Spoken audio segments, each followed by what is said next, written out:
got my number figured out. A motive born in drought and brevity. And if I'm not the soul of your design, I blatantly decline your remedy. Don't box me in, don't, or I'll leave. I'd rather be a dreamer, I'd rather be free, I'd rather be a leader, I'd rather be a queen, I'd rather be a singer in a trashy cover band. I'd rather be a closer, I'd rather be clean, I'd rather be a poser in a magazine, I'd rather be pretty much anything else than your machine.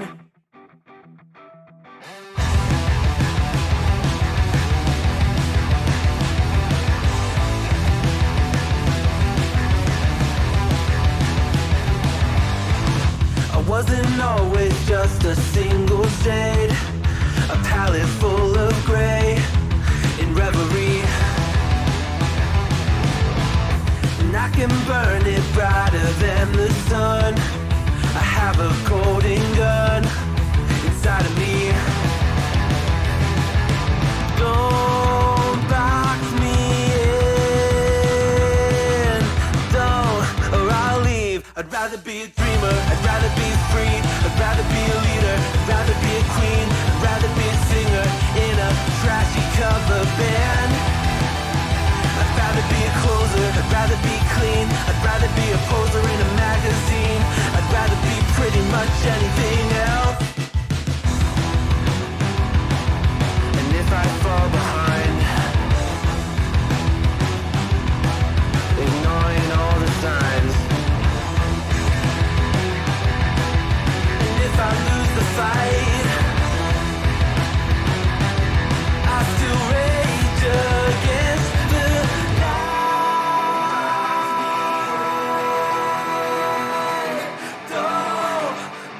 I'd rather be a dreamer, I'd rather be free, I'd rather be a leader, I'd rather be a queen, I'd rather be a singer in a trashy cover band. I'd rather be a closer, I'd rather be clean, I'd rather be a poser in a magazine, I'd rather be pretty much anything else than your machine.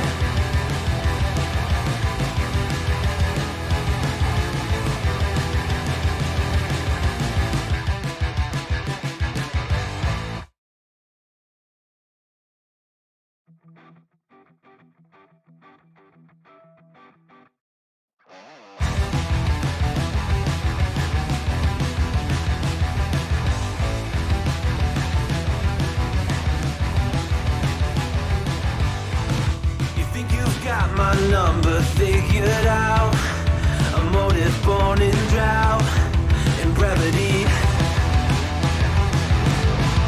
And if I'm not the soul of your design, I blatantly decline your remedy. Don't box me in, don't, or I'll leave. I'd rather be a dreamer, I'd rather be free, I'd rather be a leader, I'd rather be a queen, I'd rather be a singer in a trashy cover band.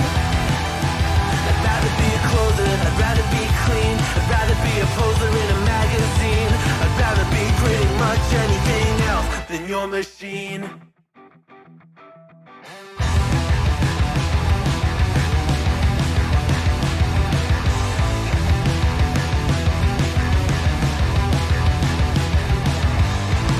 I wasn't always just a single shade, a palette full of gray in reverie.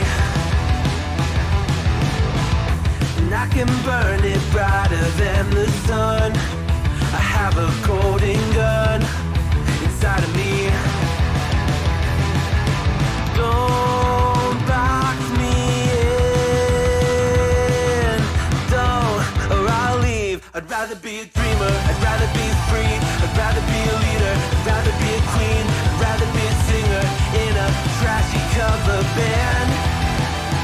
I'd rather be a closer, I'd rather be clean, I'd rather be a poser in a magazine, I'd rather be pretty much anything else. And if I fall behind,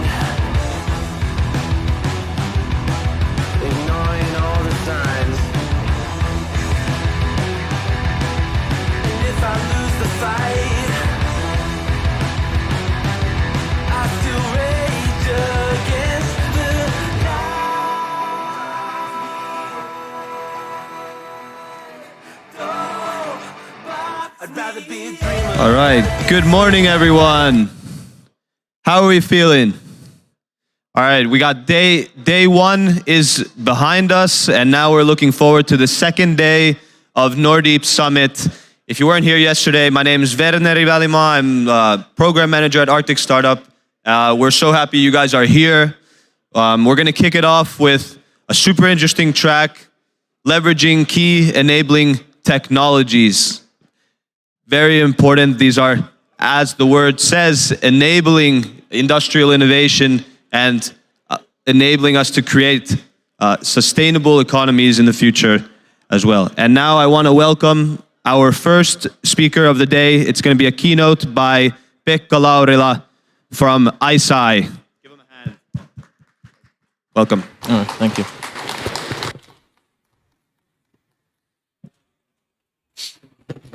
Good morning. Space technology is very sort of quintessential deep tech. And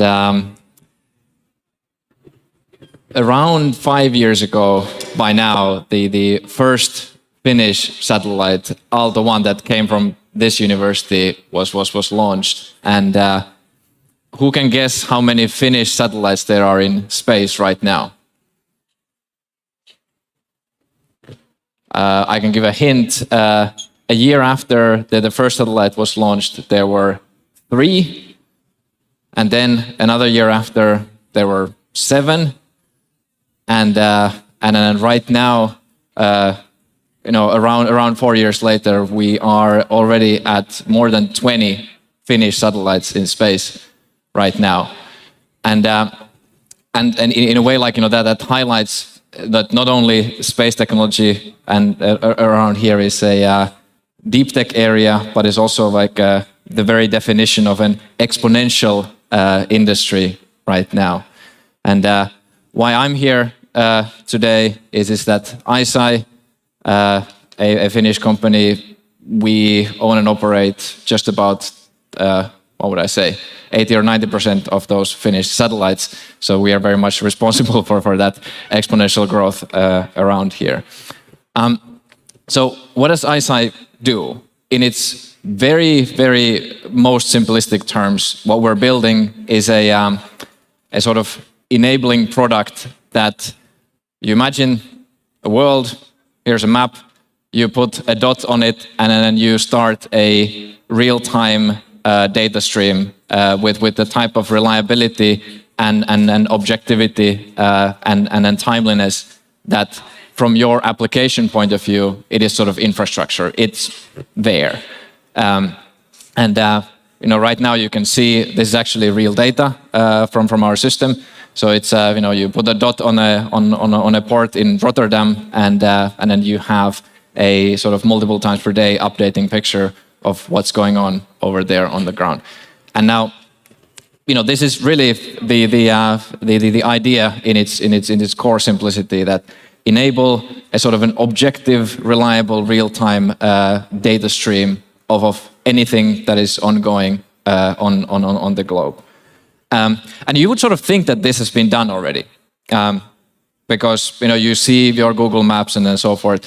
But actually, it's actually surprisingly hard to be able to produce day and night, all time, reliable data streams like this. And what it needs is a sort of couple key enabling technologies that we have had to sort of start from scratch, if you will. So the number one technology is that if you want something to be real time, then it needs to be updating both day and night, half of the time, and then here in Finland, sometimes even more than half of the time is darkness on the globe.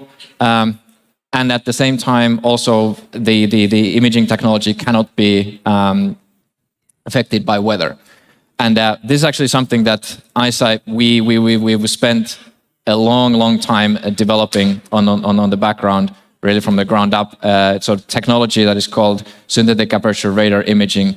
So we are the world leaders in this specific technology that allows us to do active imaging. So the satellites in space send pulses that then reflect from the ground and then are recorded back at the satellite. So the satellite produces its own energy for the imaging, so it doesn't need sunlight. And at the same time, those microwaves penetrate clouds as well. So in a way, the imaging is not affected by any weather. So the imaging and the sensing needs to be reliable. That's one thing. But now that's not all. What also is required that if you want to make it sort of real time from the point of view of the application, there is really no other way to do that from space than by having just a very, very large amount of satellites. Because you get one pass per day, for instance, from a single satellite, and then if you want to make that that measurement repeatable with higher and higher frequency, then you just need to have a lot of them. And now these two things sort of combined, forced us to start really with a sort of very fresh look into this technology, because in a way, yes, radar imaging in sort of large governmental programs had been done before, but clearly you will not be able to build hundreds or thousands of satellites in that type of budget scales if every single satellite is hundreds of millions in cost. So we had to take a new approach into building this technology so that we can actually operate these in scale. And sort of what I'm very happy to tell you that like ICEYE is very much a sort of world leader in both of these areas.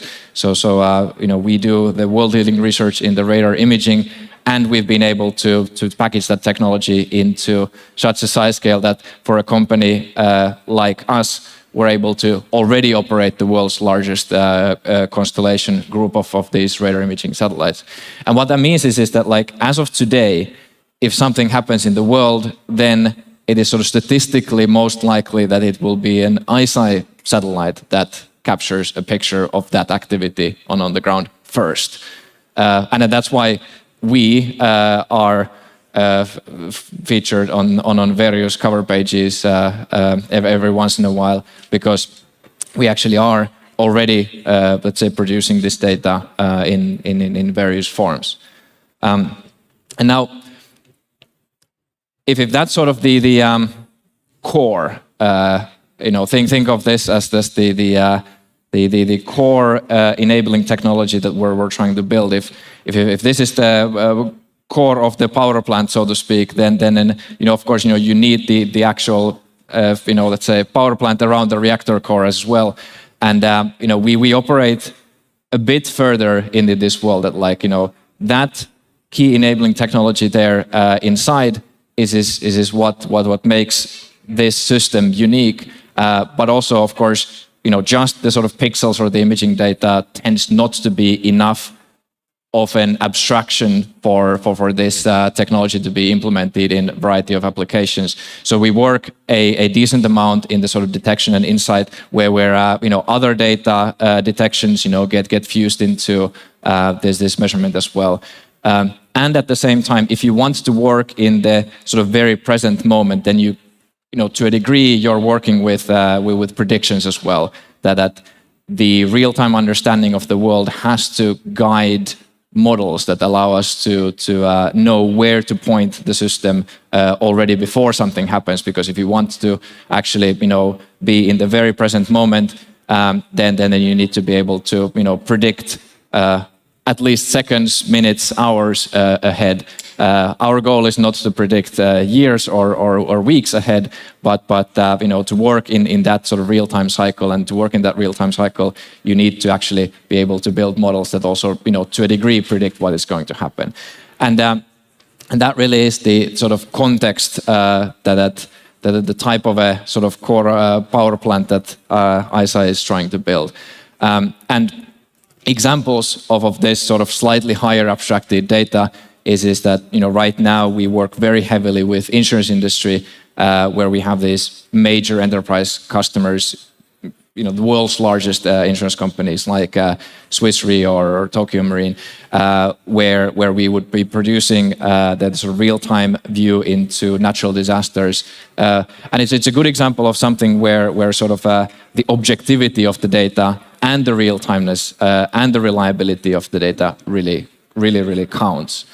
And that's really if you try to kind of take a step back into why are we doing what we are doing, that now, back to the sort of power plant analogy, it is intended to be infrastructure. It's intended to be something that is, we sort of view this as a new layer of digital infra for the world, that we want to build a system that allows, really any business application to plug in objective, real-time, and reliably available information about what's going on in the world right now.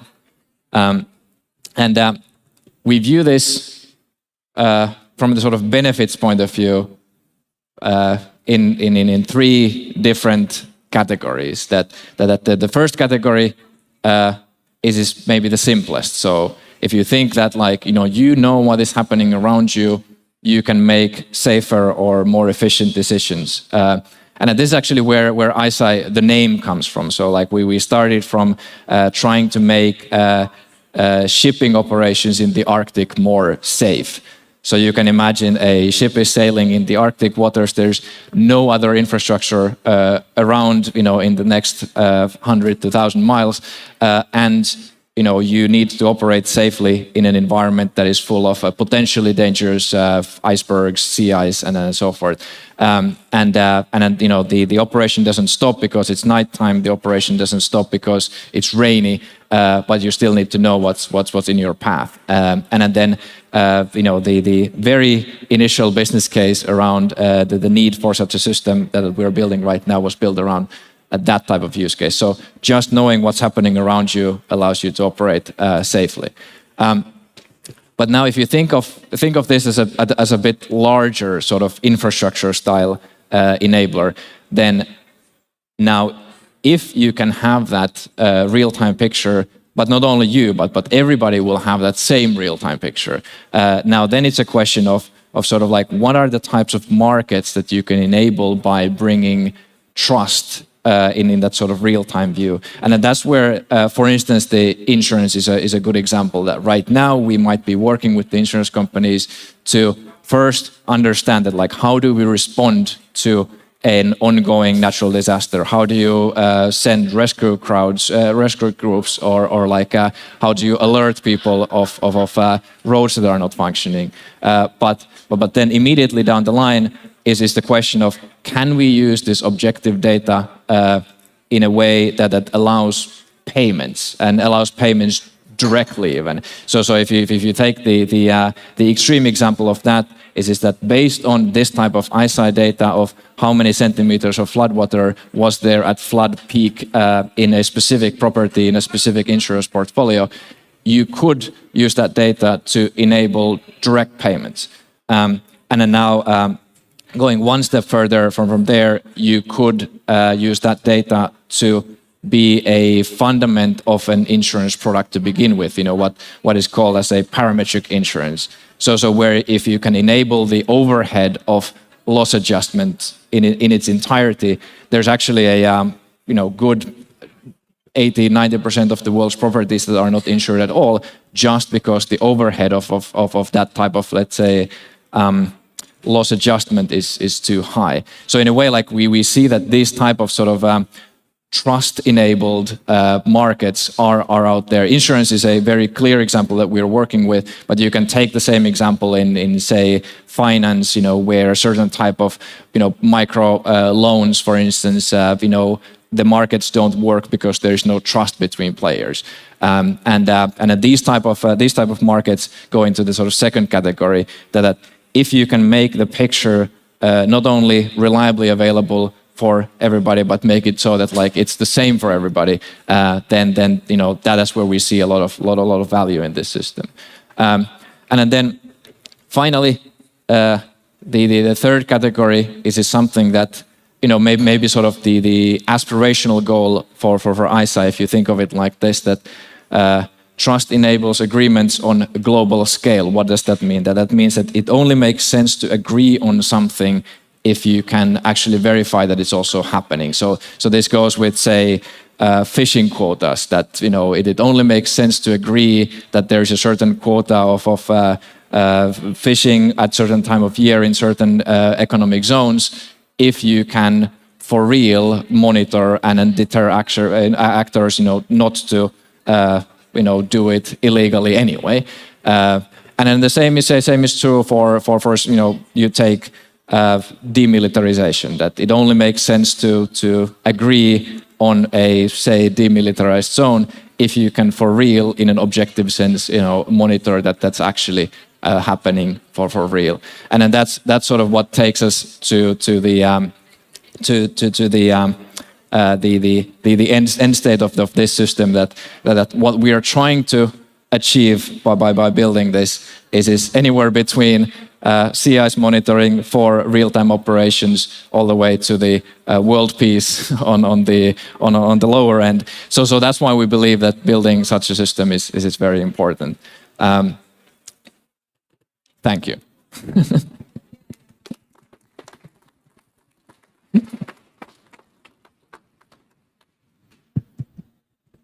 Thank you, Pekka. Awesome start. Okay, now the next session will be about, it will be a panel about leveraging key enabling technologies. And joining us will be Emily Meads, Jan Götz, Juha Kokkonen, and Juha Salmela. So 3 company CEO founders, 1 CTO, and welcome to the stage. Oops. We got the 4th one?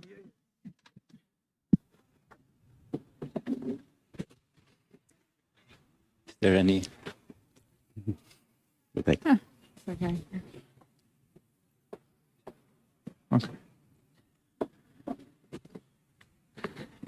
Amazing. Good morning, everyone. Nice to see you all today. It's my pleasure to be on stage with 3 deep tech entrepreneurs today. And we're going to be discussing a little bit about how to enable future business opportunities with deep tech. So before kind of kicking things off, I think it would be best if you get to know who's on stage with us today, so we can do a round of introductions. My name is Emily, and I work at an early stage venture capital fund called Speed Invest. And of course, I'm focusing mainly on deep tech opportunities. So maybe Juha, would you like to introduce yourself, tell a brief couple of lines about your company and since when you've been involved with it? Thanks. I'm Juha Salmela, CTO and co-founder of Spinnova. Spinnova is a startup or growth company. We are established 2015, and we produce the most sustainable textile fiber in the world. So we have a big goal, and it's been. Well, our background is very much from research and development. So this event is actually very nice to be here presenting and telling about story of Spinnova. Yeah. Thanks, Juha. And also, Juha, could you tell us a little bit about you and the company you're representing today? Thank you. I'm CEO of Keynote. My background is actually in Nokia, like quite many people here in Finland. I was heading the smartphone products there. Keynote is actually the origin of Keynote is here at Aalto University. So it was founded here. So this is the kind of great place to be in this panel. This is like a nanotechnology company, a carbon nanotube company, and it has been existing already for a while. So I'm a professional CEO, not the founder here. And the first time we got seed money like 15 years ago. So it has been a long journey to get here. If you think about carbon nanotubes, maybe a couple of details there. So it's like 1 nanometer thick kind of the tube. So it's like 100,000 times thinner than the paper sheet. And if you have like 1 gram of that material, you have a surface area of football field. So it's kind of amazing to be in this nanotechnology era, and we are right now in 2 major industries, in semiconductor industry as well as in automotive industry. So fantastic to be here. Thanks, Juha. And last but not least, Jan, could you tell us a little bit about yourself and your company? Yeah, sure. Great to be here. I continue the row of research-heavy companies, I would say. And I like it because the topic is enabling future business. And I like the idea that actually the future business is enabled by technology and research. So my name is Jan Götz. I came to Finland a few years ago to work on my scientific career, worked then at Aalto University. So the company that we then founded also has the roots here on the campus at Aalto University. It's Iqm, a company that builds quantum computers.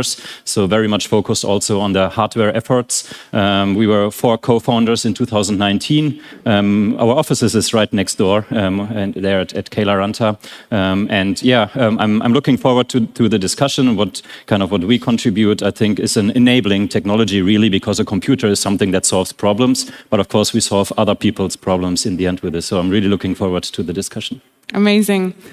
So maybe I think what would be great today would be to guide our audience a little bit through time. So starting off a little bit in the early days of your company, how you started to address these first customers when you were still very early in the days of your startup, moving through where you are today, and how we can continue to leverage future business opportunities looking ahead.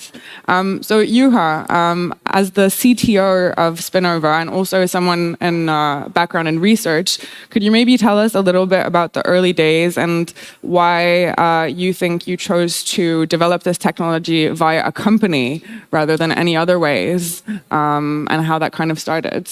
Yeah, this is one of my favorite topics, so I'm happy to tell about that. Our innovation is actually something that I can immediately say that this is the moment when it happened. I was participating a lecture, very, very interesting lecture about spider silk, how spiders spin their silk.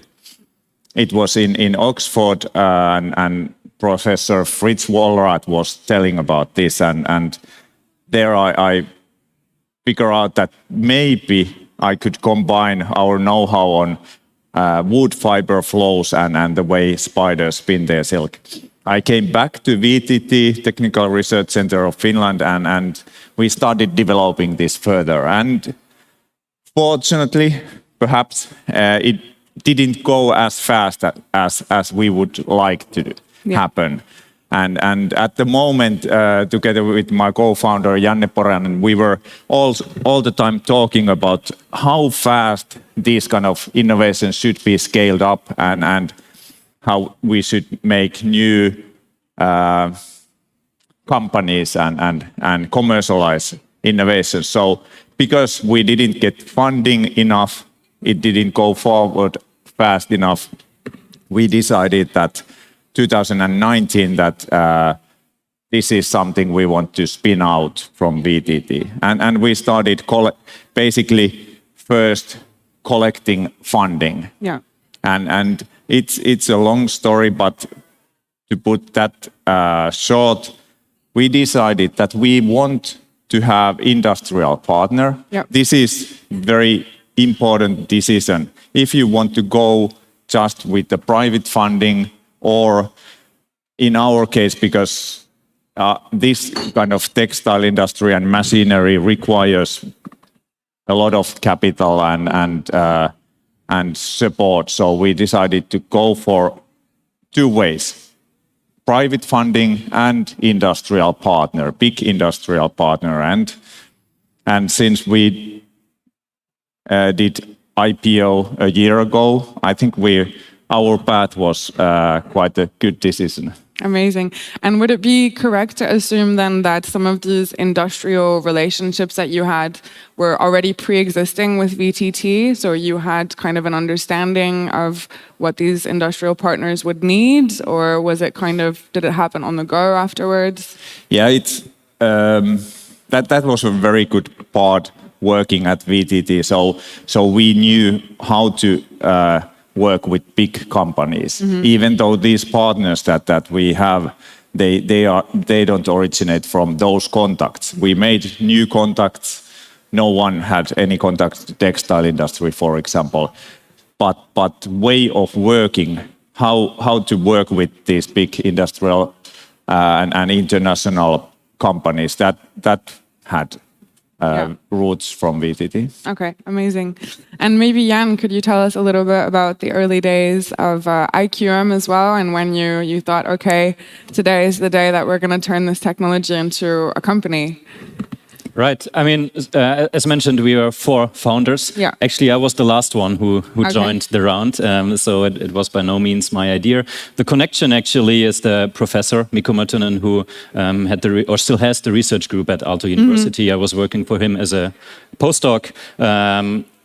A while earlier, actually, our CTO was working for him as a postdoc. Then he was going back to Australia, and also the 4th founder, they did their PhD together. So there was kind of a connection, and it was, I think, really Mikko's initial idea to say that, okay, quantum computers are now happening, but it's not the role of the universities to kind of scale systems and do the systems engineering. The universities, they are good on doing the fundamental science and find out the kind of breakthrough discoveries.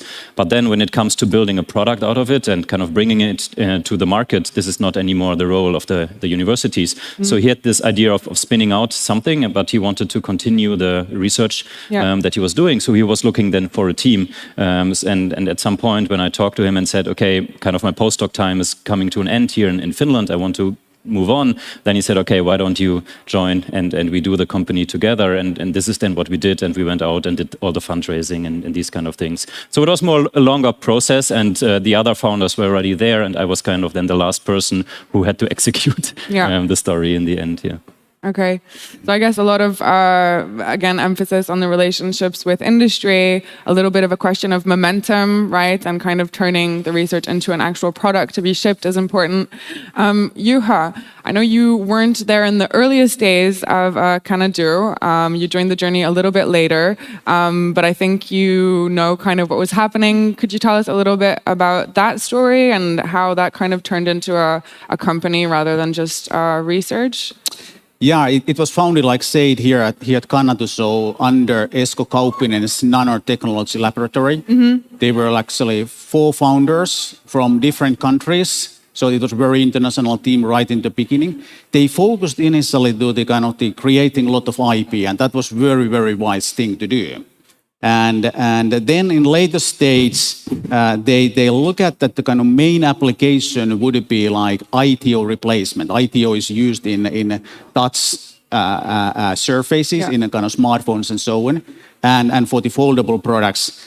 Unfortunately, development with this product and this material was not fast enough from the performance perspective, from the cost perspective, and even from the variability, managing the variability. So actually, company was too late to capture this market opportunity and never actually was good enough to kind of really replace ITO. I see. So that was like the early days, and then we changed the strategy at a later stage, and now we are very successful, but maybe I can tell later about that one.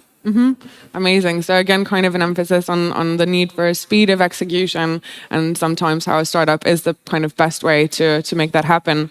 I think in deep tech, it can also be challenging in the very early days to get customers, right? Because you're doing a lot of proof of concept projects or kind of short-term things, and you eventually want to turn these people into your long-term customers.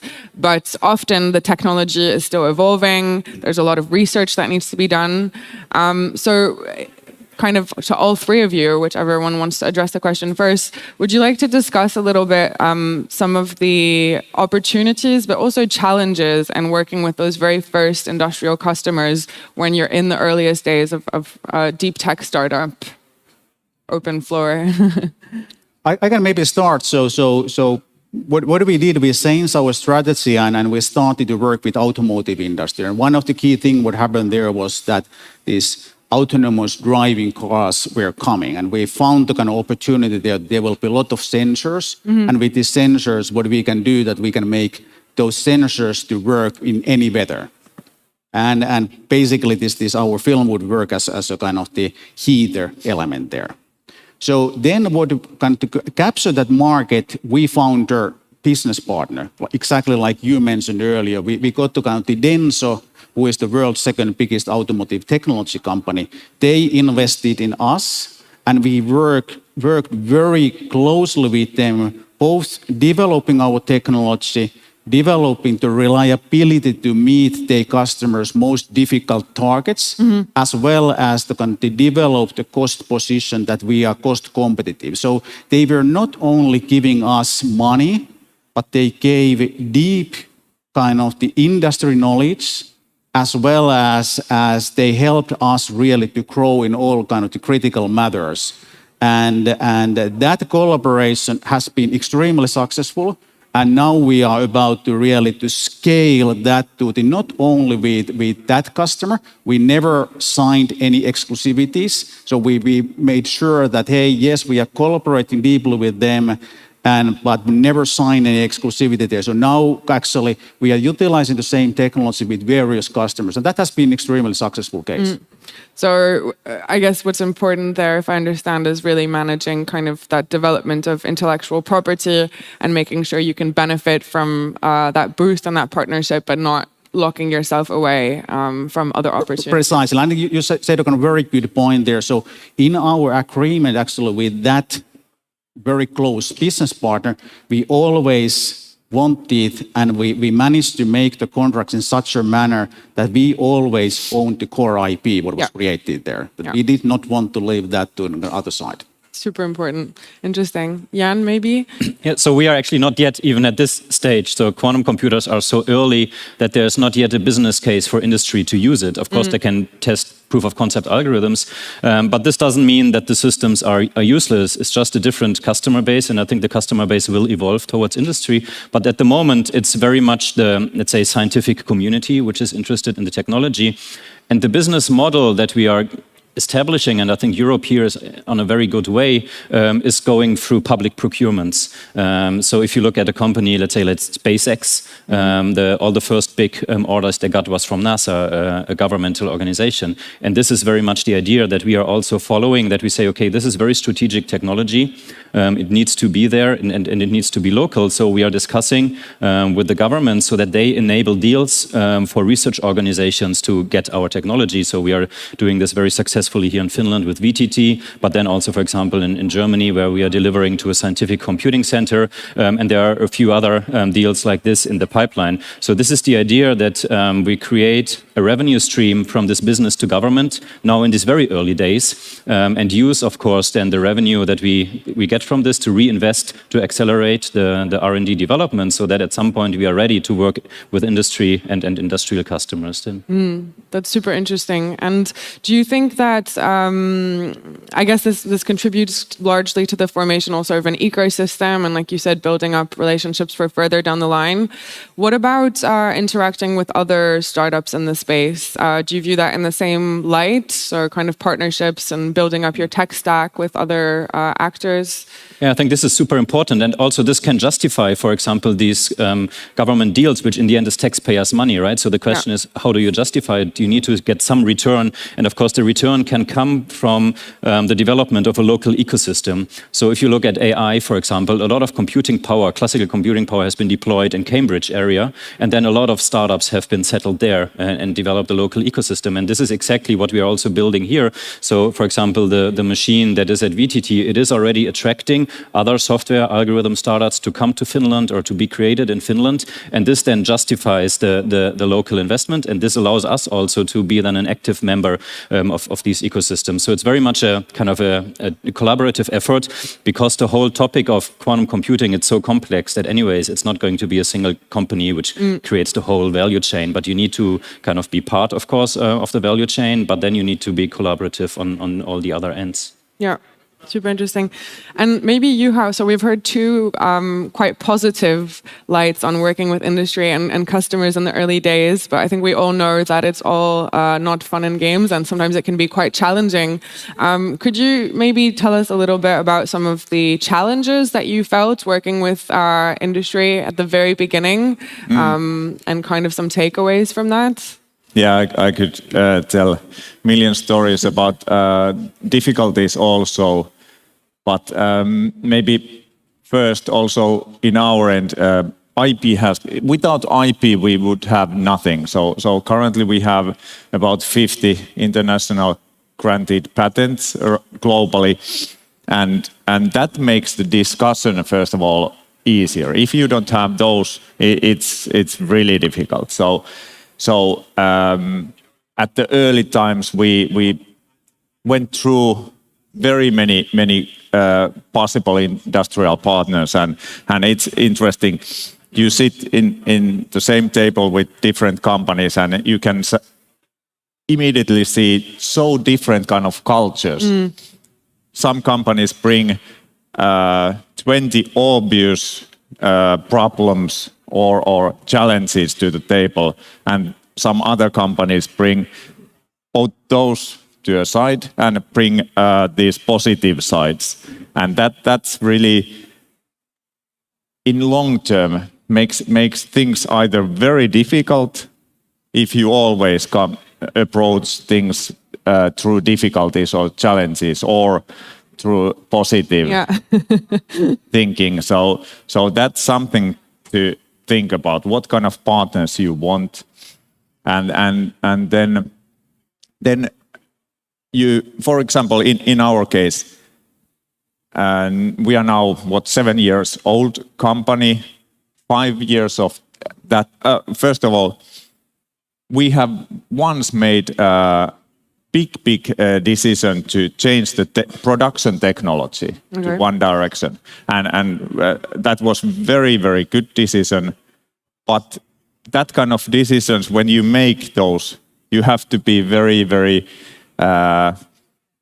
It's not easy decision, and sometimes you just have to make those and explain to your partners that this is the way. It's not always easy. And then maybe third difficulty is we play with scarcity. So always, until we have big factories, we have too little fiber to give to our brand partners. And that discussion is always, I want ton of fiber, I want 10 tons of fiber, and I can only give half a ton. So these kind of things is something you have to manage and prioritize who is the most important and things like that. You actually kind of run onto exactly what I was going to ask next. So how you prioritize those things in the early days. And I guess there's no secret recipe. It's a lot of a situation by situation decision making, and kind of just working with what you can. Yeah. It's you have so many variabilities. So do you want to make opening to a new product area? Do you want to make sure that some big brand is happy and these things, and I think we or this kind of company has to do both. So we have to secure new customers. We have to keep big brands happy, but also we have to look for the future openings. So it's this kind of balance, and as you said, no secret recipe other than you have to have good people, good minds in the management team, in the all levels. So to make educated guess, and that's the most important. Yeah, amazing. And Juha, maybe we could focus a little bit on the today or the last few years with Keynote. Could you give us an example of a customer that you've been able to work with where you basically opened an entire door for them? So opened a business opportunity that maybe they wouldn't have had before if it wasn't for working with you, and kind of how that happened. Yeah, maybe I can tell. So as we are a material company, this material can be used for the various applications. So we have right now like mass production in two industries, with automotive industry, but other is the semiconductor industry. Yes. And this semiconductor industry started very exciting manner. So there was kind of the research institute. Many of you may know IMEC from the Belgium, who is owned by semiconductor companies as well, like a little bit like this Finnish VTT, but kind of the industry domain there. And they contacted us and wanted to, hey, we think that your material would be good for like nanoparticle filter application. It's called pellicle application. And for EUV technology, that is like extreme ultraviolet technology, that you can make 7 nanometer and 5 nanometer kind of these chipsets like iPhone latest M1 Pro and so on. And at that time, it was like 4 years ago, I was kind of first, what is EUV? I didn't have any understanding of that when I started to study this one, and we will look at, and we did not really understand, but we look at, hey, yes, this is definitely something that is going to happen in the industry. And shall we go there? So we decided, not based on the huge amount of facts, but yes, let's go, let's try this one. And we started this collaboration with IMEC, and at a certain point in time, with research institutes, you can go so much. Yes. But then you need to find somebody with whom you will commercialize this one. And we were lucky that based on the publications that IMEC did, there were 2 major industry players who contacted then us and asked, hey, could we start developing this product further together? Okay. And then we started this collaboration with these companies. With another company, it actually went really fast. We had to do the development work for this one. We had to make like our reactors to work perfectly for that product.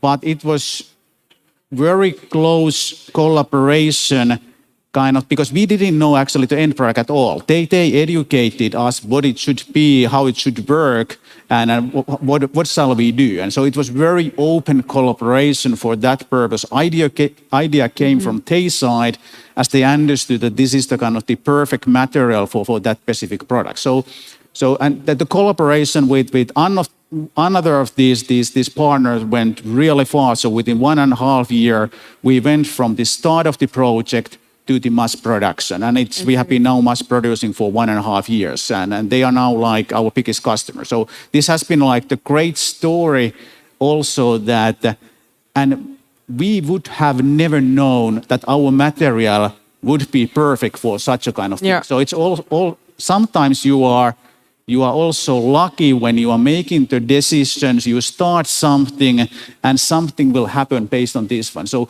basically we started with these touch products that never worked, but basically actually new opportunities happened. And this was also that if you think about 15 years history of the company, this EUV started now like 2 years ago. So it could not have happened earlier because this market was not there. So luckily our investors were passionate enough, they saw the opportunity and they invested in the company to be now ready, and now market is booming. So what would be maybe a takeaway from that opportunity being opened when you least expected it, perhaps? I don't know whether there's a takeaway.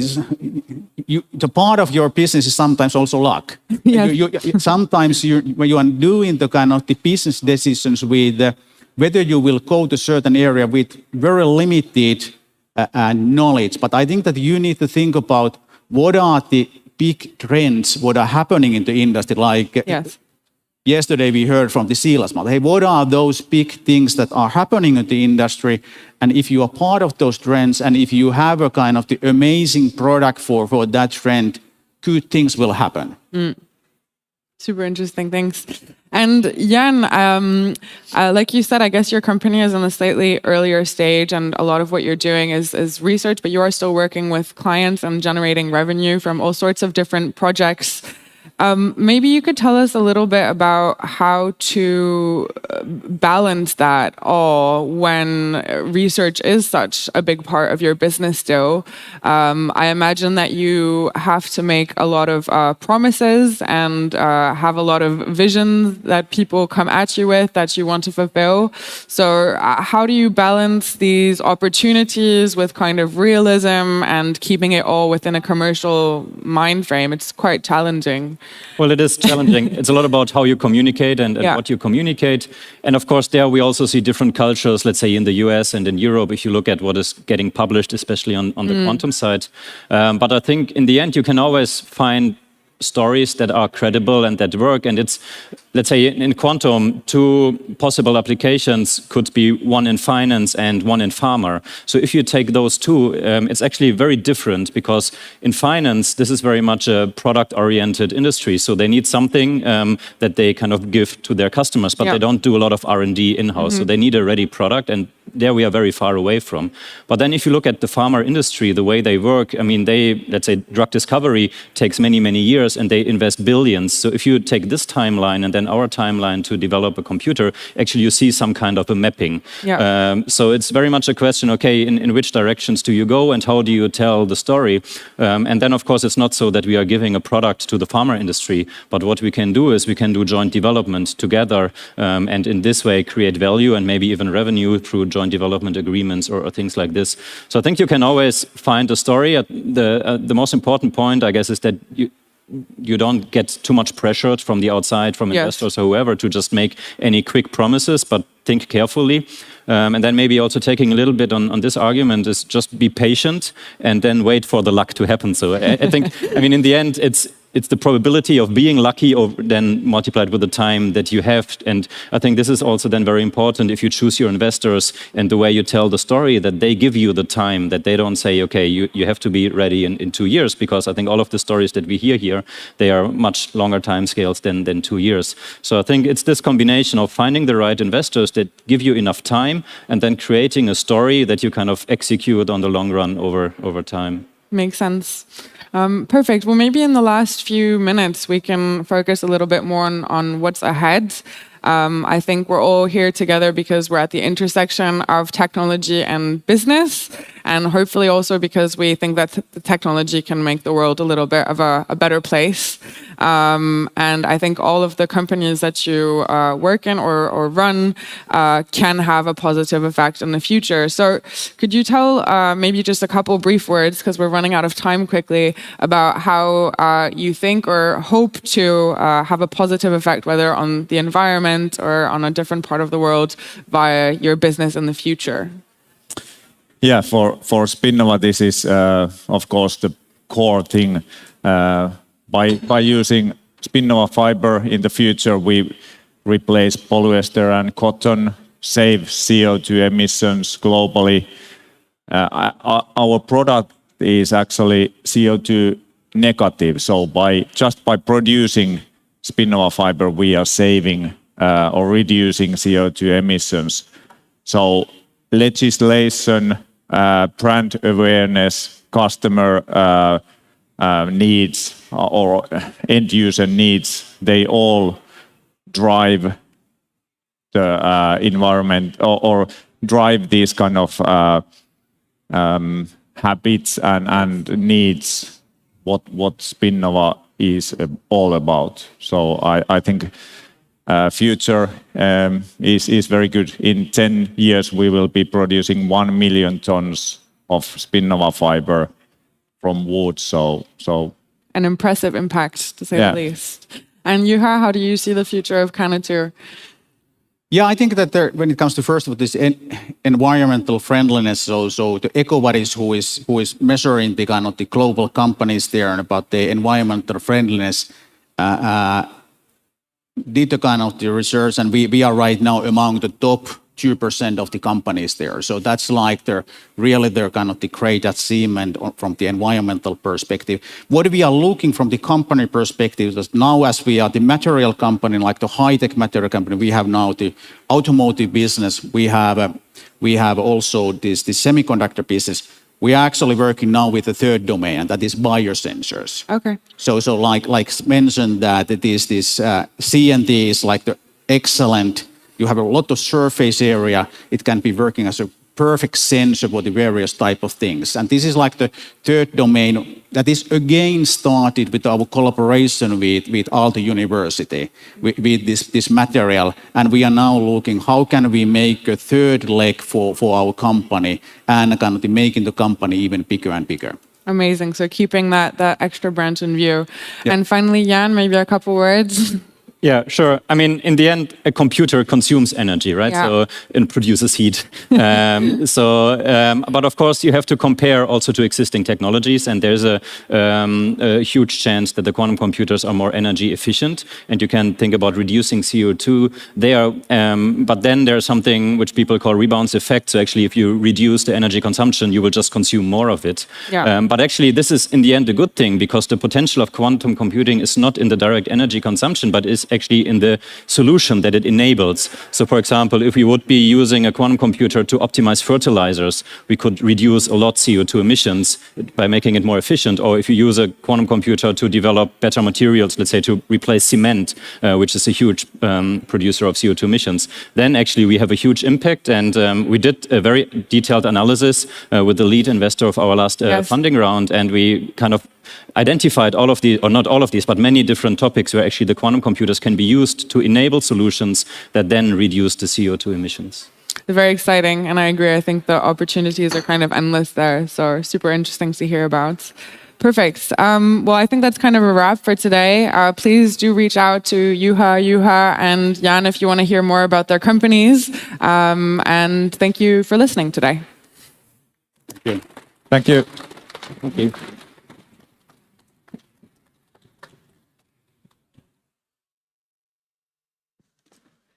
Thank you. Thanks. All right. Thank you, Emily, for a wonderful moderation. Also, Juha, and Jan for participating in the panel. So we got the show on the road very well, and now we're going to continue with some startup showcases. And I'd like to welcome our host, Richard.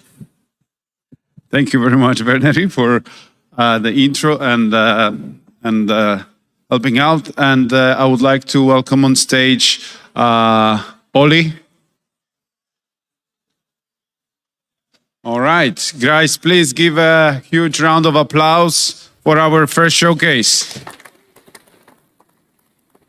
Hi. Thank you very much. Before I begin, I would like to thank Jan and the whole team for putting this together. It's been a great show so far. So I would like us all to give them a round of applause. Great show. So my name is Ole. I'm from Iceland. How many of you have been to Iceland? Can I see a raise of hands? Okay, so a fair number of you. How many of you knew that there are words in Icelandic and Finnish that are exactly the same and have the same meaning? You? Okay, great. Súkkulaði rúsína. Does that sound familiar? Múrari meistari. Isn't this a wild coincidence?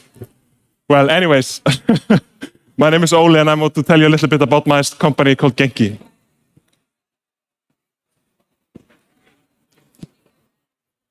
So a couple of years ago, me and my friends started our company, and for some reason the video isn't working, but that's completely fine. We started a company and we wanted to change the way that musicians interacted with their instruments. We wanted to give them tools to make their work in the digital world more engaging and breathe life into their creations. And we released our first product in 2019. It's called Way for Music.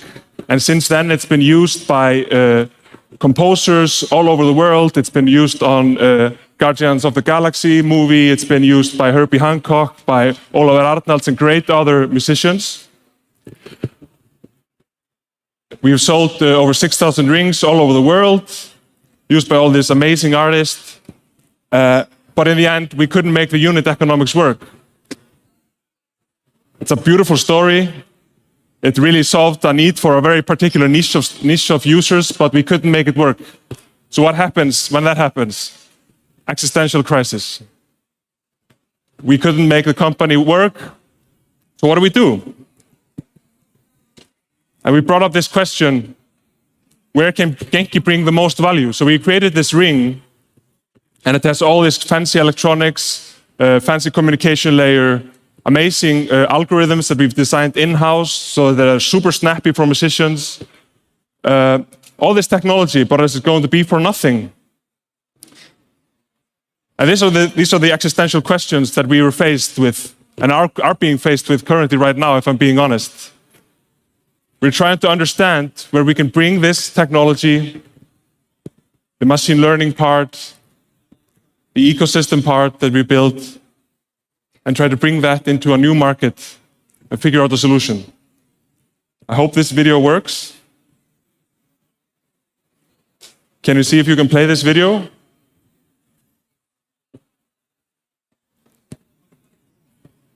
Well, anyways, we have a demo of our latest technology and the way that we see this technology moving forward at booth 8 here, right behind the door. Essentially, what we are doing is we are taking this data that has been streamed from the ring, and we are training highly advanced machine learning algorithms to detect if you're touching a surface or not. It's kind of magical. And if you think about this relation that I did before, that you have Icelandic and Finnish in such a completely different worlds, right? But there are some words that are the same in these two languages. We feel that we've made this product for musicians, and it's for reliability, and it should make complete sense, and it should just work in all environments, be super snappy. But now we are having this new world and the tens of billions of dollars being poured into virtual reality and augmented reality. And I think it's inevitable, if you think about it, that we are having this amazing computers in our pockets. And this will just be more engaging and more, it's just a stepping stone towards a future where we'll have more information, a seamless integration to the digital world via smart glasses. But you're always going to need some kind of a controller to be able to interact with it. So we're not going to be carrying around keyboards, and we're most certainly not going to be wearing these controllers, these clunky controllers. And hand tracking simply does not work. It's very hard to be able to detect if you're touching your fingers, for example, with hand tracking. But our technology enables you to do that even today. You can try it out at our booth later. So we are looking at this intersection of technology and where the world is moving forward with these new mixed reality and augmented reality, and building an interface to fit those needs. I was going to show you really cool demos, cool videos of musicians using our products, and a video of showing you how this technology works today. But I'm going to have to invite you to come by our booth that's just outside the window here to try it out. How does that sound? That's good? Okay. Thank you so much.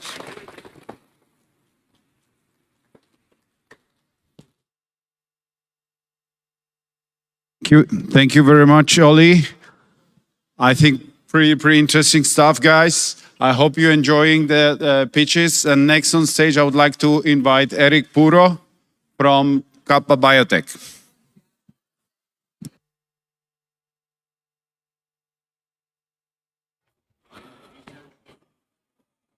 Okay, great. Alrighty. Howdy, everybody. Thanks for being here today. Wonderful for all of us to get together a little bit like this every once in a while. I'm here to talk about some kind of weird stuff, actually. Some weird biotech stuff involving fungi. So I hope this is kind of interesting for you. I have a company called Kappa Biotech, and for us, our mission is really to, let's say, uncover the unknown, those things that we don't see every single day. We're the leading R&D technology platform to bring fungal inventions to the market. So our goal is to take a look at how can fungi help different industries, and then how can we commercialize that? How can we take that here from Finland, our mycological laboratory, work with larger corporate partners, and help solve their problems? If that's e-waste recycling, if that's increasing efficiency in agriculture, that's our wheelhouse. There's our team. So we're about 34 people here in Uusimaa province, just outside Helsinki. I won't go into any more detail than that, but a great team of scientists and production folks. Okay, now we get into the meat here. So basically, if we think really, I have 3 minutes and 45 seconds left to tell you about a very important topic, but if we think really importantly about how we grow food, how we grow trees right now as a species, it cannot last. So we're actually really selecting different strains of plants that are very good at being in a totally devoid of nutrition soil, and working then with pesticides and fungicides to effectively allow them to produce food for us. This is really, really far away from what nature is and how a properly functioning ecosystem actually works. But this is maybe not the most productive way of doing it, right? So, okay, what do? What does the future of agriculture and forestry look like? What does that look like? So I told you before that I'm here about fungi. I'm really inspired about fungi, so you can probably guess the answer.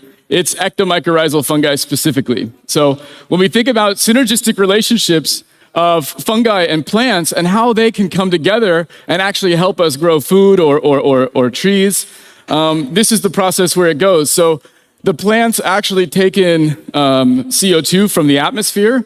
They convert that to sugar, which is carbon-based. They deliver that sugar to the ectomycorrhizal fungi through their root system, and the roots are actually there to have fungi connect to them. The roots are actually not to pull nutrition and water out of the soil itself. It's a vehicle for the fungi to connect to. So yeah, sorry if you learned wrong in high school. But what this process does, that sugar goes into those ectomycorrhizal fungi, they give nutrition and water back to those plants, and they melanize that carbon. They turn that carbon into a form that's closer to diamonds than to wood, so it doesn't decompose again. So when we think about long-term carbon sequestration in these different systems, it's mainly fungi that are sort of dictating that process. So what are we doing in this space right now, right? So we're working here in Finland with some of the largest, let's say, forest companies, actually looking to commercialize living strains of ectomycorrhizal or mycorrhizal fungi that are supporting plant growth, tree growth specifically.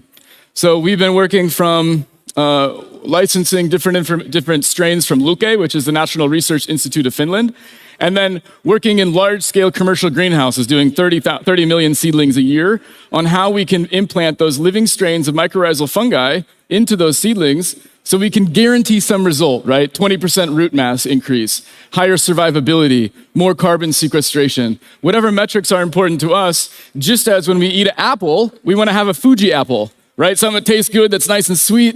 Whatever criteria we can have the same for mycorrhizal fungi, right? Maybe they don't taste that sweet though, right? But they do other things. So what are the results so far? So about 3.5 years of research, we've been able to actually increase the seedling height by about 20%, increase survivability, increase root mass. These are pretty phenomenal numbers for this industry, right? This is a biotech approach. We look to nature for answers. Well, how does this process naturally work? And how can we come in there and make a little piece of that more intentional? So we're not choosing any strain of mycorrhizal fungi that's going to create a connection. We're looking at strains that do that really, really well, according to our metrics, right? So that's our company's ethics in the way, and that's how we got this project to be successful. So if we think about what are the benefits of ECM or ectomycorrhizal carbon sequestration, well, I was talking before about these sort of melanization process. You can see here in these microscopy photos that the hyphae, or the small parts of the extension of these fungal networks, is sort of turning black. And that basically continues and continues more and more as it grows. And that black color, you also can see it on the outside of a very famous mushroom here in Finland called pakurikääpä, or chaga mushroom. That's also melanized carbon. So that's sort of the process that goes in nature. This melanized carbon has not only benefits of carbon sequestration, which is very interesting, it also can store water.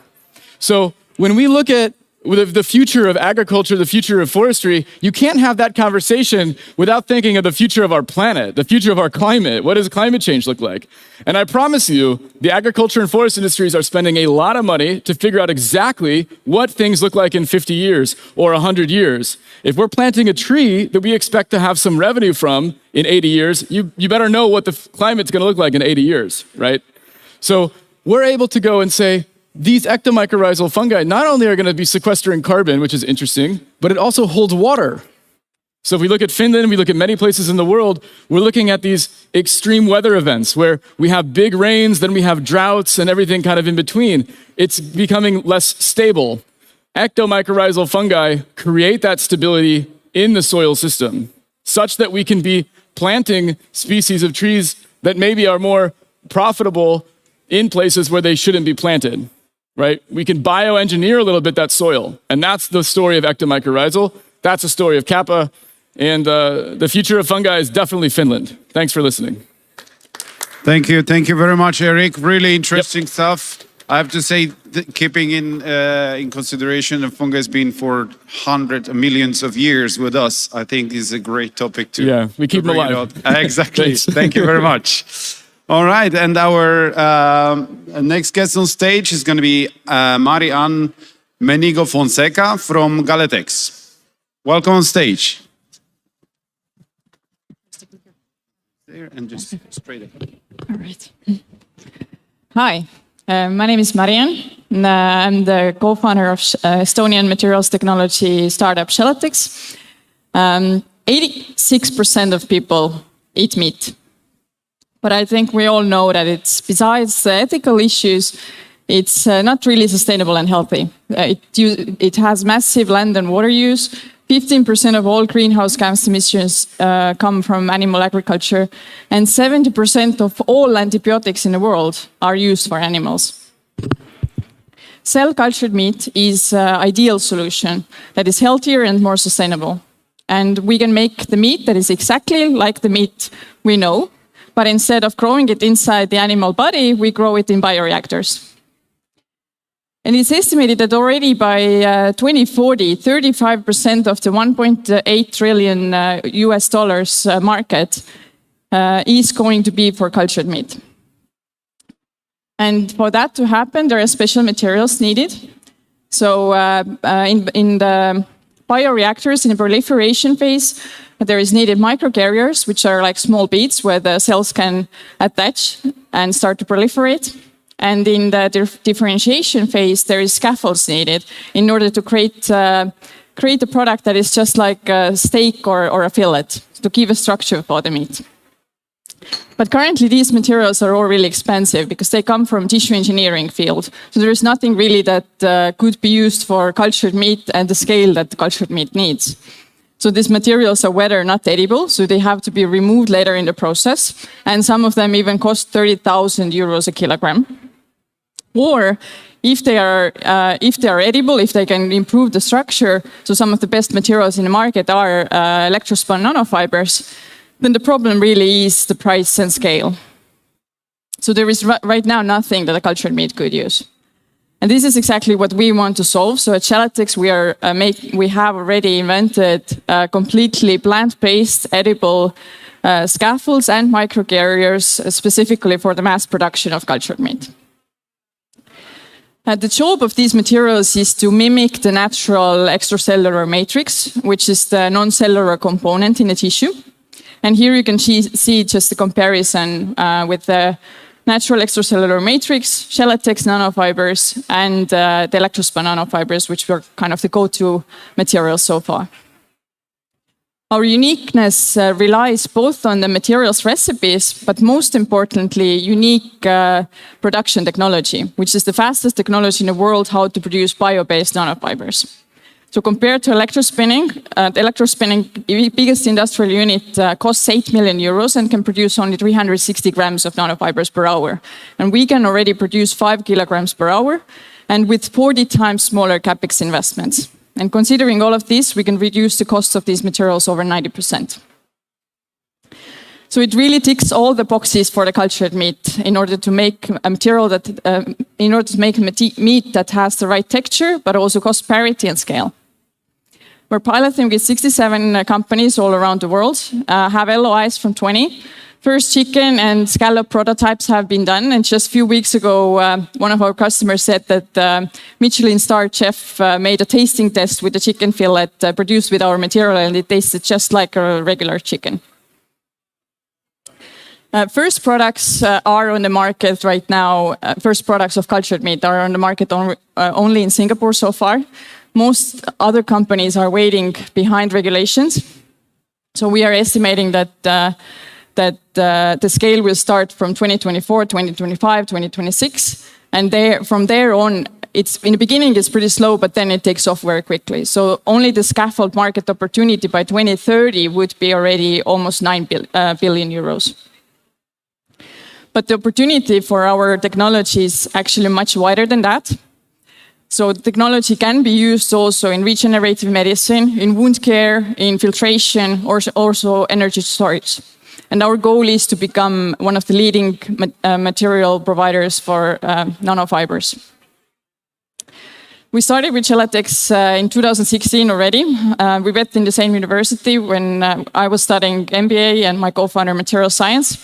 Initially, we started with the company with the aim of making leather-like textile, but because of our own needs, we developed this halo spinning technology and decided to pivot in 2020. When we realized that this is our strongest asset and it's really needed in cultured meat.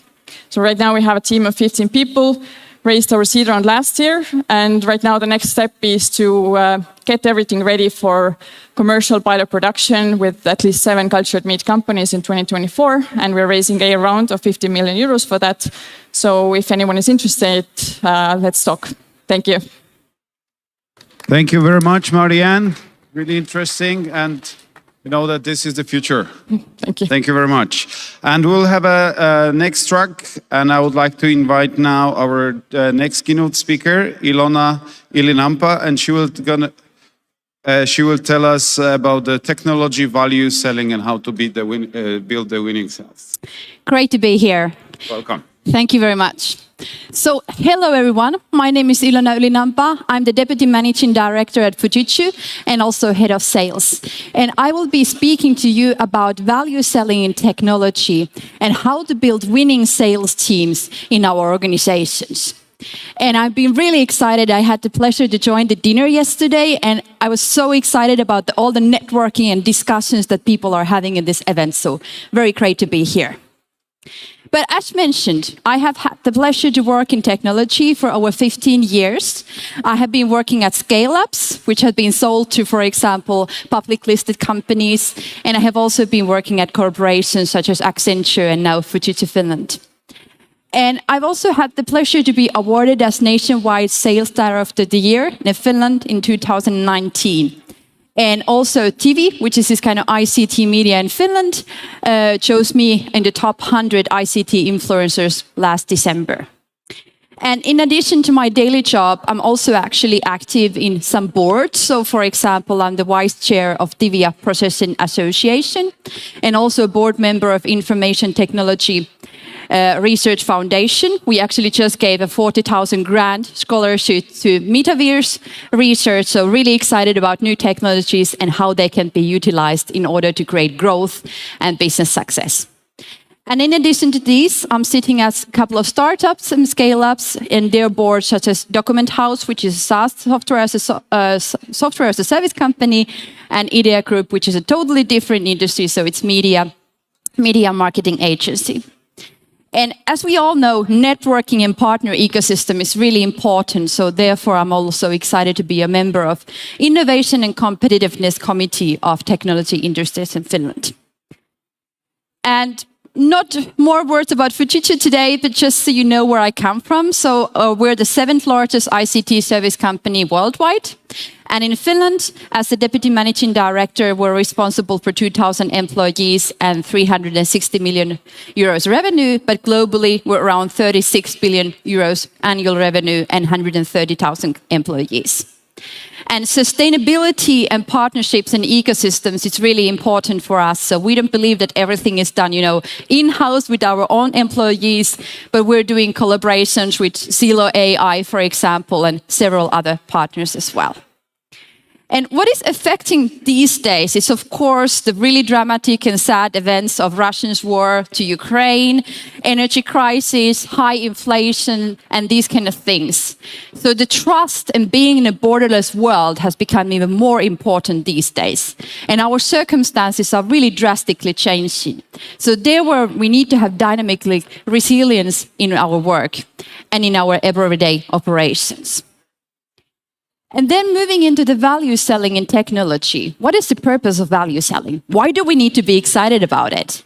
Well, of course, there's always this. We can drive up win rates, we can close deals better, we can have more fruitful win-win collaboration, and we can increase sales efficiency so that we're working smart and not only hard. And of course, we want to improve our profitability. So basically, what are the deals and opportunities that we want to be focusing on? Are they good for us? Are we on the right sweet spot? And where is our competitive angle in this? So we need to target the right clients and know what we're doing, choose our battles, so to say, and also manage sales so that we can have win more profitable deals. And overall be a trusted relationship partner, because I believe that it's not about closing the deal, ABC, always be closing. When you sign the deal, that's only the starting point of your fruitful collaboration, which can expand significantly if you handle the matters right. So what exactly is value selling, for example, in technology? We all know, we're probably here quite excited about technology and features and functions, and many of us might have an engineering background. We have to keep in mind that product and feature selling is kind of like the lowest point, in a sense that customer is not interested about hearing about the features and functions. The customer is excited to hear what kind of value you can bring to them and how you can create savings or efficiency or help them gain more new business from their functions. So that should be always in our back end. Not about the features or functions, but about the results and added value that we can create. So after the product and feature selling comes the solution selling, and then we move into the generic value selling. But when we're actually doing differentiated value selling, then we're at the top of the top, so to say. So we're creating more customer value in that sense. So please keep this in mind. And of course, I want to also highlight that this doesn't work for everyone. So the customer in our other side might be the other engineer who wants to hear about the tiny details and these kind of things. But especially when we're speaking with the CEO level or vice president of the business areas, they don't want to hear about the tiny things or tiny details. They want to hear about the big picture. What are you offering to them? What kind of partner will you be for them? And what kind of journey will you have together if they close the deal with you and start a collaboration with you? So in technology, of course, we have to keep in mind that technology is very diverse and complex. We cannot say that, what we're doing in technology or how we're doing business is same, or that the same model works for all of them, because we have very large scale. Our business might be something about doing, mobile applications, or we might be selling something to factories and plants. So it's very different. Are we selling something that has to be closed on one meeting, or are we building something which can take up to 2 years or even 3 years to get the deal signed? But what was really interesting by IDC research company was found that value selling at a cloud-based software company led to a 70% improve in close dates at new accounts. So it really had a significant impact. And not only did it help them to close new deals and gain new customers, but it also improved their upselling scores, which rose approximately 70%. So please keep in mind when you're doing the value selling and thinking about the business models that you're operating at, that how does it fit into my business category? Am I the one who tries to close quickly and where it's all about volume selling and scaling? Or is it something that is more like enterprise sales, which really demands, networking and getting to know the customer and all the key people, decision makers, etc.? What is our scale? Do we close one deal a year or 2 deals, or is it about closing thousands of deals? Because we need to have the scalability in our operations as well. So what is the challenge that we're facing in value selling these days? I mentioned about that in order to be at the top, you need to be differentiated in your value selling. But the challenge is that the way of buying has changed. So according to a research made by McKinsey, was that 70% of buyers prefer virtual interactions. So they don't want to meet the sales representatives. They want to have it effectively so that they can find all the relevant information online, read from the Forrester or Gartner or some testimonials or customer references online. So you have to be relevant in the omni-channel that the customer is interested in. Where do they operate? What kind of people and research and customers do they listen to? Because they want to have as little time with the sales representatives as possible, and they only want you to step in when they're quite ahead in their sourcing or procurement process. So how do we make a difference if we think that 70% happens online, and Gartner actually says that by 2025, which is less than 3 years, 80% of B2B sales interactions will be between digital channels. So it makes it more challenging for us in the business. We have to differentiate each other, we have to make a difference, and we have to make the customer listen to us in a short amount of time, which is not even, face to face. We cannot have that, coffee talks while we're going to the meeting room, or we cannot see the faces and expressions so well as we would in the physical interaction. So how will we prepare for this?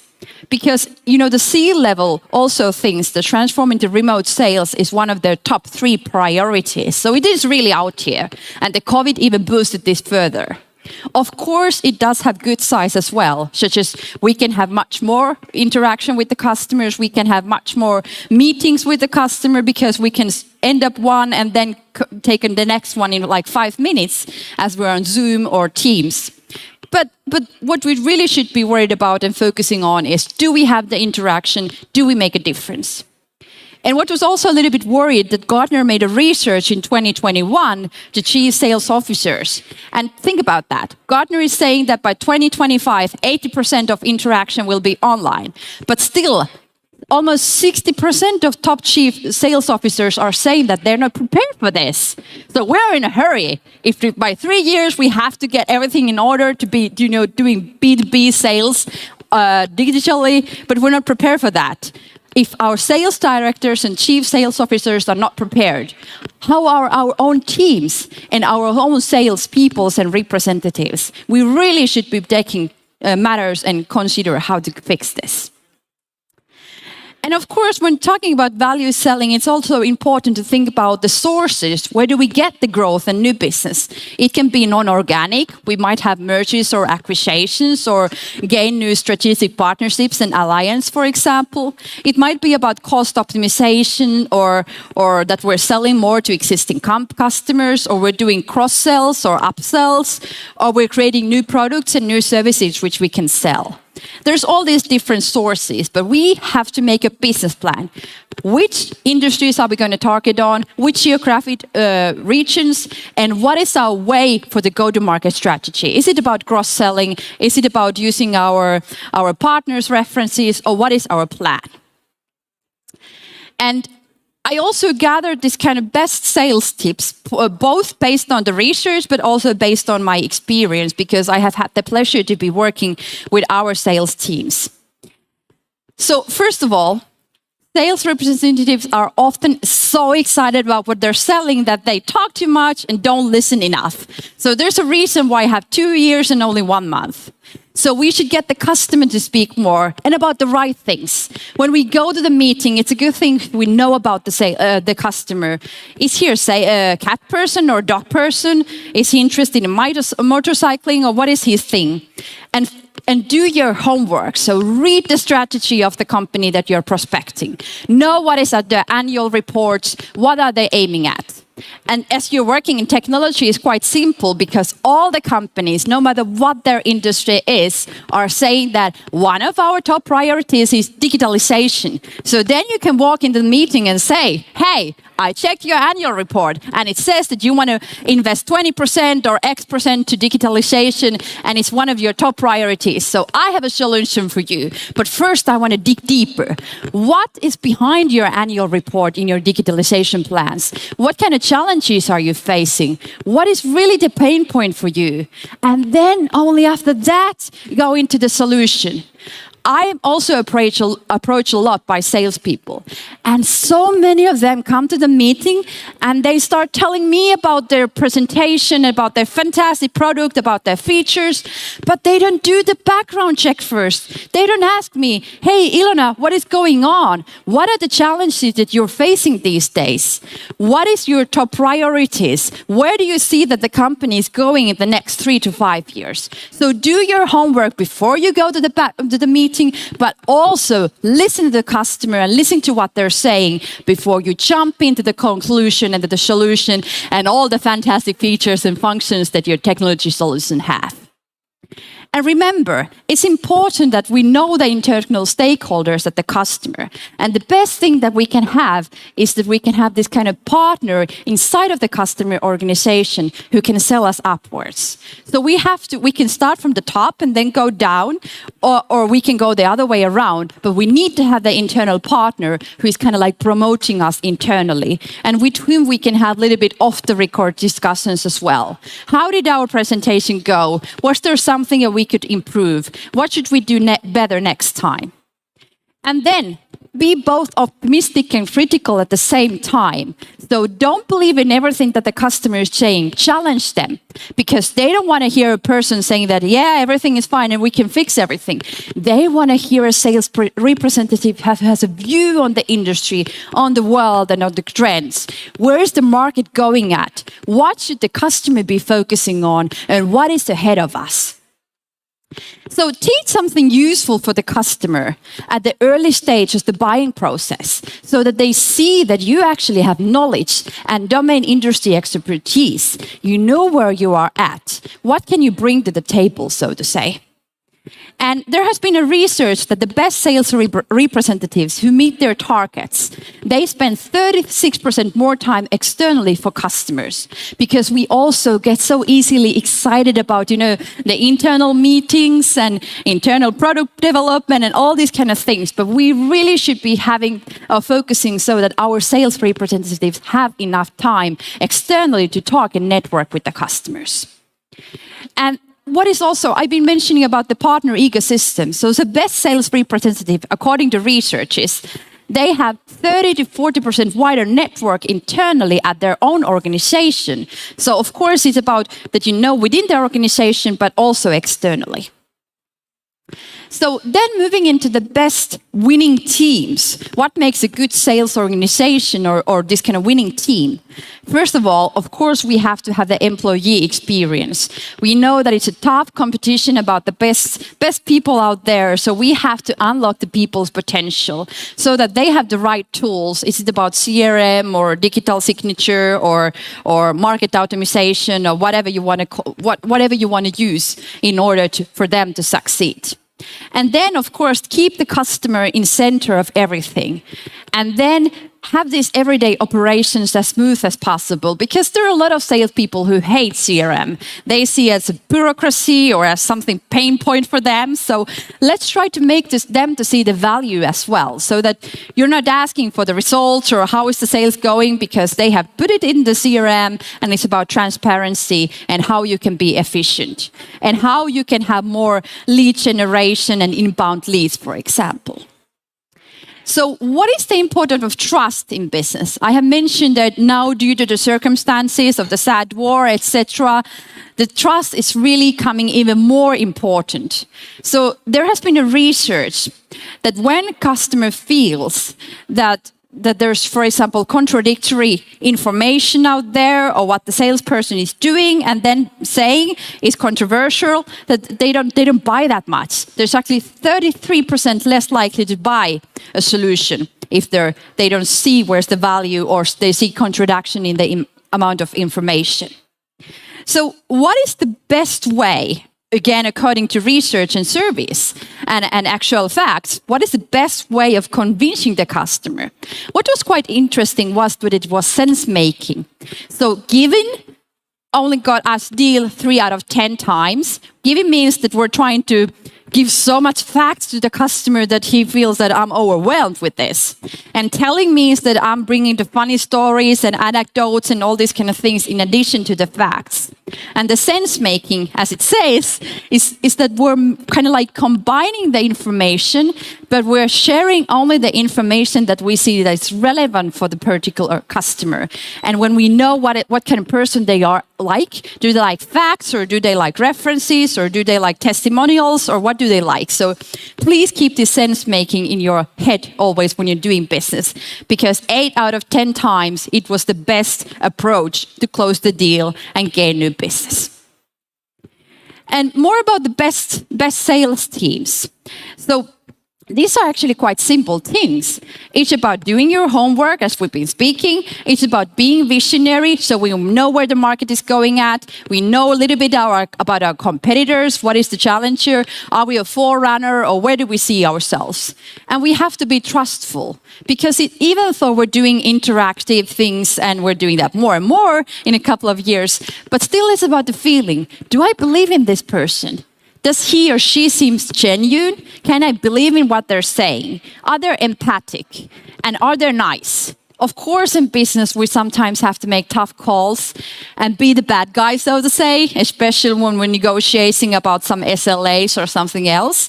But overall, do we see like a nice person? Do we seem like a person that would be nice to have a dinner or coffee or whatever with? Because it's all about the people in the end. And Google made a research about the winning teams, what makes the best teams. And what was quite interesting was that it wasn't about the individuals in the team. It was about the way that they worked together so that they were best performing in a sense. And there were 5 factors that were found in these best teams. And this is actually quite similar to Maslow's hierarchy of needs. We have the psychological safety so that we can be ourselves. We are appreciated as ourselves. We have different kind of people in the team. Some are more outgoing, some are more fact-oriented, some are more number-oriented, etc. And we get the things done on time so then we can meet the targets. And about the structure and clarity, there are often organizations who are also lacking, what am I supposed to do? What is my colleague supposed to do? Is it clear what is expected from us? So please get the basic things in order, because the people want to have a meaning in their work in order to have the impact. We don't want to work only because, our top management is saying that now we need to grow our revenue 25% this year or this fiscal. We want to have a purpose in our work. What can we bring for our customers or our society, or how can we create a difference in the world? And the trust, it's a simple thing, are we creditable? Do we seem honest and open, and are we close? And of course also, are we full of ourselves? Do we come to the meeting and tell that, hey, customer, you really want to buy this stuff from us because we're the best? Or do we come to the customer meeting saying that, hey, I've been checking your details. Let's chat more, and I might have something interesting for you, which might create a difference in your daily business. Well, guess which works better? So basically, it's all about the right people in right places. Also knowing from the customer side, who are the key buyers and influencers internally, not only at the top management, but also at the middle management and lower levels. How can we build this relationship and make it boost so that we can drive the strategy and business plan that we have created for this particular customers or this particular industry where we're operating at? And then we must have the tailored messages so that we don't go to the meetings and have the discussions on a general level. I just took our PowerPoint deck and I'm coming to here, and after this meeting I will have another meeting exactly with the same PowerPoint. Don't do that. It can be as easy as, putting the logo or taking a screenshot from the prospect's strategy from their website or something else, but show that you actually care and that you have tailored the message for them and check where they are heading at, so that you can be visionary in this. And then, at the end, I would like to share my doctrines in international value selling. As you can see, here is a business card from my previous job, where I was working as a software as a service company, and I was responsible for EMEA, so Europe, Middle East, and Africa. And I had, for example, a business card which was English and Arabic on the other side. So have the courage for the international markets and dare to use juniors. So not everyone has to be a seasoned expert. If they're motivated, if they're excited, they can grow on the role. And about the focus, I can honestly say that, for example, in this particular company, Claudia, I was responsible for Europe, Middle East, and Africa. But still, I was doing something with my teams in Mexico and in Singapore. And you might wonder, since when has Mexico and Singapore been part of Europe, Middle East, and Africa? So you really have to have the focus and have the discipline to have the focus. So what are your top countries and interests you're focusing on? So less is more. And the references, if you don't have, often customers are asking, what is your specific reference from this industry or from this region? Well, be creative, use your domestic ones or use your partner's references or something else if you don't yet have them. And then emphasize your localness. So no matter if it's a partner or agent or that you have postal restaurant address or local telephone number or something else, but show that you're truly present and not only, having Teams calls from somewhere all over the globe. But of course, you cannot have an office in every place, so be creative in this as well. And use your knowledge in culture. So for example, in many countries, Teams or Zoom meeting is actually offensive, so it doesn't work at all. So you might have to go there face to face or use your partner or something else. And be brave with using all these networks that you have. Ask if someone knows someone else who could introduce you to someone else and take their advantage of the expertise of, for example, banks and finance and law firms. And mingle in these networks. And what I really want to emphasize, mingle and network in the evening events as well. I've been to some conference where some people actually leave at the end of the official seminars. And that's exactly the time when you should be going for the dinner and discussing with your prospect or customer so that you can have more closeness in your relationship afterwards. And remember the importance of partners. And also don't trust too much. So for example, there might be some times when you should demand prepayments, for example. So don't be naive in this either. So be present in a creative way if needed, have the partners, remember to use the expertise, have mentors and partners who can help you out and connect you with the right people. And remember the focus as well. But the most important thing that I would like to say that don't overdo and overplan, so that remember the balance between the strategic planning and execution, because we sometimes plan too much and then we don't have enough execution. Thank you very much. It was a pleasure to speak with you today, and please feel free to reach out to me shall you have any questions or comments, or if you want to debate about something and you didn't agree, for example, what I was saying. So thank you all very much and wishing you a nice seminar day ahead.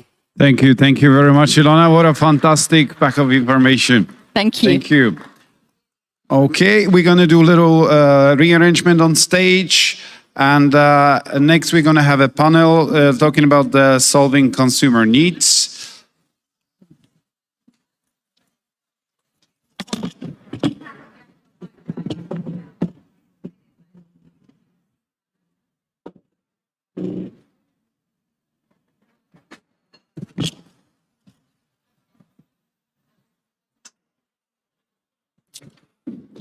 Okay, and next I would like to welcome on stage our moderator, Kimmo Irsbjørsund, and our guests, Peter Vestabaka, Tanya Karila, and Raghunath Kadhuvar.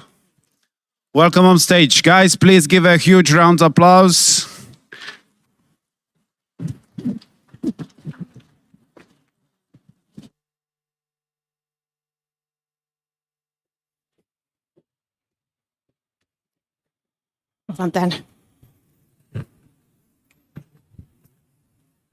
Maybe here. Oh, yeah. All right. I'm very excited to be here on this stage with these three fantastic people. My name is Kimmo Irsbjørsund, and for the last 5 years, I've been managing EISA business incubation activities in Finland at EISA Business Incubation Center. We are about 25 centers around Europe. And so I would like to start first of all to welcome all our interesting guests and let them introduce themselves. So why don't you start, Tanya? Yes, my name is Tanya Karila and I work as a Chief Marketing Officer at Infinited Fiber Company and really happy to join this panel today. Peter? Yeah, so I'm Peter and I'm focused on regional development here in the finest Bay Area. And Raghu? Hi, my name is Raghunath Kodwayar. I'm heading marketing and communications for Iqm Quantum Computers. So I think we have a very interesting setup of people here to talk about the specific challenges of deep technology and customer needs.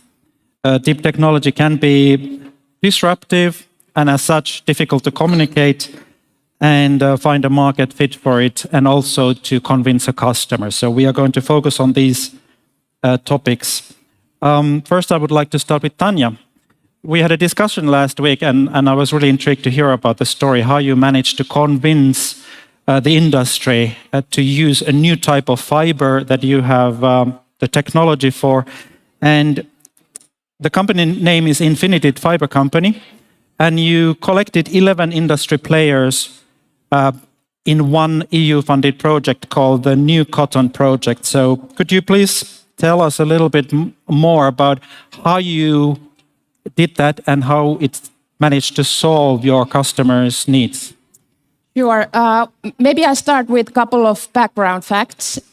So our technology turns trashed textiles into new regenerated textile fiber. That's the technology. Then there are a couple of backgrounds from the whole planet. I would say there is every second one garbage truck dumps textile waste which is being landfilled or burned, and only less than 1% of that is utilized for making new textile fiber.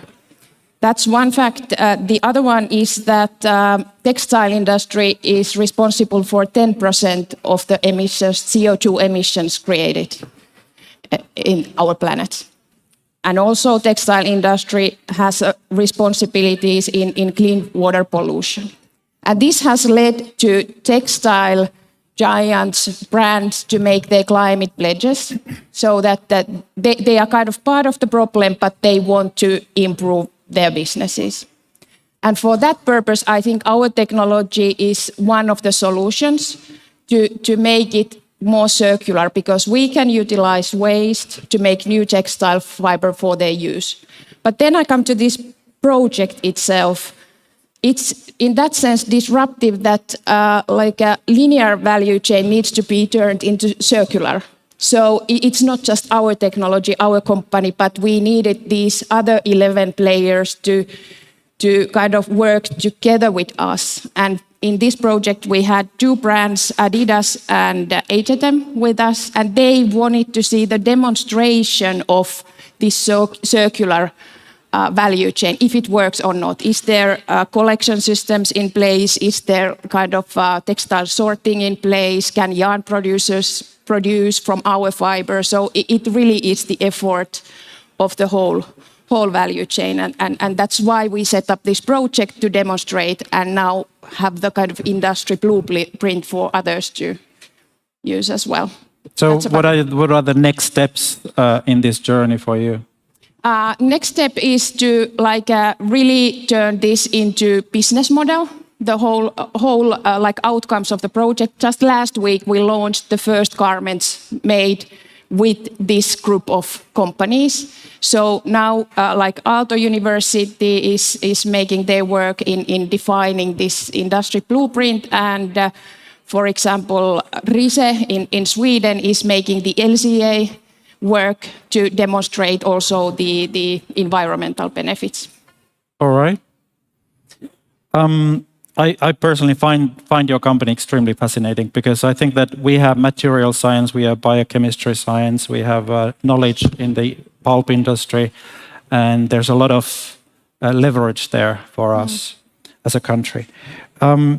Touching upon the subject of pilots, so you started with this kind of project/pilot. This is more like an open question to all of you, that is a pilot the best way to approach a customer when you are dealing with a deep technology? What is the best approach? Maybe you can start. Do you have any ideas on that? So maybe I'll let Peter answer it, because how do you pilot a quantum computer? You need a physical quantum computer to do it. So it's we don't use that approach. There are few approaches of remote access that we are working on. But maybe I'll let Peter answer the first part, and then I can take the second half. Yeah, I think that you can't really generalize, because again, and of course, when we talk about deep tech and technology, it's pretty broad, and I think that you need to pick the approach that works for you. And many cases, I mean, piloting, if it's something that's not proven, of course, it's a great way to do a pilot and not do a real project, if you will.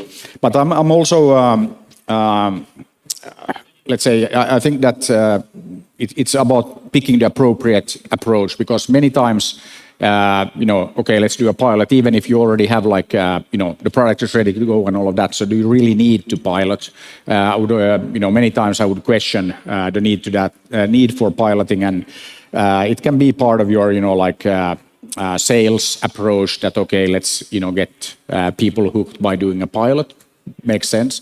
But also, you shouldn't use it just that to cover for your inability to sell properly. So I think that, again, no right answer. I mean, sometimes piloting, sometimes not. I mean, absolutely right. I mean, okay, how do you pilot, quantum computing? I mean, that's not so easy, obviously. And I think we have many examples where you can't really, let's do a little quantum pilot here. That's true. So Tanya, would you say that in your case that was the only approach? Yeah, that was the only approach. We are commercializing the technology, meaning that we are building huge factories. So there is a big investment involved, and it really needs to be piloted first and proved that it works. And small scale as well, selling to brands, they want. Normally textile brands, it's all about haptics. You need to touch, you need to feel before you believe in it. So in our case, concrete pilots have been really, really essential. Yeah. Then I would like to touch upon the subject of branding and marketing. That's one of my favorite topics, and we have an expert here on the stage for that. Deep tech is scientifically and technologically very advanced, but also that brings the challenge of how to brand and market that. Which communication channels, how important is the branding side of things, and how do you go about the marketing side? Fantastic question. So I'll tell you a real story that happened. I was coming in from Nokia, Microsoft, where marketing was the heart of the company, where you did everything. Everything was influenced by marketing, part of the product leadership teams. And then when I joined IQM, 30 quantum researchers, you heard Jan say this, 4 quantum scientists had started this company, and no business competence in the team, not corporate experience much. The first question I received on day one is, so what does marketing do? I thought the person who was asking me was joking. In a room when you walk in where you consider that marketing is very important. And then that was my mirror moment, where showing the mirror and saying, dude, you need to earn your bucks here in this company. So that was from a colleague. From that time, we have done relatively well, I would say. So we have become the European leader. We have closed over 50 million euros in sales. We have raised 2 rounds, 150 million. So marketing has done something right at IQM. But the way we started, and then we are still true to marketing, is we are building a brand. Like in deep tech, you need to understand that it's all stakes in, all in. Like in poker, you're going all in and you are building a brand. There are no midways there. Either you get acquired if you are somewhere in between, or you go all in and build a global brand. So that's the approach we took. We said we will focus on it and we'll build brand. And not just in terms of customers. We said we will start acting like a listed company. So although we were a small startup at just 12 million raised, we were growing very fast, burning a lot of money, but we said we will build a brand which is a global brand. And we started focusing on different groups. Analyst relations, we considered it's very important because they were the ones who were influencing our customers. So starting day one, we reached out to that. Investor relations, we invested into that. PR, like the media relations, we invested in that. So we took a 360 approach where we didn't just focus on customers to build the brand, but we looked at the holistic approach saying, how do we build a brand across all the touch points? Because for a startup, we are also growing a startup. We need to raise money and we need to also raise customers' money.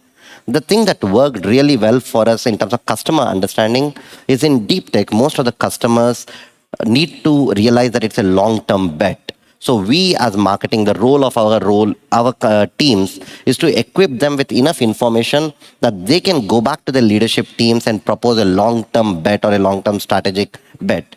And that was very important. So where we have invested a lot of resources, money and content is to produce that kind of content which our customers can proudly carry forward and present it to their leadership teams. So we have not taken any traditional marketing approaches. So our digital marketing spend is zero. Our agency spend is zero. Our press media relations agency spend is zero. So we do everything in-house. So we are a very, very lean, good marketing organization because we have focused more on content and also understood that it's not only customers but all the stakeholders involved in the ecosystem. Well, I think you've done a great job because your brand looks much bigger than it was in the beginning. The same question to you, Tanya, because you are the Chief Marketing Officer at Infinity Fiber. So how did you build the brand? I think that it is really key. You mentioned customer understanding. So if we wouldn't know our customer, then it is really impossible to build a brand that is strong. So I'm an engineer, but still I use this word a lot in my work, which is empathy. It's not about sympathy, but empathy. You need to know how your customers think even better that they think. So we need to know their pains, and it's really old value proposition thinking. You need to know their pains and their gains, and even better than them, and then tell it in a way. So our brand was kind of based on our best understanding of our customer needs, like textile brands. Yeah. Great. So, Peter, what is your take on the role of marketing and branding? Yeah, marketing and branding guys, I would say that it's like everything. But I think that, also like what discussed previously, it's again, you have to understand what you're doing. And I think that it's always like a good start that you understand what you're up to and you understand your customers. That's of course always about solving their problems. And I think that there's always a danger when we, if you look at the technology industry in general, and then if you look at like deep tech, then like serious technology, it's very easy to get carried away by the technology. And then we can like easily forget that we are not there because of the technology. We're there because of the customers. We're solving some real world problems. And the technology is kind of like a detail in the end. Who cares?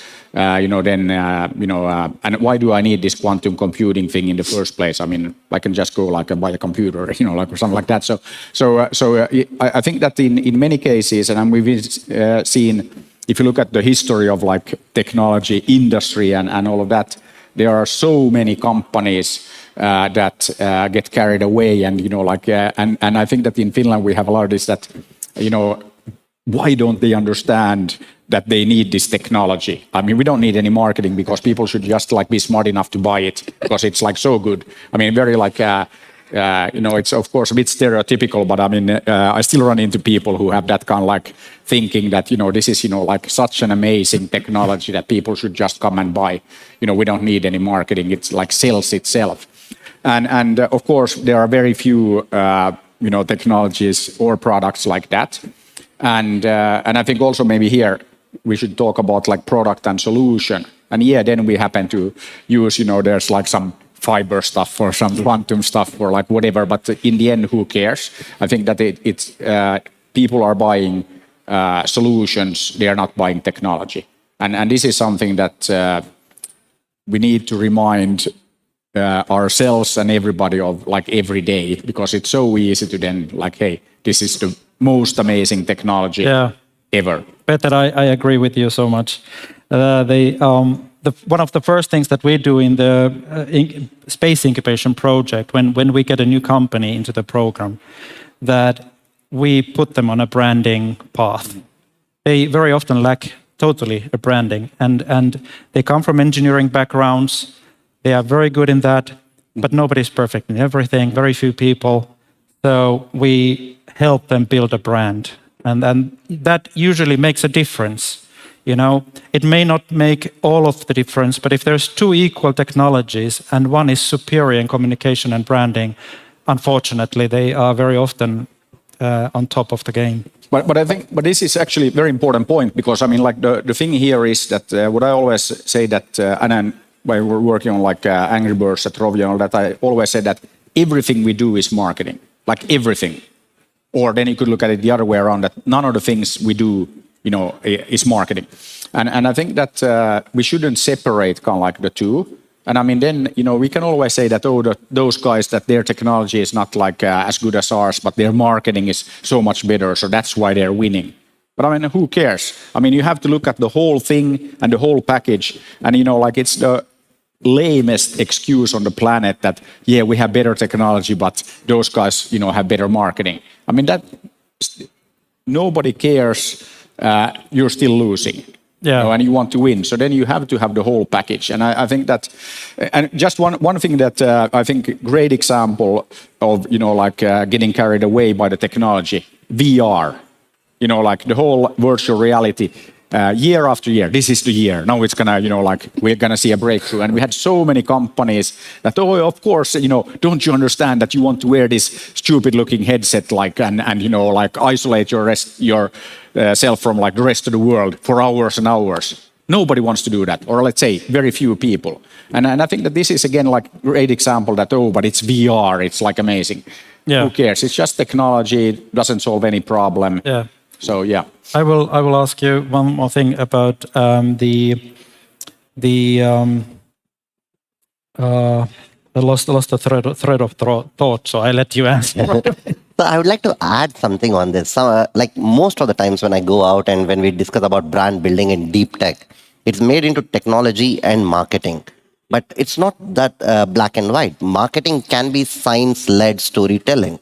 And the important part here is building a deep tech brand is very different, because you need to still be deep in science. Your customers are mostly PhDs or who understand the science really well. Like I cannot go into a meeting where I bluff about quantum computing or just be on a superficial level about quantum. So my customers will call me out within the first 5 minutes of that conversation.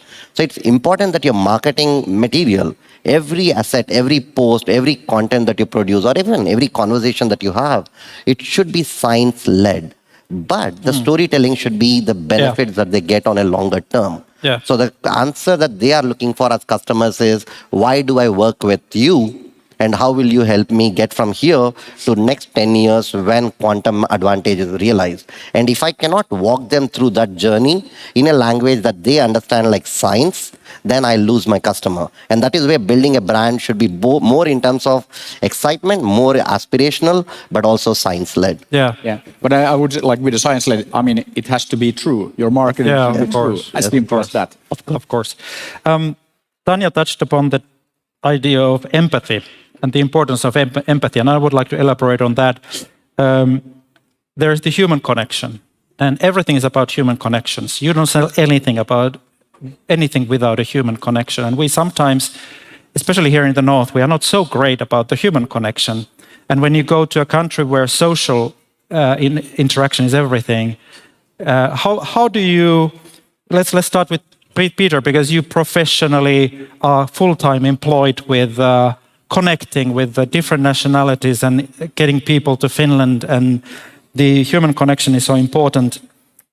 How do you see this importance? But I think that in anything that you do, you have to place yourself kind of like in the place of the customer. and understand what they're trying to do and what you can do for them. I think that exactly you said that. I mean, if you go into a meeting with these like PhDs in quantum and you have no clue you heard about quantum computing, they will throw you out in like the first 2 minutes, or they will just like ignore you and start looking at their phone. And I think that this is again, it doesn't matter if you're talking about like deep tech or like whatever, but it always has to start with understanding your customer and what you can do for them. I mean, this is again really like part of the marketing. That marketing is not just like pretty brands and pictures and slides and like all that, but it's really at the core. I mean, and that's how I understand the empathy, that you understand and you can put yourself in their position, and then hey, I have this and I can solve this for you. But it's really like as simple as that. Yeah. Would you say that this lack of empathy or lack of human connection in Finns and in the Nordics is more of a myth nowadays than a fact? We have a lot of myths and a lot of stereotypes. Many of the stereotypes are at least somewhat true. But I think that also, if you look at your stereotypical Finn that doesn't say much and like all of that. But I think that it's also once you can like then really get kind of like going. I think that it's a little bit like this, that and that's also like this stereotypical thing that it might take a while to kind of like become friends with like a Finnish person.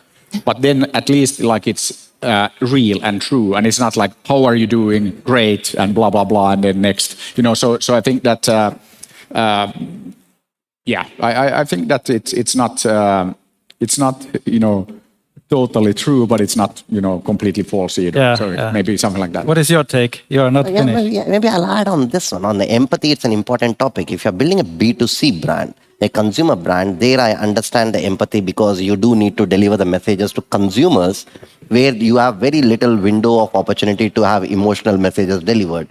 With a deep tech, at least the way I've seen it in my experience, having worked both in B2C, also in B2B and deep tech now, is that you need to be authentic. So you need to be authentic in putting the right people in front. It cannot only be a CEO or an evangelist or a CMO who comes on stage, but you need to make the scientists as champions. You need to still speak to different levels and different peoples. Most importantly that I see is deep tech purchasing is still tender based. Most of them are tendering processes. So there, however authentic your brand is, however empathy you have, you still need to go through the basics of business building. So account-based management and all of those, I can go on about the processes. So there is a good line that you need to balance between being authentic, understanding your customers and empathy, but also having your business fundamentals in place and knowing how the customer makes the decisions. Because the tendering processes, however strong your brand is, if you're invited into a tender and if you don't win it, then you don't build a brand which is successful. Exactly. So we have a couple of minutes left.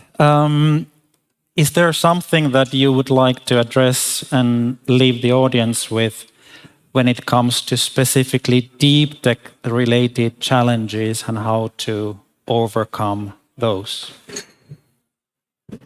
No, well, I could a bit summarize what we have been talking here. Like, there is value in marketing, and marketing is not just making nice pictures. It's knowing the market, knowing the customers, how they behave, what are they driving them in their decisions. It's all about them, and it's really valuable to consider it in maybe even before you start developing a technology. Is there somebody who will buy and pay to create profit for you? Is it also about appearing a little bit bigger than you are in the beginning to be more credible?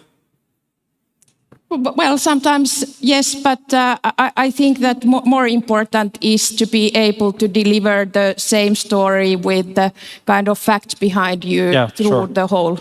Yeah. What about you? So maybe my take is, if you want to run your scientific lab as a company with small money and small funding and so on, then you don't need a marketeer. But if you want to go big, and then if you want to really build a brand where you can convert it into a very, very big business, a global business.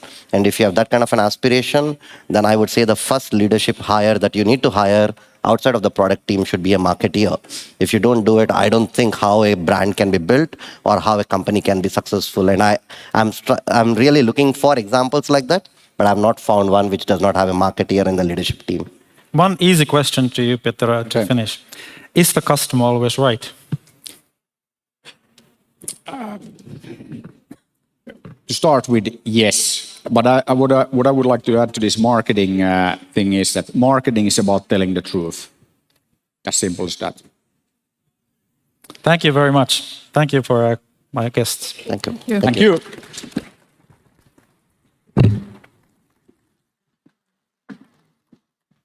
Kiitos. Thank you, thank you. Thank you also Kimmo. Thank you Peter, Raghunath and Tanya for finishing off that previous track. Now we're going to move on, and the next track is how to fund your rocket. And to lead us off is going to be a keynote from the Director of VC Investments at Tesi, Juha Lehtola, talking about funding and growth profiles for deep tech companies. Please welcome Juha to the stage.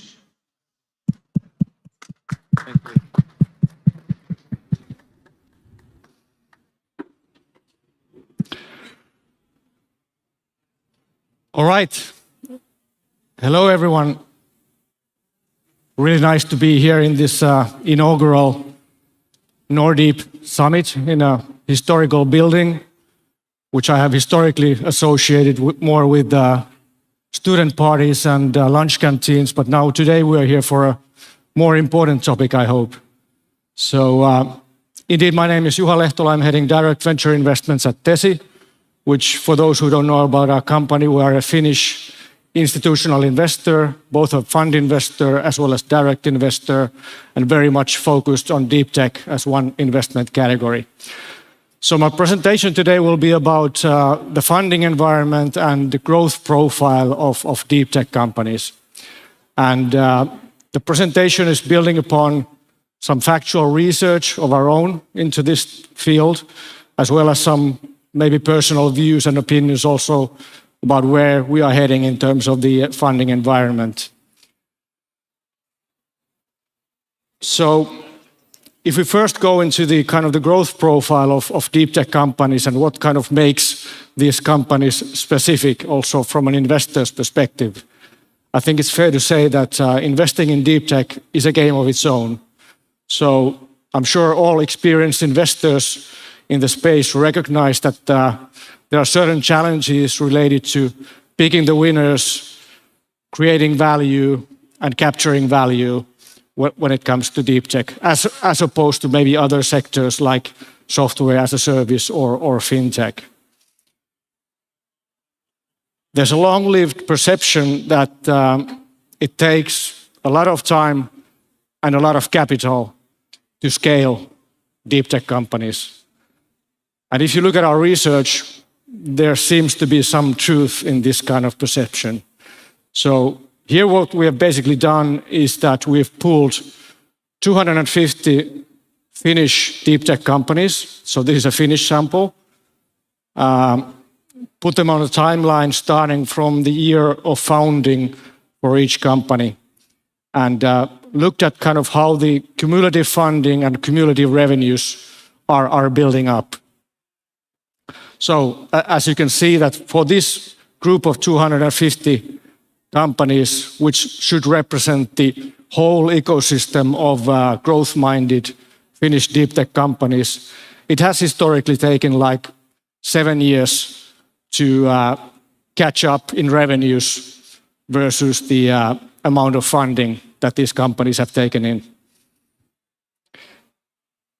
Then maybe going a bit deeper and on a more granular level, sorry about the picture, may look a little bit messy. We actually refer to this as the spaghetti picture internally. But again, the same 250 companies put on the lines, kind of seeing how their revenues have developed from the year of founding. And this is now annual revenues, not cumulative as with the previous slide. So clearly, for the companies that ever cross the 10 million mark in revenues, they typically do that somewhere between 5 and 15 years of funding. There are some exceptions, of course, but typically it takes a fair amount of time to get into that kind of revenue levels. Then what else you can see here is that obviously not nearly all of the companies ever make it to that kind of revenue scale. So the classical power law effect that you always have in venture capital is very evident here as well. And in fact, we are not talking about 80-20 rule, but it's more like 90-10. So 10% of the companies or the company population accounts for more or less 90% of the revenues. So again, making it or kind of underlining the fact that it's picking the winners is really important in order to be a successful venture investor in deep tech. So if this sounds like somewhat bad news from an investor's perspective, it takes a lot of time, it takes a lot of capital, and you may question, is it even possible to make profitable investments in the space? And clearly we can say yes. So there's a good number of investors making good returns in deep tech companies. And one of the reasons behind this is that if on the previous slide I showed the revenue scale-up curve, but the fact is that revenue is not a perfect proxy for value creation in deep tech.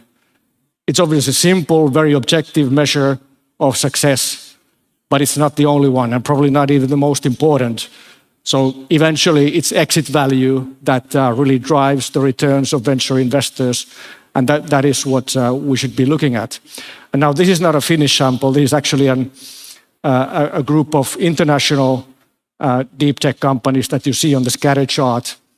And all of these companies have had less than 5 million in revenues at time of exit. And if you look at the kind of the exit valuations for this group of companies, you can see that even going into hundreds of millions of exit value is not unusual. And maybe the phenomena that is behind this is what the investment bankers like to refer to as strategic exit windows. So there is an opportunity for exit even in the early stages of a deep tech company life cycle, especially if the market dynamics as well as the competitive dynamics between the strategic acquirers are aligned with a target. It can create kind of a perfect storm and a situation where you can command really high strategic premiums in exits. And this is not just a pitch, but it's actually a factual data. But then again, timing of the exit, especially for this early exits, is really crucial because these time windows, they may appear, but also disappear very quickly. So if you kind of miss this kind of time window, then it may take several years for another opportunity to emerge, and then you may have to argue for the exit valuation more based on the financial metrics and the revenue metrics of the company. Good, but that's about the growth profiles. So if we then go into the current and historical environment and state of deep tech funding, and again, especially in Finland, the volumes have really soared. Obviously, the environment is changing, but if you look at the investment volumes historically, we are in a completely different shape compared to 10 years ago when the whole market was really small, like just tens of millions invested into Finnish deep tech companies. Maybe worth mentioning here, if you think that the investment amount seems a little bit small compared to Dealroom, for instance, we have actually manually selected this group of 250 companies, and we have applied a pretty strict criteria into what qualifies as deep tech. So, as you know, the definition is pretty fluid, and you see more liberal definition of deep tech as well. But I can clearly say that this these numbers represent the true kind of engineering, science-driven companies in Finland. So if you look at 2022 alone, so current year, we have actually already made a record year. So 350 million invested in this year alone, and we have a few months to go into companies in deep tech in Finland. Obviously, and as usual, again, driven by a few large rounds, kind of flagship companies. So these 3 companies in total account for almost 300 million of the total funding raised. And maybe all in all, this phenomena of large rounds, let's say more than 50 million euros, this is a very recent development. So only during the past 3 years or so, we have really seen the emergence of these kinds of rounds in the deep tech companies. So that's great news for the ecosystem. But if we look at who are the investors behind this growth and kind of the investor profiles, as well as where the market seems to be heading. And now here I'm not so much relying on data, but more like maybe observations about where the different market actors are going into. So first of all, what we have observed in our portfolio of deep tech, and especially if you look at larger rounds, tens of millions or more, they are really widely syndicated. So there's typically a large number of investors, also different investor profiles. You typically see VC funds, corporate VCs, as well as government entities, all being part of a syndicate. And starting with the VC funds, I mean, you have seen the emergence of specialist VC funds, both in Finland as well as Europe, mainly being active in the seed and Series A stages. But what we are kind of lacking in the European ecosystem still is these large later stage specialist VC funds who could lead and, let's say, write tickets of 20 million or more. And that is maybe one reason behind the fact that, as I said, the investment rounds are widely syndicated.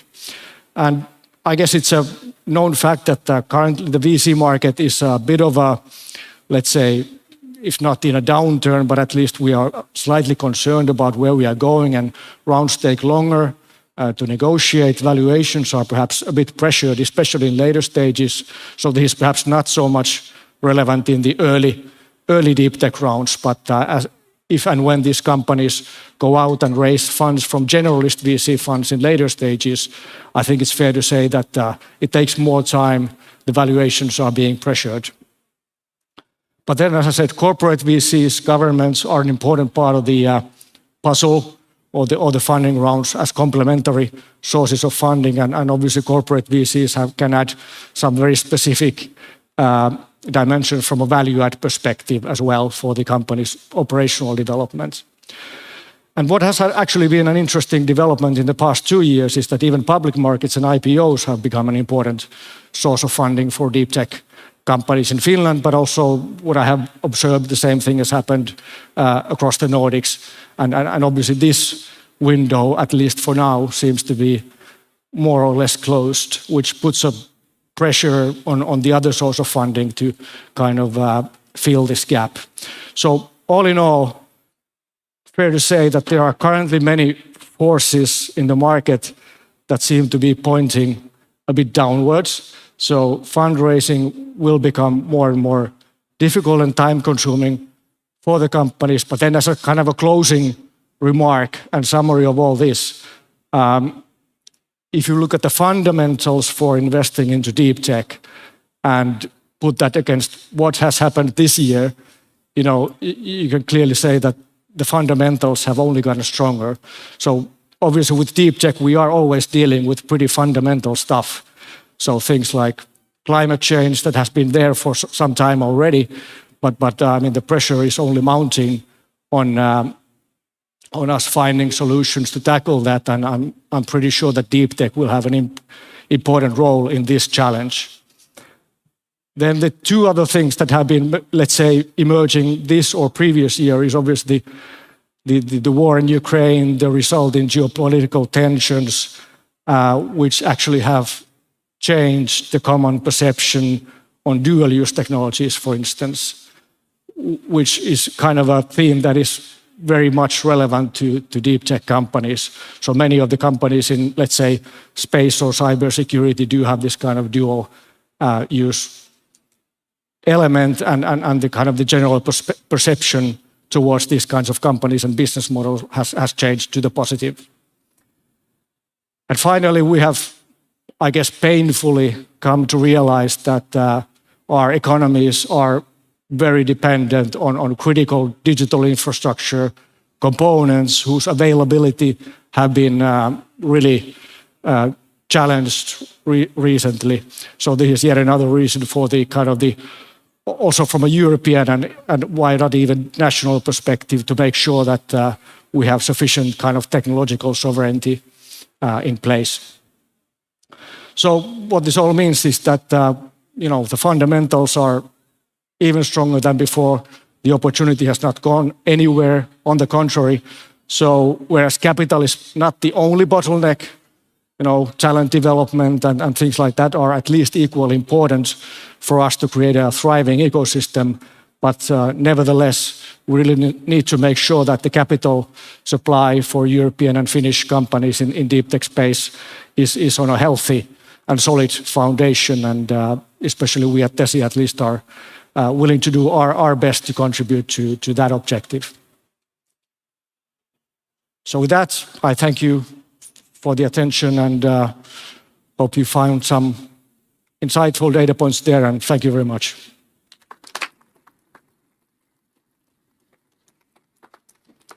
All right, thank you, Juha.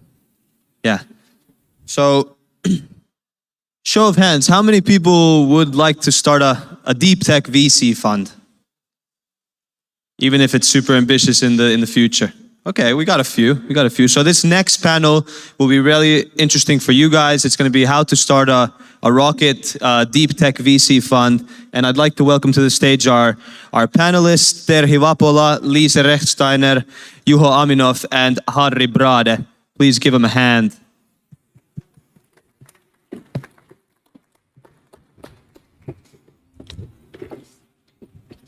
What do you want to say? The other way around?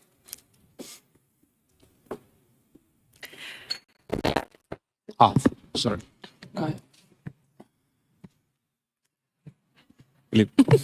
Okay, we're the wrong way around. I think this is a good way to start the panel, right? So we can mix it up a little. So thank you very much for coming to listen to us. This is a super exciting topic. So we're going to talk about how to start a rocket VC fund. And I have the experts here with me talking. So first of all, we have Lise. Lise is coming from V Squared VC. So having the perspective of being there, done that, succeeded in doing it. And then we have Harri Brade, representing Business Finland VC. And then we have Juho Aminov coming from EIF. So really looking forward to this discussion. And to kick it off, the first question, of course, what's your angle to this discussion? Do you want to start? Sure. Can you hear me? Yeah, I think so. Yes, I'm with V Squared Ventures. I'm not going to take all the credentials for where V Squared is today, since I just joined a year ago. V Squared has been on the market in the format that we are today since 2020. Did exist under the name of Vito Ventures, though, since 2016. So that's when we started doing deep tech investments. Today, under V Squared Ventures, we have 2 main funds and also 2 opportunity or SPV funds. So a few hundred million assets under management right now, and currently fundraising, and we'll have some exciting news going out publicly soon.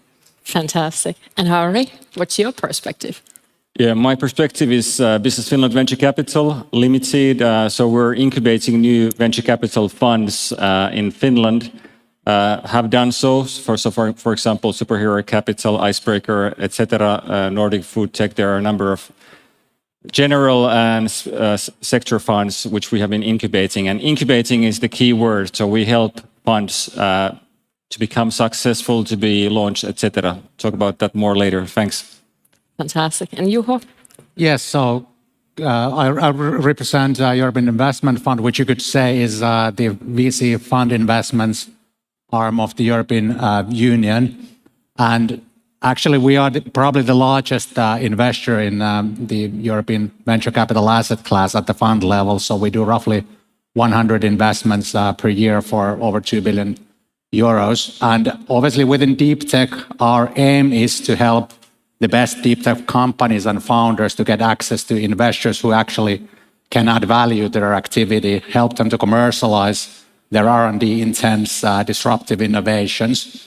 And by doing so, obviously, we try to foster some policy objectives at the level of the European Union, like increasing competitiveness of EU, also fostering our strategic autonomy and digital independence. Fantastic. And then maybe for the audience, it would be really interesting to hear, Lisa, your fund's perspective. So what are the practical steps you need to succeed in order to get where you are today?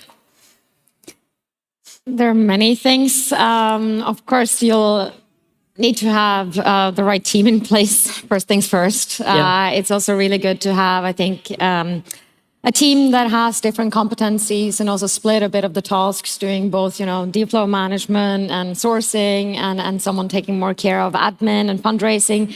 I think it's very beneficial as well to have outsourced quite a few of the things on the administrative side. Most funds do these things. And of course, extremely important as well for fundraising is to be out there and network, build genuine relationships. Attending conferences such as these, but also one-on-one meetings with the larger networks. Fantastic. And maybe the perspective of Harri. So what are the resources and advice? What would you recommend where to get support when you're starting a new thing?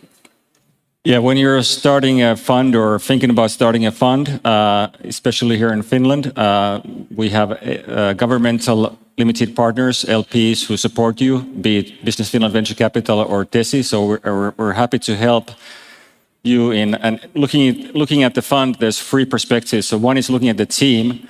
So we're happy to help also finding the right team members. So you don't have to think that you have the team as such when you're approaching us. Secondly, looking at the strategy, we're happy to help in looking at the strategy is crisp enough that you actually have thought through how you will fund and find the LPs and find the funnel for the first fund, but also the succeeding funds.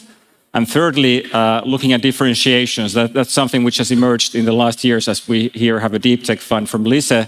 So yes, you can have a generalist fund, but more often than not, you need to find a pocket where you differentiate from the kind of current offering in the market. But those would be my advice. Fantastic. And maybe Juho, just to take it one step further. So if you would choose one thing, because you've seen so many funds, so what are the most, if you would choose one thing, what would be the most critical thing to get right? Well, I'd like to refer to the often used term USP or unique selling point. Yeah. So also from an LP perspective, you see if the fund manager has done his or her homework and in a way understands what is actually the market opportunity that I'm targeting.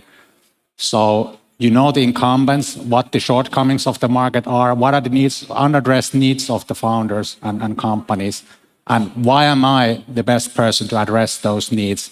And most importantly, from an LP's perspective, particularly in the long run, I'm going to make money on that opportunity. So this you need to somehow package. What's the opportunity and why am I the right person to address it? And, package it well and also be able to sell it and communicate it to your potential investors.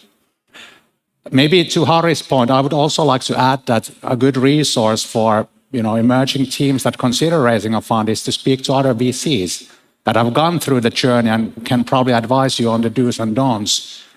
So that's, and we all know that VC investing, even though there is always an element of competition for the best deals, but it's also a very, very cohesive and friendly environment. So people actually are there to help others as well. So that I would also recommend. Very good point. Thinking of the USP, it's easier said than done. So what would you, Lisa, been there and succeeded in it? So how would you approach it? Of course, finding a niche in terms of the investment thesis, like deep tech, for example, makes a lot of sense. Deep tech is not that unique, though, anymore, as it was in 2016. There's a lot of, luckily, deep tech funds popping up all over Europe, so that is great to see. You can, of course, try to distinguish yourself through track record, etc. But if you don't have that, I do think my recommendation would really be to just,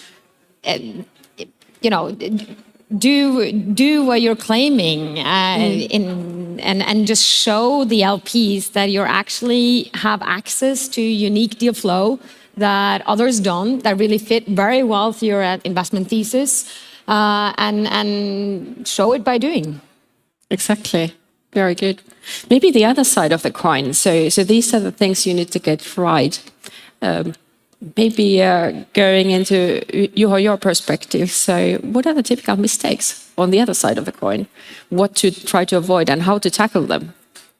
Well, at least for first-time teams, something that people typically underestimate is that how difficult it is actually to raise a fund and how long time it takes, because we, like Harri and I, we have the luxury of choosing from a very broad range of different strategies and propositions that come our way, and we cannot invest in all of them anyway. So the competition is hard, and that's why the USP is really important. So you need to be really differentiated. Somehow you need to convince why should anyone give you money.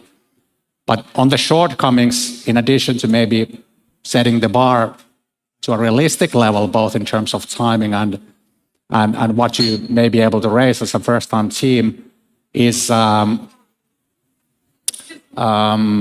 the capital deployment model. So fund investing is a different thing than investing your own capital in stocks or even as a business angel. So fund investing is typically a journey of 10 plus years, and you have a fixed amount of capital at your disposal, and you have to allocate it wisely and build a portfolio and follow a certain strategy. So usual shortcomings is that people don't actually prioritize their time and money well enough. So you need to cut your losses early and obviously double down on the winners. And that's easier said than done. Also, follow-on reserves, like linked point to the earlier. So you need to allocate a certain amount of capital for initial investments and also safeguard that you're not short on capital if the need arises later. And first-time teams, they tend to be a bit too aggressive on the initial deployment phase and maybe discover later that maybe I should have allocated my capital a bit less progressively. Yeah, I think Juho's points are very, very to the point. If I add to that, one thing which I think Finnish VCs in general could prep up is the LP kind of management or relations. So kind of having a long-term vision and a structural approach into LPs, be them Finnish domestic LPs, but then later international LPs. And one reason for that may be that we have kind of a fostering atmosphere with the governmental LPs, be it Business Finland VC or EIF, where we bring a certain amount of money. And there are certain LPs which often also invest if we invest. So we give kind of a stamp of guarantee of quality. But I would recommend having a structural approach and really spending time in building good relations, long-term relations to LPs, and also then finding international LPs, maybe through the international investments and the connections there. Very good. Then maybe jumping into a little bit different perspective. So thinking of what do you see missing from the market? Because there are so many funds and more popping up all the time. So what are the sectors to look at, and what areas would be interesting? Maybe I'll start with Harri from your perspective. Yeah, thanks. So generally, I would say that more and more we are looking into sector funds and pockets where there might be opportunities in sectors. Having said that, it cannot be, especially looking at Finland and Nordics, the pockets can't be too small, so then you have to find opportunities that are large enough. So if, for example, you're looking into smaller pockets, so then maybe you have to combine certain pockets to make an interesting proposal.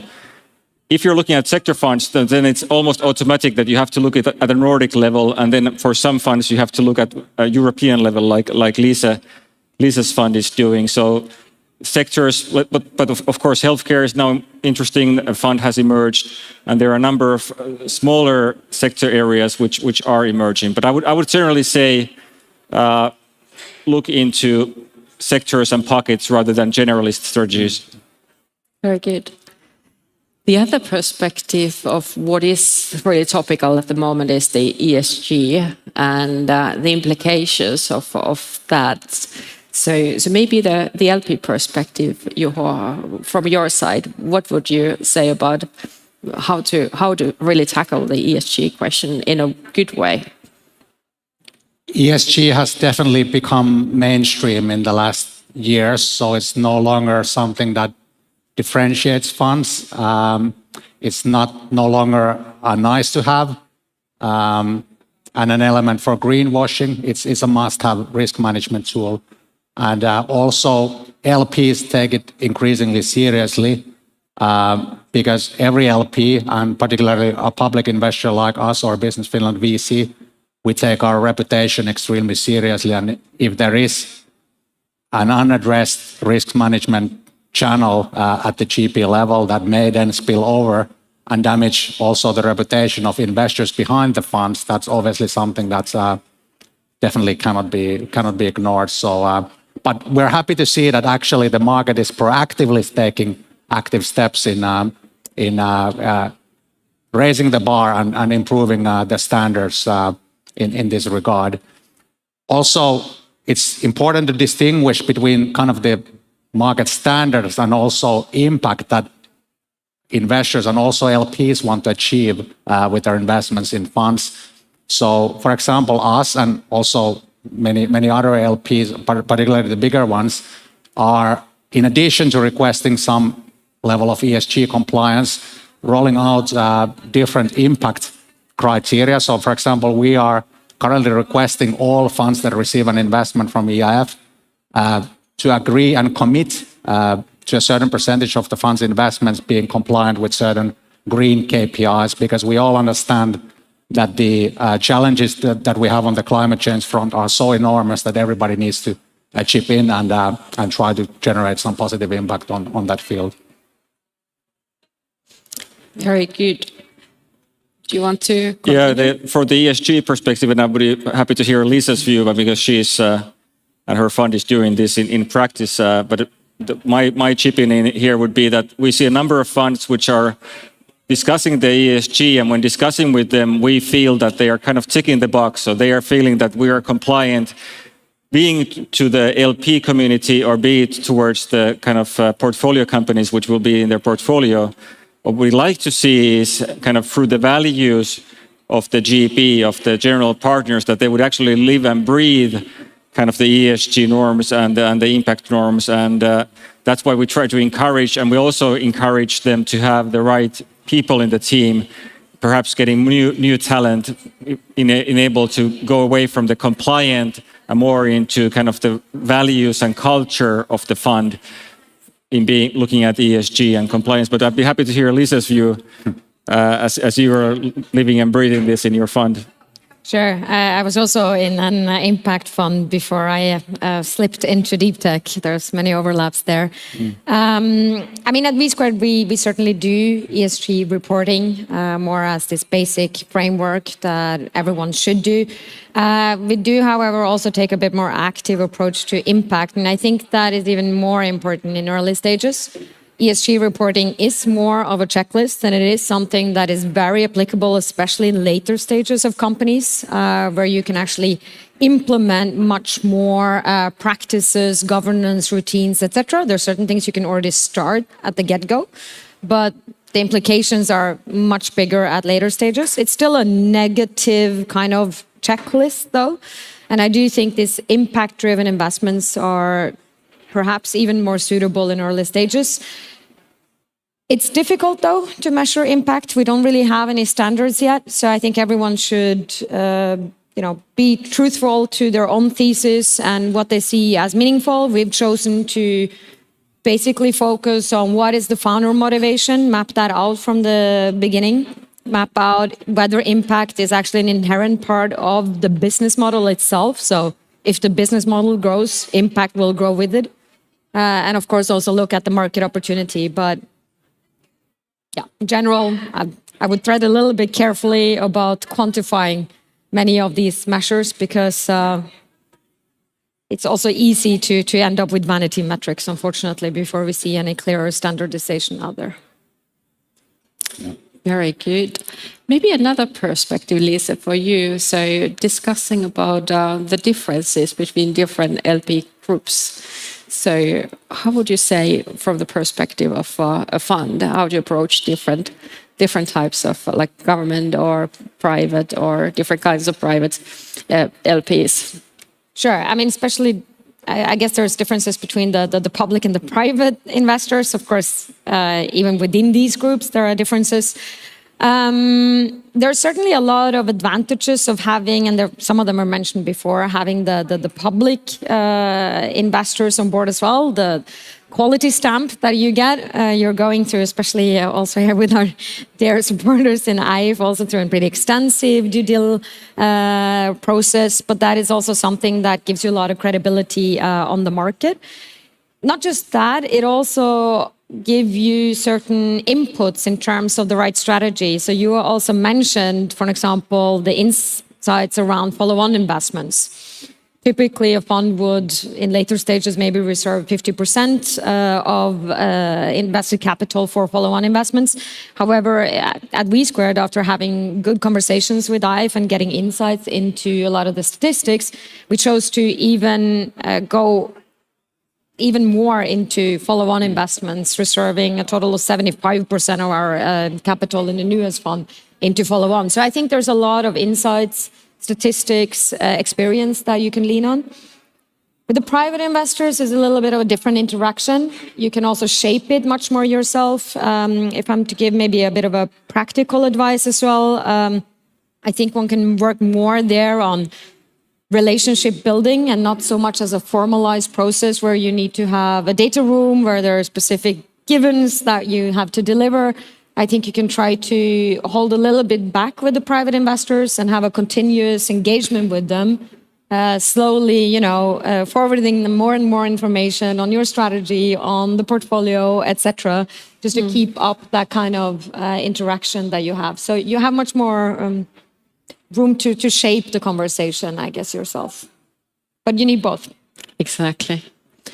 Then maybe if you look forward and forward into the market trends, so what kind of things there are in the market, in addition to what we have already discussed, what to watch?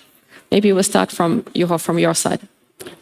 Well, I guess generally in the venture capital markets, we see that there will be some moderation or decline in the returns that we've seen, particularly last year. So 2021 was more or less an outlier year, both in terms of investment volumes, but also exit activity and liquidity events that we saw also in our portfolio. But the good thing is that if you look a bit more like mid-term, or even if you exclude last year, so we're still on an upward trend in terms of everything that relates to VC ecosystem. And I think deep tech probably is even one of the faster growing areas within that market. So we're on the right track. And there will, at least we don't expect a major correction in terms of capital availability for good companies, because there's a lot of dry powder in the market. So a lot of funds that actually raised a significant amount of capital before the current crisis. So capital is available and looking for good opportunities. Maybe generally trend on the investment level, and maybe Lisa can confirm this, but generally we see that there is definitely an increased appetite for, let's say, quality companies that don't have high burn rates and grow at all expense and burn cash by doing so, but rather, appetite for companies that can become cash flow positive sooner rather than later. That seems to be one of the more hotter topics for this year and probably also for the next quarters to come.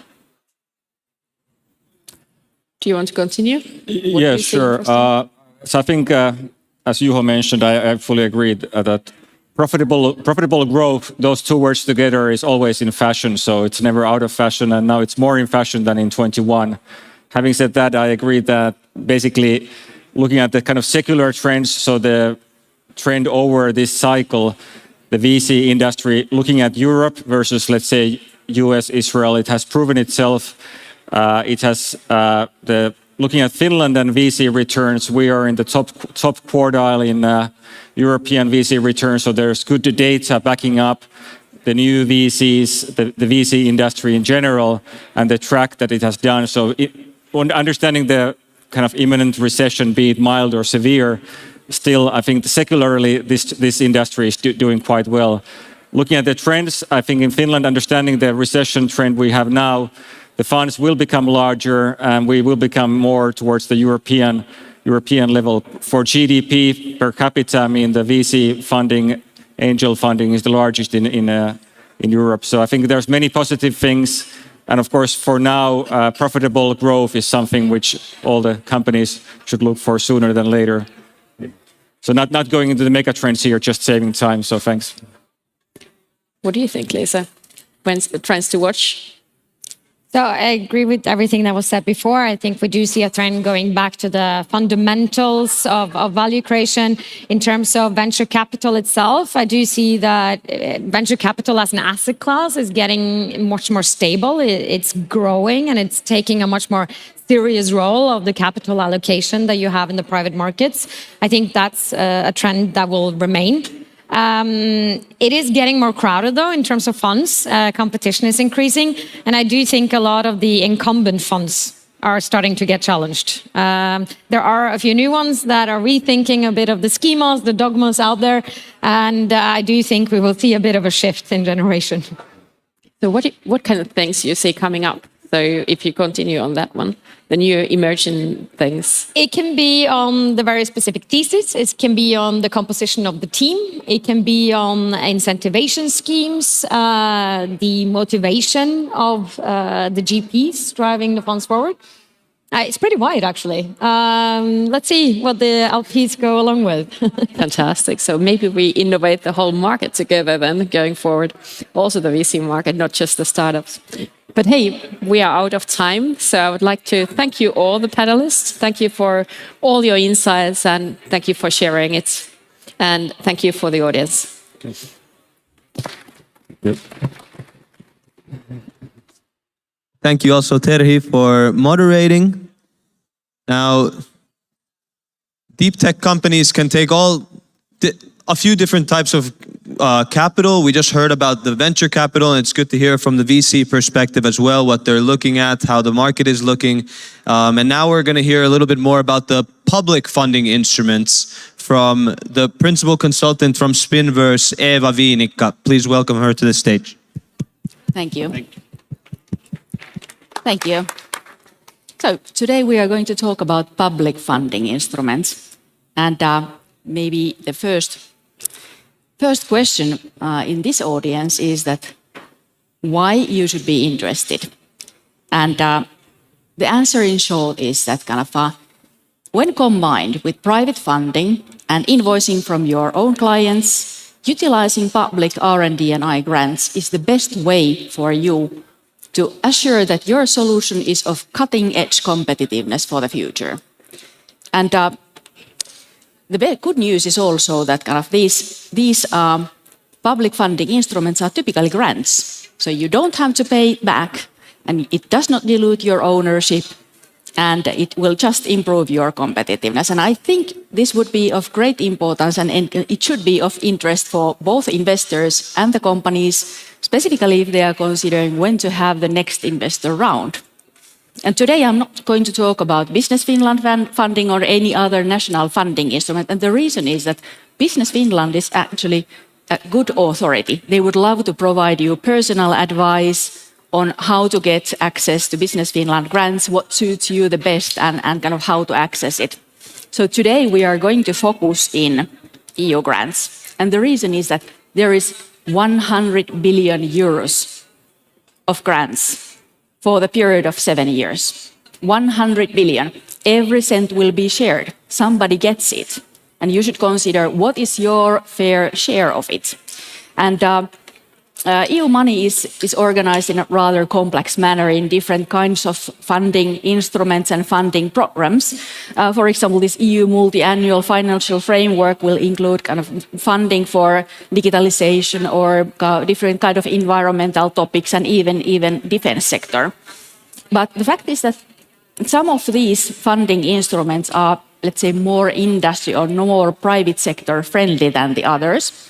And that's why we'll be taking a bit closer look into Horizon Europe, which includes more than 90 billion euros for the 7 years. And the structure of Horizon Europe is based on 3 pillars, and specifically pillars number 2 and 3 are the most important for industrial players and private sector. And pillar number 2 has 6 different topics ranging from health and kind of culture and civil security and so forth. And they are organized as clusters. And each and every one of these 6 clusters will publish a funding program every 2 years. And this funding program include the calls where you can apply money from. And in addition to these 6 clusters, kind of Horizon Europe includes a number of public-private partnerships. And these public-private partnerships, some of them also have their own specific funding calls, for example, key digital technologies joint undertaking. And of course, the next question is why specifically EU funding? Why not just national grants? And of course, you could consider that kind of getting, say, 2 million euros for kind of improving your competitiveness would be the key attraction, but actually it's not. It's the least important. In my opinion, the most important attraction and benefit of EU grants is the opportunity to kind of collaborate with the best partners. And just imagine an opportunity where you work in a very large consortium project where you have your clients or your dream clients or participants from the sector you would like to penetrate in. And you develop your own kind of R&D activities, and then you can have an opportunity to demonstrate your R&D outcomes as a part of a wider solution, kind of perhaps your customer's solution, and then get feedback from the customers. And for 3 years you do it, you get a lot of feedback, and just imagine the competitiveness after that. Not to talk about kind of the, let's say, positive visibility you can get in the project communication and dissemination, or the fact that kind of participating in this kind of project, European Commission is actually sharing your risk of long-term R&D. And of course, kind of if your company is not born global, EU projects provide a very nice opportunity for you to lay the foundations of your cross-border collaboration for your future exports. And then, how does it work? There is funding opportunities ranging from really kind of close, kind of very research-oriented activities to kind of very close to market actions, even from almost science fiction up to places where you demonstrate system level in operational environments, so very close to market. Typically, the projects include, say, 5 to 50 different partners who share a grant from 2 to 12 million euros for a 3-year project. And in most cases in Horizon Europe, the funding is either 70 or 100%. Just imagine, you can put your R&D personnel working in a project and you can fund 100% of their salaries and legal ads in this project. And most of the funding is basically for collaborative projects where you have other partners you collaborate with, but some of the funding instruments are also potential kind of where you can apply money alone. And typical EU projects are actually like public tenders. There is a call text which is describing very much in detail what kind of R&D activities you should do in your project and what kind of results you should be delivering. And kind of the funding instruments differ a bit from each other depending on how research-oriented or how close to market they are. Typically, if you are doing R&D collaboration, gaining new skills, ideating with the research and technology organizations, the grants are a bit smaller, the total grant. The funding rate is typically high. And then kind of the funding rate, well, typically high, kind of between 70 and 100%. And the kind of ideal leader is a research organization. Then if you go to kind of a bit closer to the market, product development, co-creation with your clients and the others, typically the total grants are a bit higher, the funding rate is a bit lower, and then kind of the ideal leader of this kind of a project is actually in the middle of the value chain. And then there are projects for even industrial scale-up, where you can kind of either get grants or loans, and kind of the ideal leader is obviously the investing partner. And if you consider why, or should you really give it a try, kind of go to your first EU project ever, yes, you should, because kind of typically one project leads to another project. You get invitations to the next projects, and you get more grants, more partners, more feedback, and more opportunities to plug yourselves in European industrial value chains. This is just an example to show kind of what could it be. It's real life. Kind of just consider kind of the opportunities and benefits of kind of for these companies involved. And some of the projects are actually forming an ecosystem for R&D and I, but even business. And I'd like to raise an example kind of from Project Applause, where we have 31 partners from 11 different countries. Just imagine being a startup or an SME in this kind of a project, where you have large corporations, big brands of the sector, and then kind of you could develop your technologies and demonstrate it as a part of the wider solutions by these large corporations. And then you have the best RTOs in Europe, making sure that you really go beyond the state of the art. So just imagine the benefits. And typically the problem is that if you decide to go for a kind of public funding, that how to find the right type of EU funding, or how to find the right call that suits you the best. Well, one obvious solution is that you could contact a consultant such as Spinverse, or then you can contact Business Finland. Business Finland has a specific unit which is specialized in providing advice in these topics.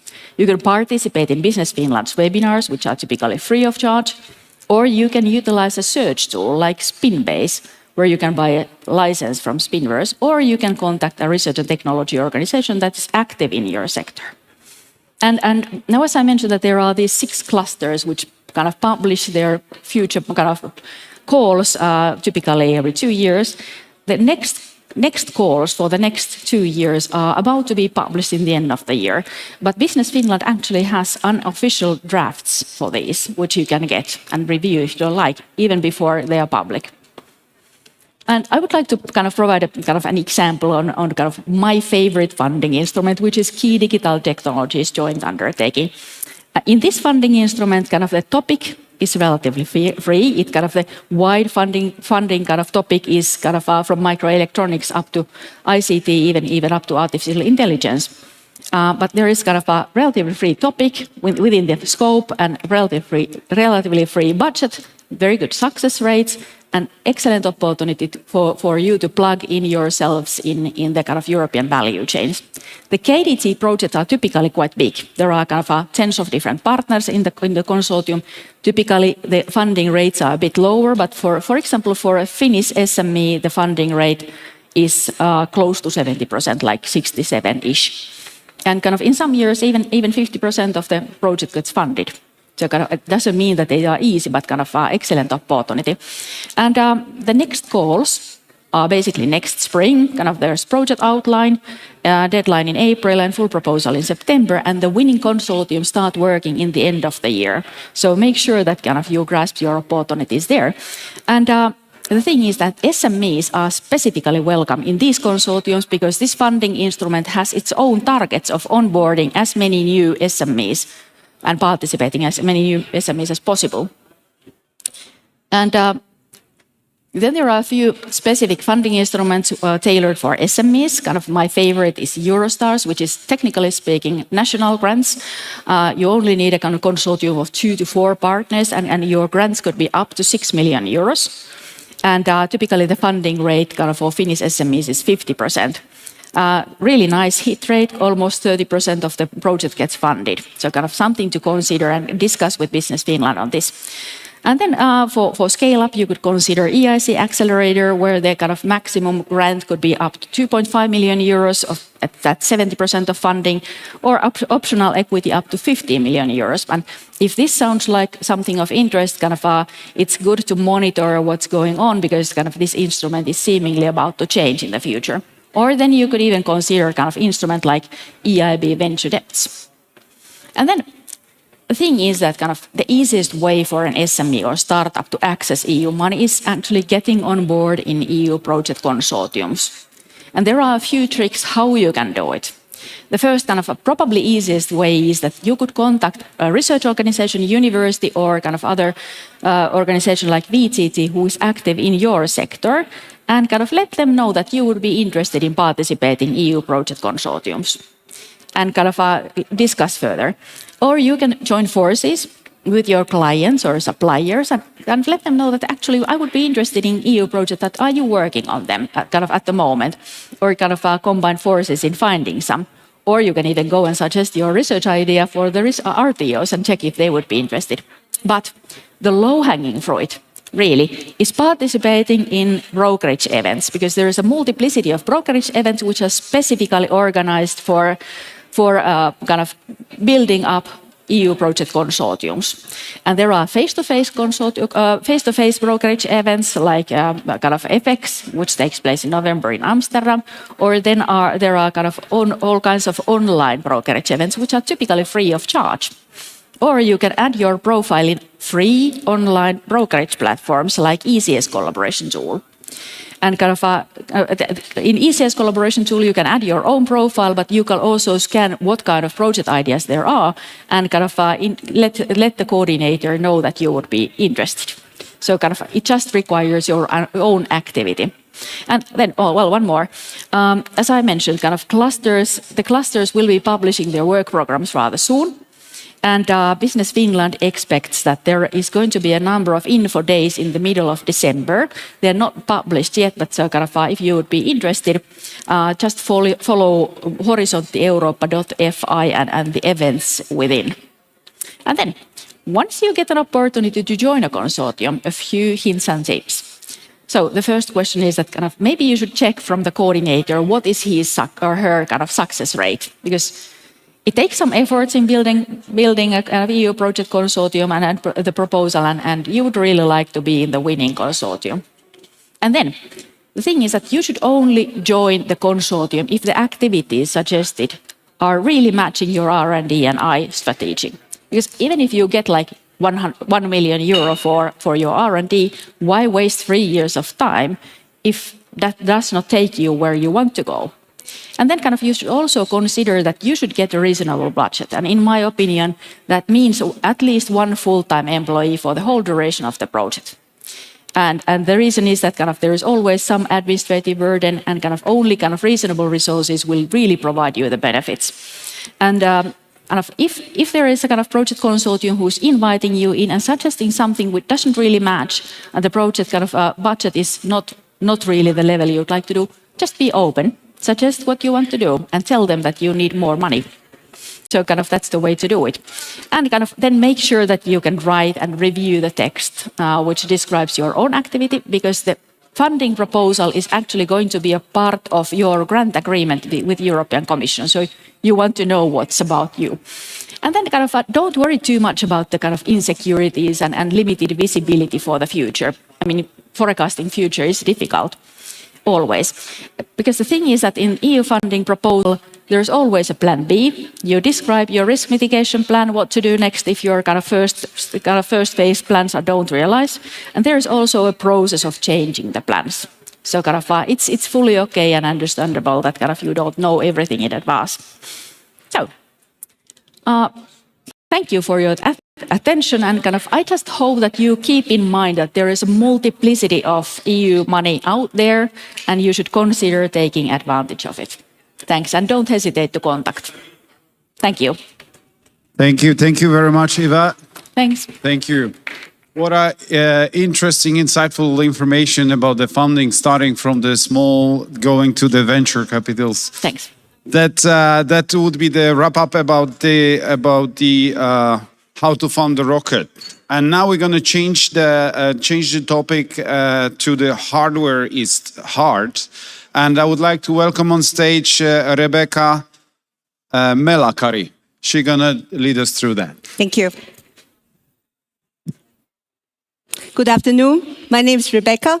Really glad to be here. When I was a child, my mother painted a dream job for me to become a politician. On the other hand, I wish to be a stand-up comedian. I do find there are similarities between the two professions, but luckily I became neither.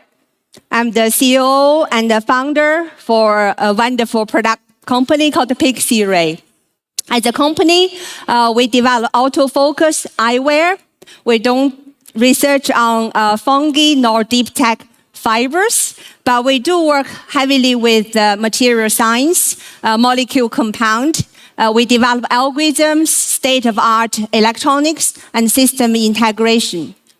As to myself, I've been in the field of manufacturing and product delivery for almost 20 years. Today, I will talk about the pride and the prejudice of making hardware product. There are some lessons from the novel we could apply in our context. And just a declaration, it's not eyewear industry specific, nor it's a romantic love story, but there is a bit of loving part towards hardware making. If we would like to live in the world with more convenience and excitement and pursue the curiosity of humankind, we should be working on autonomous car driving or space technologies. Now I sound maybe like Elon Musk. I do take the pride if the product I'm working on can remedy deficiency, save time, empower people, make us see better, hear better, or feel better. Hardware per se, it has a very wide definition, so I would like to narrow it down a bit to consumer electronic product. First of all, I would like you to meet Mr. Sagu, who is a representative of SaaS, software as a service, and Netflix and Spotify, you name it, for the SaaS. And he's having a conversation with Miss Helen, who is a representative of consumer electronic product. Sagu says, in the startup scene, I get a lot of attention due to my potential stellar growth. But consumers love me and more. How does that manifest itself? On average, in American household, there are 25 internet-connected devices in 2022, up from 11 in 2019. Someone may perceive the pandemic worked like a time machine that propelled us to tens of years to the future. Sagu says, I may not agree the advancement to the future, but there is seemingly a substantial increase on the consumer demands for consumer electronics. But as a hardware startup, you need more time, you need longer development time and more capitals, and in the end of the day, you are less profitable. Well, that sounds a bit old school. If we take a look of DJI, GoPro, Fitbit, your opinion might be refashionated.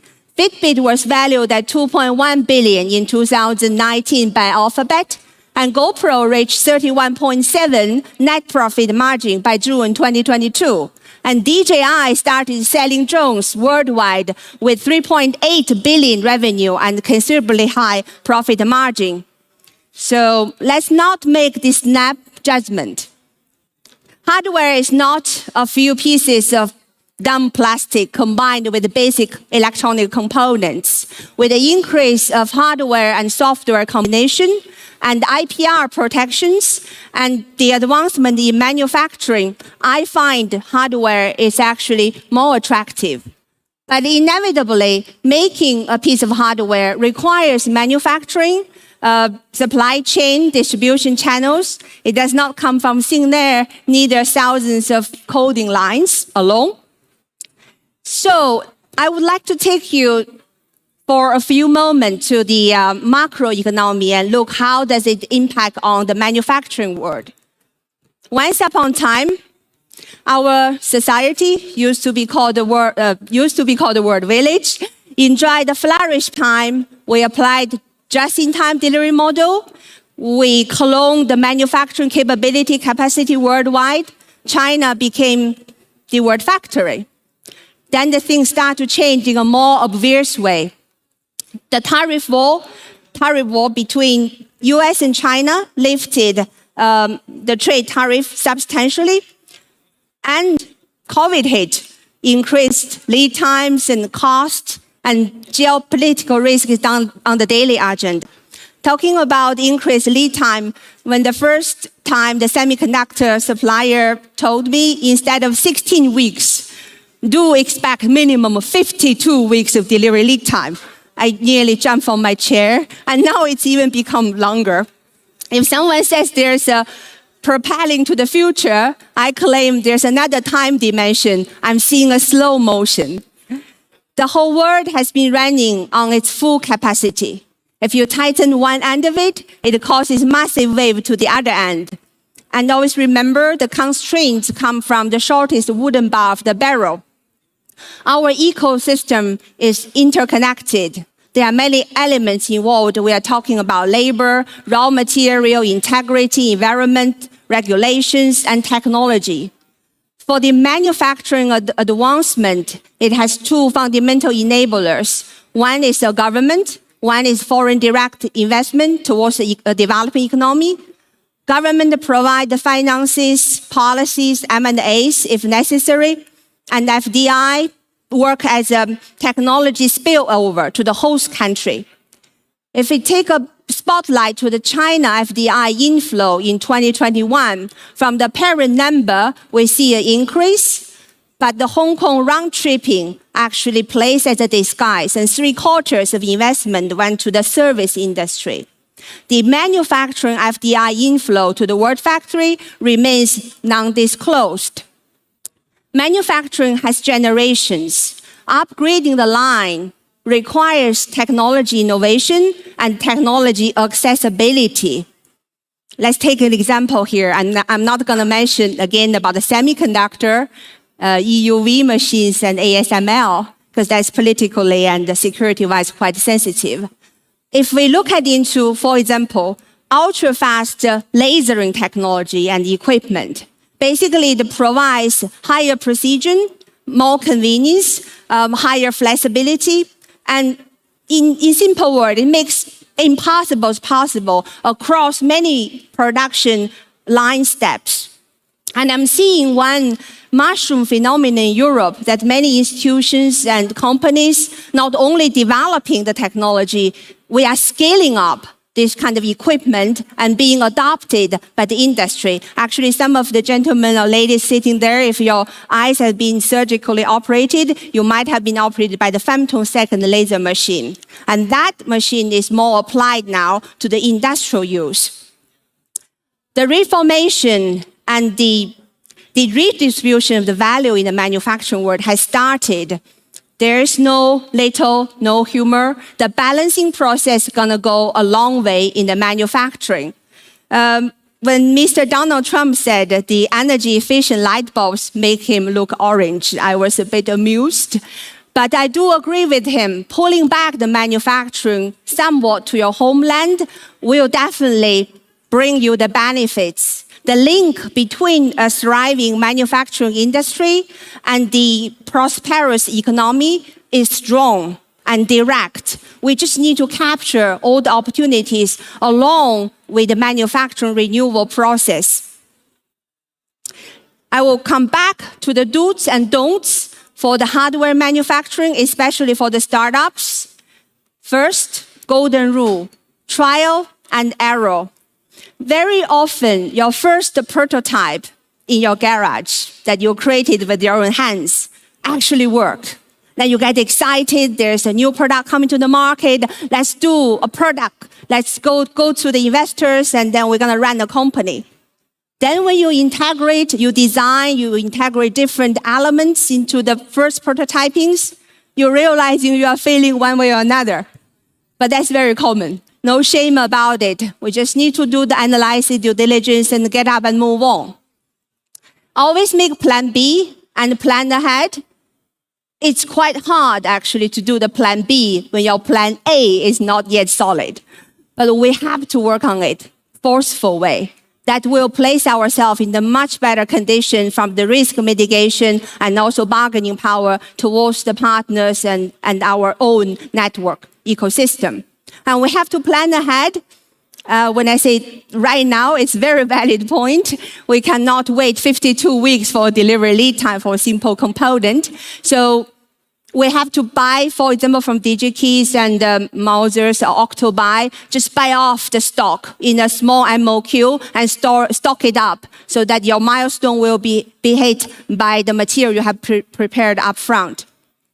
Local manufacturing for final assembly and testing. Local here means you can buy an airplane ticket, fly in, fly back within the same day. And that will bring you, and also you can do in-house, this will bring you immense information on the critical incoming material quality, outgoing quality control, and faster iteration between the customer feedback to the production line. The partner with best suppliers, and here the best supplier means who understand your vision, who prepare to support the development through the journey. And for example, MOQ, I repeat, the minimum order quantity can save you from cash flow risk, stocking risk immensely if you have the best supplier to support. Be prepared that what you need may not be found from the open market. One example here, jigs and fixtures and your testing system. It's quite often underestimated how much effort we need to put there with the CNC machines, with the software in-house developed application that can test your product in the hardware world. This is not all, but I will stop from the do's and don'ts for a moment and look at the third lesson is in general, if we don't succeed first time, we just need to try it again. If we follow the pride and prejudice, what's the direction of the manufacturing technology development? Here, I would claim it's a deep integration. It's partially driven by the wearable consumer electronics, wristwatch, AirPods, earphones, smart glasses, health trackers. We are talking here the ultra-low power consumptions. We are talking structural functions. And as an eyewear company, we are embedding electro-opto components into our product in the form factor of a pair of eyeglasses. So if any one of you is working in the deep integration, I'm going to really be glad to have a conversation with. And at very last, I would like to say to the Dare founders and the endeavors on the startup journey, a bit of poetic, grapes grown in the harsher, difficult conditions of a dry season are known to be richer with nutrients and sweeter in taste, resulting in higher quality wine. Difficult time ensures fewer participants in any given sector, but it also ensures the one do persist, will develop, and reach the goal. So good luck, because you need some, and do your best. Thank you very much. Looking forward to the panel discussion. Thank you very much, Rebecca. Put it there. Yep. All right, and next in our schedule, we're going to have a very interesting panel. It's going to be Juho Risku, Rene Kromhoff, Doug Castro, and Rebecca are going to join as well. They're going to talk about scaling up hardware business.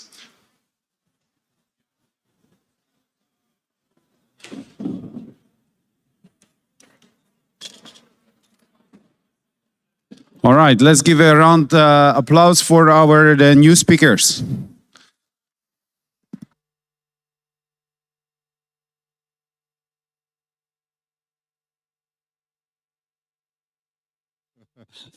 No issues with that. Yeah, thank you.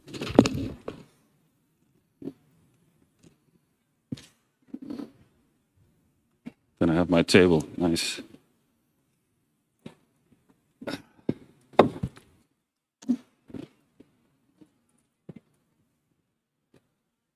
Okay, welcome everyone. Now we have an interesting panel about the scaling hardware and whether it's a hard or not. Let's see if that's a question. We have three panelists. Each and everyone has a little bit different angle and kind of a background, distinctly different background in scaling the hardware businesses. And I'm very, very much looking into a kind of a vivid and interesting discussion.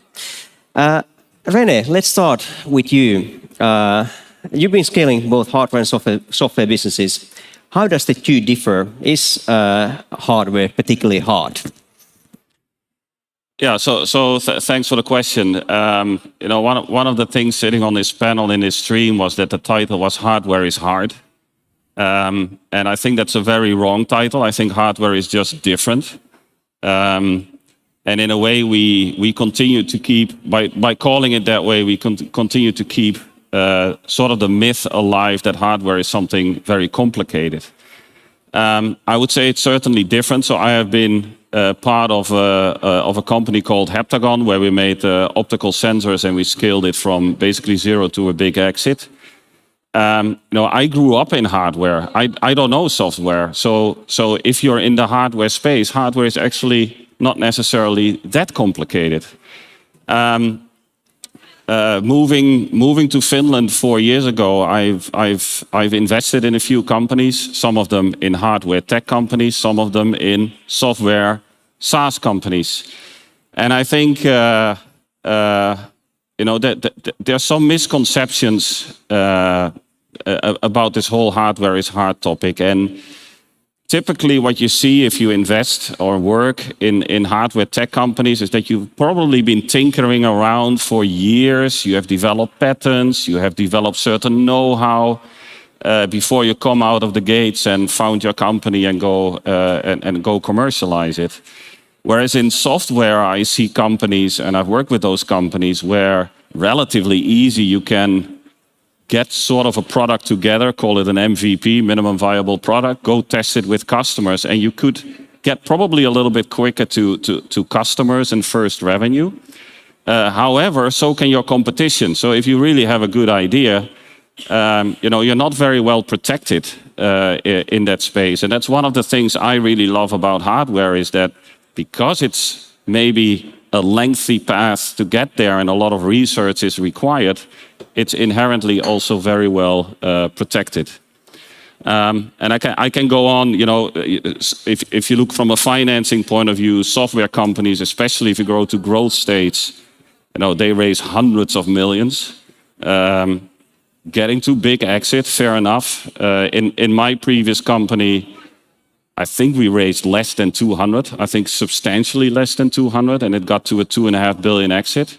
So also this hardware is hard, it's expensive, it's complicated. I highly doubt whether that's actually true. Douglas, you've always surprised me, kind of ease of scaling up. Anything to add here? It's not easy, I think. If you're lucky, you make it look easy, but you suffer a lot quietly.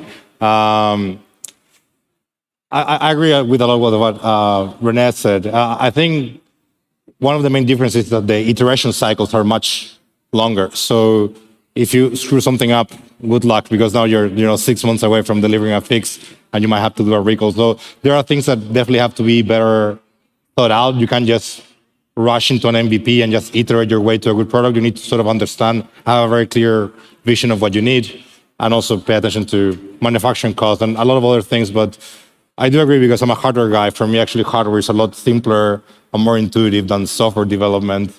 It's just different. And scaling up, I think, it depends. I think one thing you need to decide early on when you run a hardware company is how much of the manufacturing, if any, you're going to do yourself. And based on that, you need to pick the right partners to help you handle everything else. If you get that mix right, I think you can scale up quite seamlessly, actually. It's a matter of having enough capital to buy more parts and ramp up production. It really depends. So, Rebecca, if we'll change gears a little bit and look at the kind of how the kind of things differ throughout the different stages, and also kind of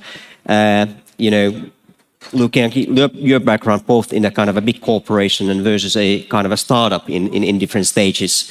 So how does the scaling up differ in kind of a big corporation, startup early, and later stage? We're comparing the corporation and the early stage startups. Based on my experience, first thing I would say in terms of the difference is the protocol coming from the big corporation. Even we are facing similarities in terms of local market regulation understanding. We need to understand the local culture when we're doing the scaling up, no matter from the selling, distribution, or the manufacturing world. But then typically in the big corporation, I would claim there's a protocol.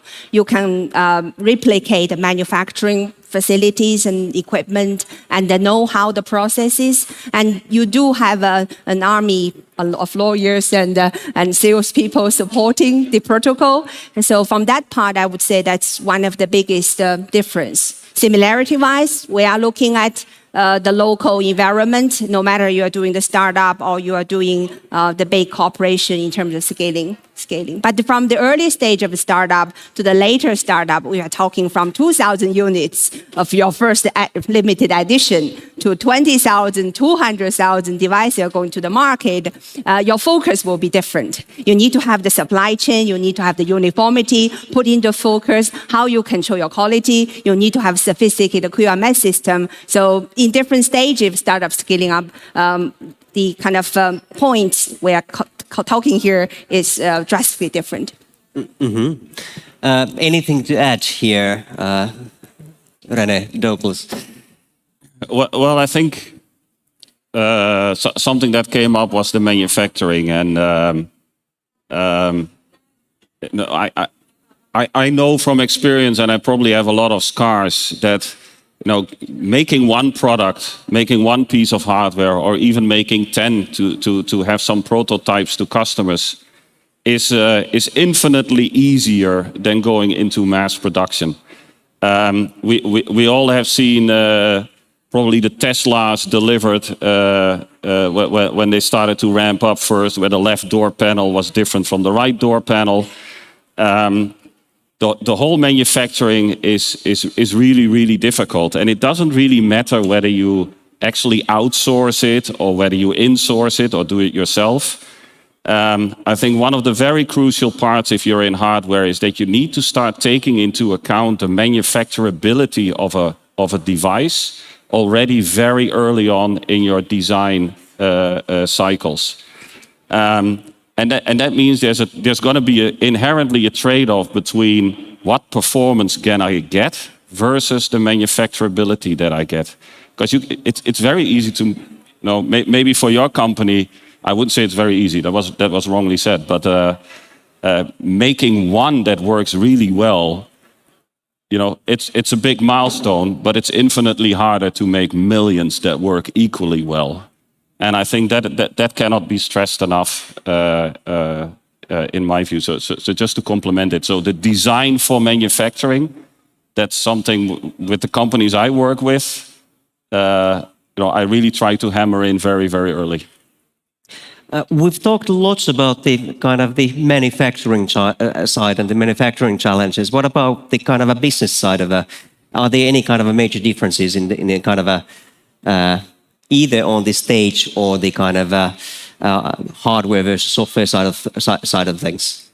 At least my experience has been that I think with software you can get away with having like a startup approach to things quite late on. Like you can be a couple hundred people and still have everyone sort of like roam around and be free. I think once you try to do that with hardware, like you can have a factory with 100 people and not have a lot of procedure, for example. I think hardware kind of forces you to professionalize a bit earlier, whereas in software you can keep things more laid back and fun. And I think the same goes to, finance, for example. So again, you probably need more experienced operators running the finance of the company, just because you're operating on margins. You probably need to also use leverage to expand production and all things that maybe with software you might have a little bit more leeway. So I think one thing that I think is good for founders, actually, I think it forces you to professionalize your operation a bit sooner than you would have if it was just a software company. That's just my experience. Maybe you'd like to continue kind of on the topic that, I mean, you've been a founder in a couple of different audio-focused startups, and what did you change on the second round, and what did you keep? Anything you're planning to do differently on the third round? The main lesson was not do all the engineering myself and actually get people who are way better than me on the second one. That made a huge difference. And I think a key thing that we got done much better now in the second one than in the first one, which was still successful and we exited it, is to find, when it comes time to scale up and professionalize the operation, is to find people that have the right balance between experience at operating larger companies so they understand the value of procedure and protocol and can contain chaos and help you scale gracefully, but they still have like a startup mentality and will still be nimble and adjust, on their feet. And finding people who adjust the perfect amount of both, it's super, super hard because finding good people, period, is difficult. But now you have sort of like more restrictive criteria. And I think that's something that we've been very fortunate with, is to find people that have the right mix of best practices, lots of experience operating at high levels, but still, have the startup hunger and mindset. That's definitely one thing that we did better this time. Yeah, that's actually something that I've found a kind of rather challenging. Not everybody are kind of okay with the startup environment that come from a corporate background, and at the same time, you need lots of professionalism that comes through the hard work over the years. And you need PhDs for the ideas, and you need bachelors to get it done. That is, often you see at early stage startups that they, I see so many pitch decks where they say so many masters, so many PhDs. It always worries me, like who's gonna get this thing shipped and made and built. So that I think is also, to your point, the mix of people is very critical.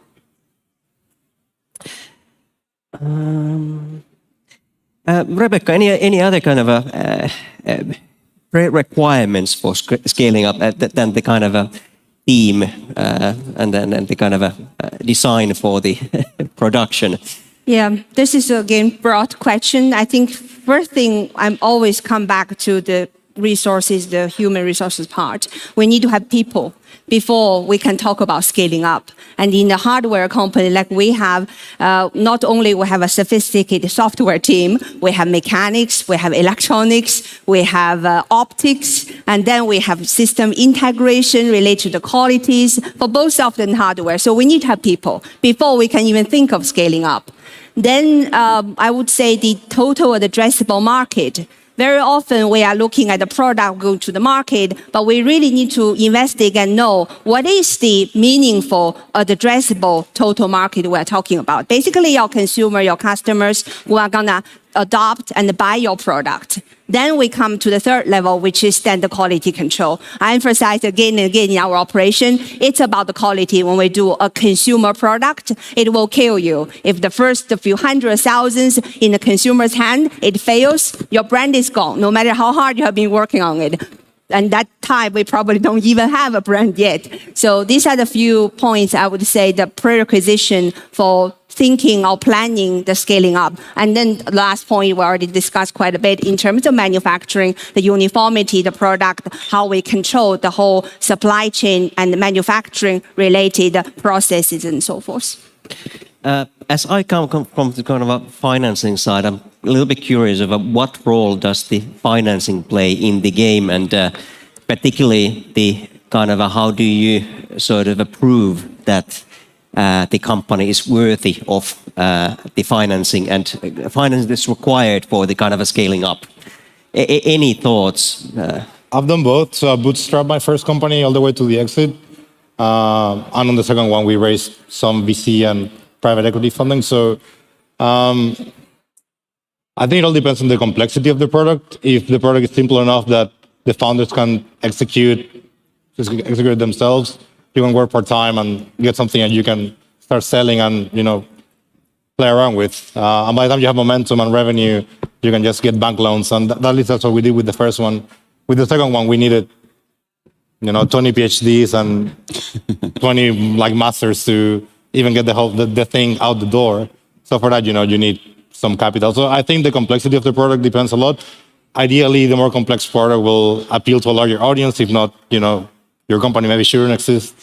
And I think going back to scalability, I think one factor that people often dismiss when it comes to scalability is having really good margins, even at lower volumes, because if your margins are very healthy, you have more profits to reinvest, and also it's easier to leverage against that and receivables to fundraise, the sort of expansion of operations and scaling up. So I think you have to be like, margins are sacrosanct. And for me, bill of materials cost analysis is one of the first steps of product development. You write the specs. The first thing I do is, how much is this thing going to cost realistically? And based on that, we actually tweak the specs before there is one schematic drawn or one line of code written for the product. Yeah. I actually just want to compliment about the material costs. In our case, the same story. Talking about launching the product, you need to lock your stock across all your bill of material. There's a big capital in that sense, comparatively, that we need to prepare in advance. Any juicy stories on the kind of from your history of founding and kind of starting the companies? Maybe Rene, you could start for a while. I mean, juicy stories enough. I think, maybe to pick one quick one is that, back in the Heptagon days, at the end of the day, we had a successful exit. But at some point, we were also 2 weeks away from bankruptcy. So it was a sort of a near miss, or how to say it, which was quite a stressful situation. But we were able to pivot the company and became successful afterwards. But I think one of the maybe more sort of funny 5 years later is is a little bit regarding the manufacturing. Is that we were working on one project. Customer required millions and millions of pieces per week. We had to install hundreds of millions worth of equipment and clean rooms and that sort of stuff. So there was a laser focus in the company to make sure the equipment and the facilities were delivered in time ahead of the ramp of the product. And we pulled it off, which was a miracle on itself. And then we started to ramp, and it turns out because some material needed to be carried from one station to the other, we didn't have the trays and the shelves to put the material on. So you have to imagine we were sitting on few hundred million worth of equipment, but we didn't have enough 60 euro trays. Well, it's probably not 60 euro, but clean room compatible trays, which caused us a line down, and our end customer could not ship enough product out. We were gating in the whole ramp of that whole supply chain that they had. So the scrutiny we came under was gigantic, and just as Rebecca said, from a branding point of view, that was not good. So that really hurt us in subsequent projects when we were pitching to win it. People remembered the stupid trays. So line stressing when you go before you do mass production, line stressing, don't forget it. I was similar with a close call as well. I remember spending the last money I had in the bank to buy a huge batch of ready-made product from the US. Shipment should have taken around 3 weeks. So I figure I'll get it in 3 weeks, send it to customers. Week 4, I get paid, make payroll, everything is fine. The container got lost, and it was 3 weeks late, which means that I would have been 3 weeks late for payroll.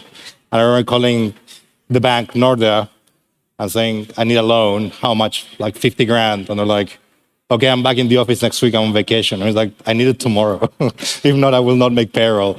And my contact there actually called his colleague who was working, and they gave me a loan in 24 hours, and that saved the day. And the lesson there was never run out of money, actually. Always have as much as you can reserves in the bank. When you're bootstrapping, sometimes you overstretch yourself, and you're very vulnerable to one little hiccup, and you're done. And that was a good lesson to maybe be a bit more risk averse when it comes to the cash position of the company, at least. Rebecca.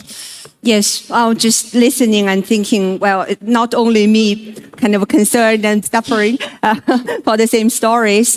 I would say plan ahead, repeat myself. The plan ahead is one thing to do. If we are facing a potential, let's say, component shortage or any of the line breakage, we need to plan ahead to do a backup plan, which is hard, of course, but that's just something we have to do.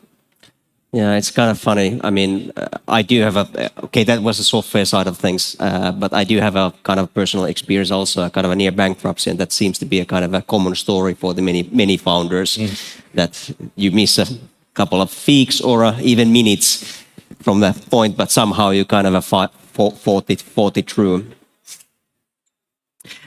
Is there a way to kind of plan? I mean, of course, you can design the product manufacturable, but any other ways of planning the kind of a startup or a case as a scalable? Any thoughts on that kind of a? Like Douglas, you did some things differently on the second one, like the people part, but if you think of a kind of a how do you start the company, how do you kind of plan the company ahead of founding, you know. Or to what extent you just play as it goes? I think a big difference is what René said about designing for manufacturing. Actually, it's being very cognizant of how easy and repeatable is the manufacturing process for your products. That can save you a lot of headaches and problems for users, because if the product is really complex to build, it might not be as reliable, and then you have issues down the road. That's number one. I think the second, to me, is truly being as a founder, stick to my strengths, which are like envisioning the product and, this is the object of desire we will create, and just leave everything else on the hands of people who are more experienced and more qualified and love things more than I do. So anything from, like I used to do mechanical design for switches and things, and we hired like a very junior mechanical engineer, and he was 10 times better than me, no surprise, of course. Little things like that is just, I don't know, double down on your strengths, and everything else, just try to find the best people that you can get and let them run with them and delight you with what they can do, which you couldn't do. How do you attract the best possible people? What makes them join in? I think if you can create a culture of excellence and you're fortunate enough to attract a few world-class people, there's sort of like a gravitational pull. I think great people want to be surrounded by great people, and everybody who's world-class wants to be a part of a world-class team, and I think that's doing things that cannot be done anywhere else. I think if you can sort of get some initial momentum there with the first 10 employees, have a high percentage of people, be truly remarkable and special. When you interview somebody that might have an offer from Google, if you have 2 or 3 people who are like, really, really, really impressive, they might say, Google will be there in a year if these things fail. Let's take a shot. And we had people who, turned down offers from Amazon and Google to come work with us because, they wanted to combine their passion for music and technology. And actually being in music, something that people are passionate about, helps a lot as well, because then you can get people who truly could work in Google or Meta tomorrow.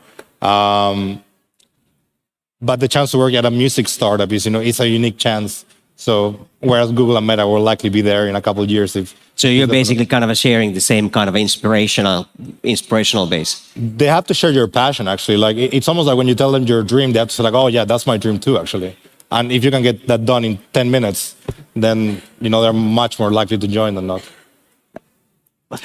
Yeah, I think for our case, I feel really blessed that we are able to, by now, recruit many of the great talents, absolute the best team as a CEO that I would say. One thing I kind of learned through many different interviews is people, engineers, and they really want to participate from the beginning of creating a product and then share the vision if it's a real, let's say, human problem. We are literally doing the vision improvement for human, and people want to feel their work is really helping other people, like consumers. They have the hands-on, they can touch the product, design the product, and then part of the journey and solving a real-world problem. And that's my best learning so far for Pixie Ray, that people would like to work together and solve the problem.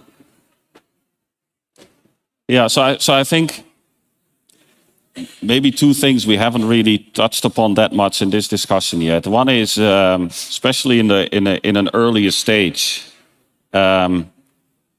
sort of the equivalent of an MVP in hardware is your demo, especially in a more of a B2B environment. B2C, you may want to keep it more secret, but in B2B, get demos. And it doesn't matter that the demo has wires sticking out and whatever. It doesn't have to be form fit compatible to your end product, but have something to show. So the way I call it, I stole it from someone else, but show hardware instead of slideware. So get out of PowerPoint and get into something physical that you can show. And as an investor, that's also what I would be looking at is like, show me something rudimentary where I can see that fundamentally your great idea somewhat works. And then I think the second part, which is probably a little bit later stage, which can create a humongous amount of value, is the patents or the IP in general. I would argue that the exit I have been part of, probably 50% was all related to freedom to operate and patents. And it doesn't necessarily mean you need to spend a lot of time writing patents, but the IP part of your company is a significant part of your business. And as an investor, what you would look at is, is it a green field IP? So are they operating in a field where a lot of new IP can be created, because that can be very valuable? Or is it a very crowded space and it's very narrow on how you need to carve out your little island to operate? So I think the whole IP strategy cannot be stressed enough either.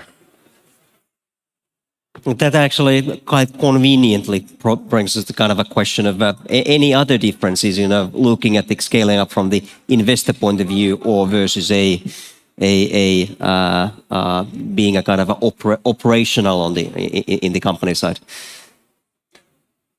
Yeah, I mean that's more on a sort of on a personal level of being an investor in general, where you're a little bit more on the sideline than getting it done yourself. But otherwise, I don't think there are any significant changes. At least for me, it's very sort of rewarding that all the experience I have gathered, I can now share and hopefully have some startups make maybe one mistake less than I did. Then you still have 423 to go, but that would already be an achievement. At least that they wouldn't do the same mistakes that you did, and same applies to me. Yeah. Yeah, but I also have to say, when you are part of an operational team and your investors tell you something, you may actually still go your own way and then figure out later that they were right. So it's always that tension field. Yeah. I guess we are kind of approaching the end of the time slot that we were allocated. It was very interesting discussion, and just try to get picking up the speed. Before we fully wrap up, a couple of remarks that we kind of found out when we did our kind of a pre-research for our kind of latest fund, in terms of that relates a little bit of a scaling up the kind of a hardware businesses and kind of from the investment point of view. And we found quite solid evidence that this kind of old myth of hardware being capital inefficient is actually a myth.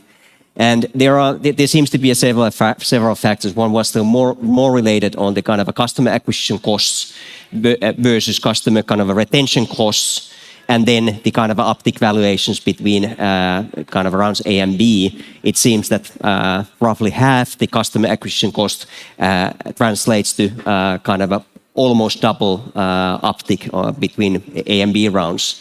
And the other kind of an interesting tidbit that we found was the analysis about nearly 500 unicorn startups.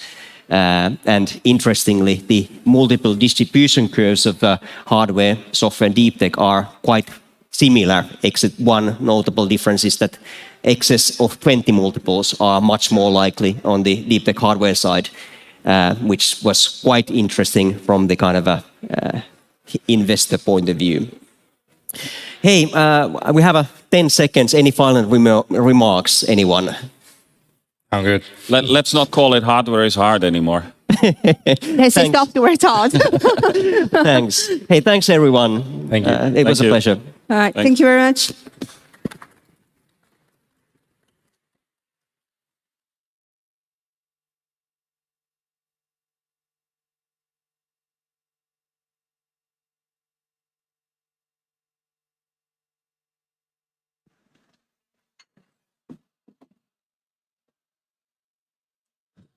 All right. Thank you also, Juho, for moderating that panel. Now we're going to be moving on to the next track. Obviously, super important for deep tech companies is how do you collaborate with corporates who might be strategic investors or customers and clients for your solutions. So raise of hands, how many companies working in automotive industries or could be relevant industry for your customers? Okay, so we have a few. So this next one might be interesting for you.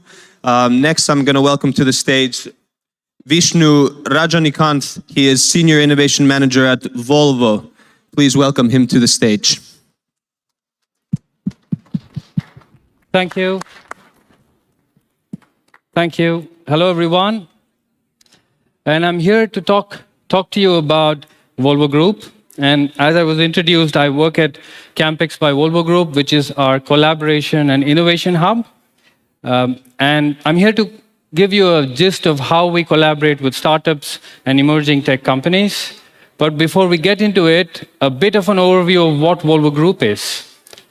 The most popular way to introduce, unfortunately, has always been, we are not Volvo cars. So that's the first point I would like to make. And we are present in different sites, contexts that you see out there. You know, we are present on the road with our trucks. In fact, we are one of the largest truck manufacturer in the world, along with Daimler then, being one or two. We have a strong portfolio of buses. We are in mines, quarries, and those kind of contexts with our construction equipment and also construction projects, of course. And with our powertrains, we are in the sea, in boats and in vessels. So that's broadly what Volvo Group is. And what do we offer to startups and emerging tech companies then? The first thing about Volvo Group is we are truly global. We are present in 190 countries, as you can see. In 2021, our revenues were around 37 billion euros. So we are a large company. Of course, the center of gravity is a lot of Europe and North America, but as you can see, we are spread out. There's a significant amount of revenue and also people operating in other parts of the world as well. So with this, we are able to scale your technology if we succeed at integrating that into the Volvo offer. I think that's primarily what we can do to this ecosystem. And hopefully in doing that, we can also support our transformation. And this is one of the key topics at Volvo Group today. A heavy equipment manufacturer, trucks, buses, construction equipment. Our biggest transformation today is going electric. And we have a commitment that all of our rolling fleet will be fossil-free by 2050.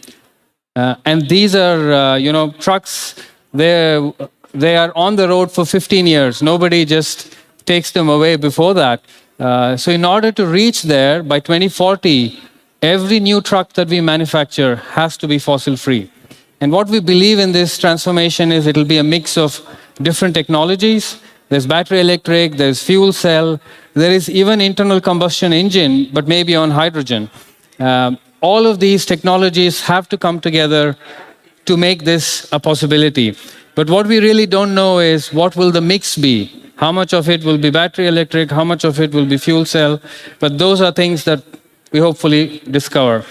In addition to this, there's no slide on that, but I'll say the other important focus area is autonomous driving.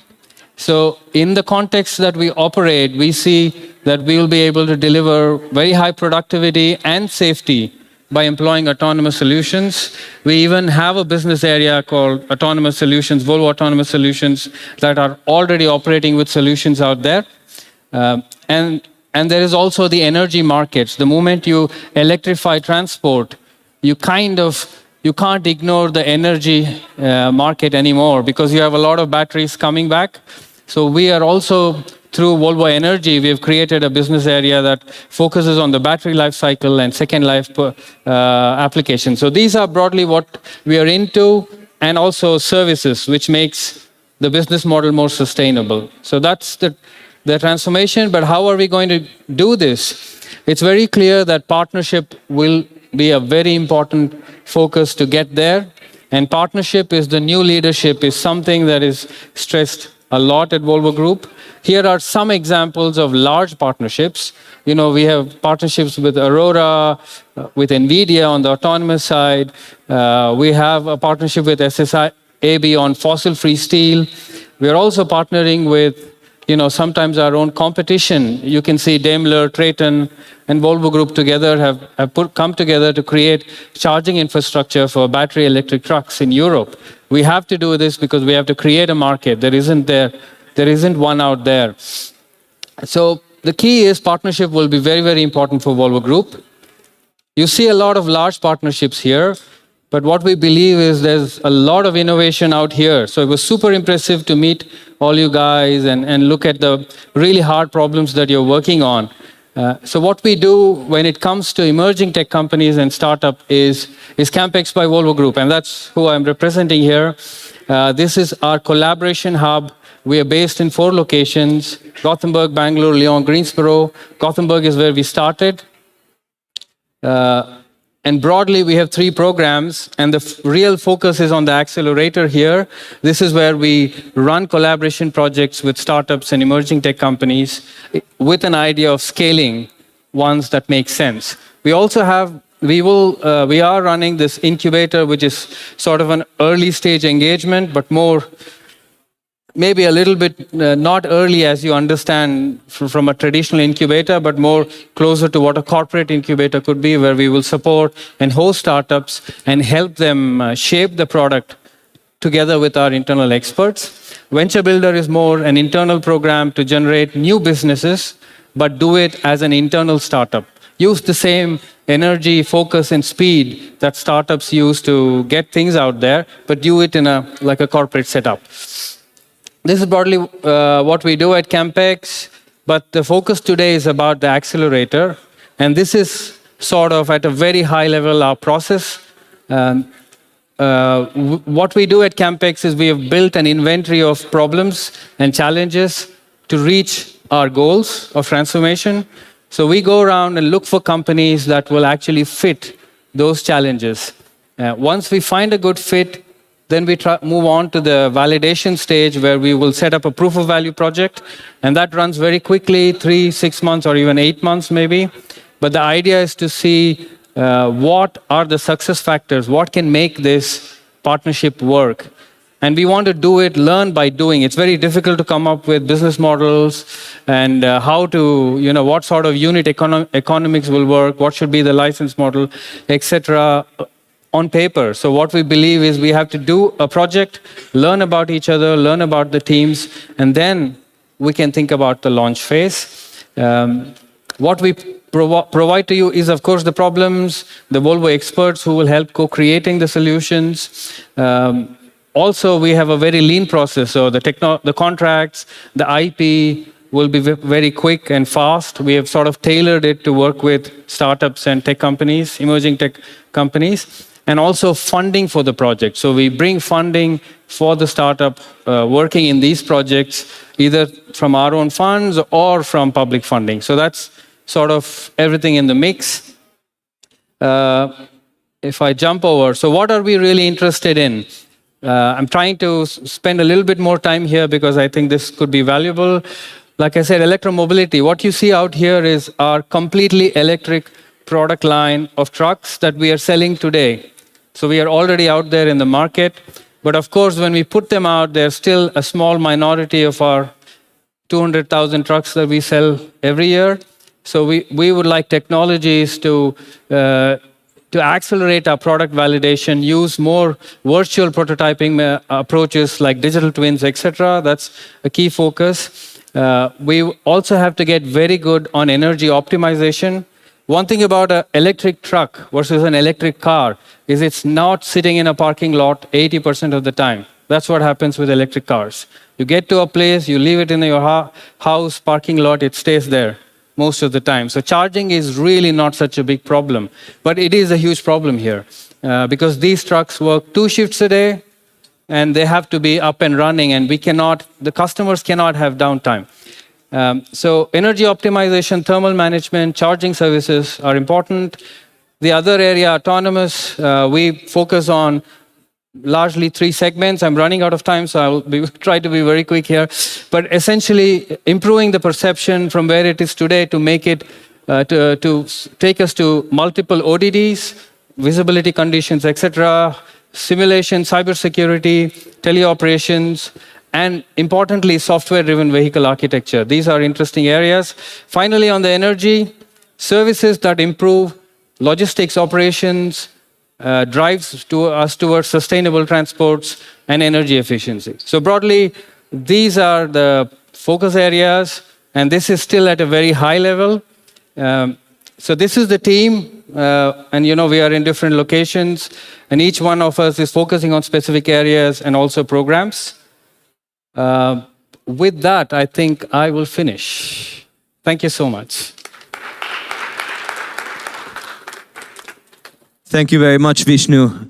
Okay, we'll be moving on. Now we have the panel in the How David and Goliath Collaborate track, talking about aligning startup and corporate interests. And I'd like to welcome to the stage our panelists, Linda Krondal, Christina Brink, Paula Puzzi, Peter Van Giesel, and who was the final one? Where should I? One more Tanya Karila from Infinited Fiber. Last but not least, welcome to the stage.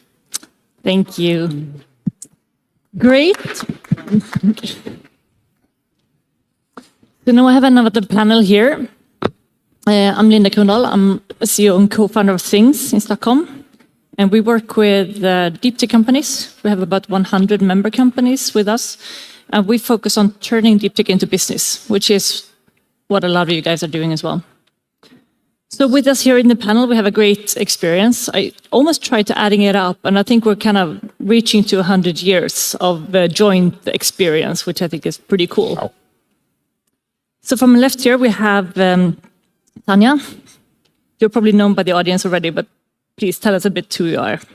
Yeah, my name is Tanya Karila, and I work as a Chief Marketing Officer in Infinited Fiber company. And I think nice to be in this panel representing one startup company as well. Thank you. And then we have Peter from Shell Ventures. Yes, thanks for having me. Peter, I'm Dutch, helped set up Shell Ventures 10, 11 years ago. We invest a lot in deep tech, notably in new energies, so different than you may have expected. We do not invest in oil and gas. And we have a passion for hard tech. So we don't do a lot of digital, but it's more hardware based. I mean, relating to the whole security access across Europe right now, I think this is probably one of the hottest topics in the scene right now, I would say. Indeed. And then we have Christina from Volvo Group. Hi, great to be here. I'm an investment director at Volvo Group Venture, and I invest in electrification and climate tech. The venture team as a whole also invest in logistic solutions, site efficiency, and that means that we look for solutions that can be used by our customers to make logistics more sustainable and efficient. And Christina, a lot of the deep tech solutions that I run into in my day-to-day job is related to the process before the car kind of would reach the customer, the production planning and so on. Is that's not part of your focus? No, because Volvo is a big purchaser of different type of items. So from the venture perspective, we look for solutions that we can, together with that type of company, meet the customer. So we are not looking for more suppliers to invest in, because that can, in the long run, not be good from an investment founder perspective. I think it's better to find the ideas and solutions where we have joint interest in meeting commercial customers within logistics. So for instance, we can share our data, our network of customers, and let the startups try their models on our network. Brilliant. And Vishnu, who was just on stage, was from CampX. How do you relate? We are two tools in the same toolbox. And Vishnu and the CampX team, they are one of the accelerators within Volvo Group. We also have another one called Innovation Lab, more towards software solutions.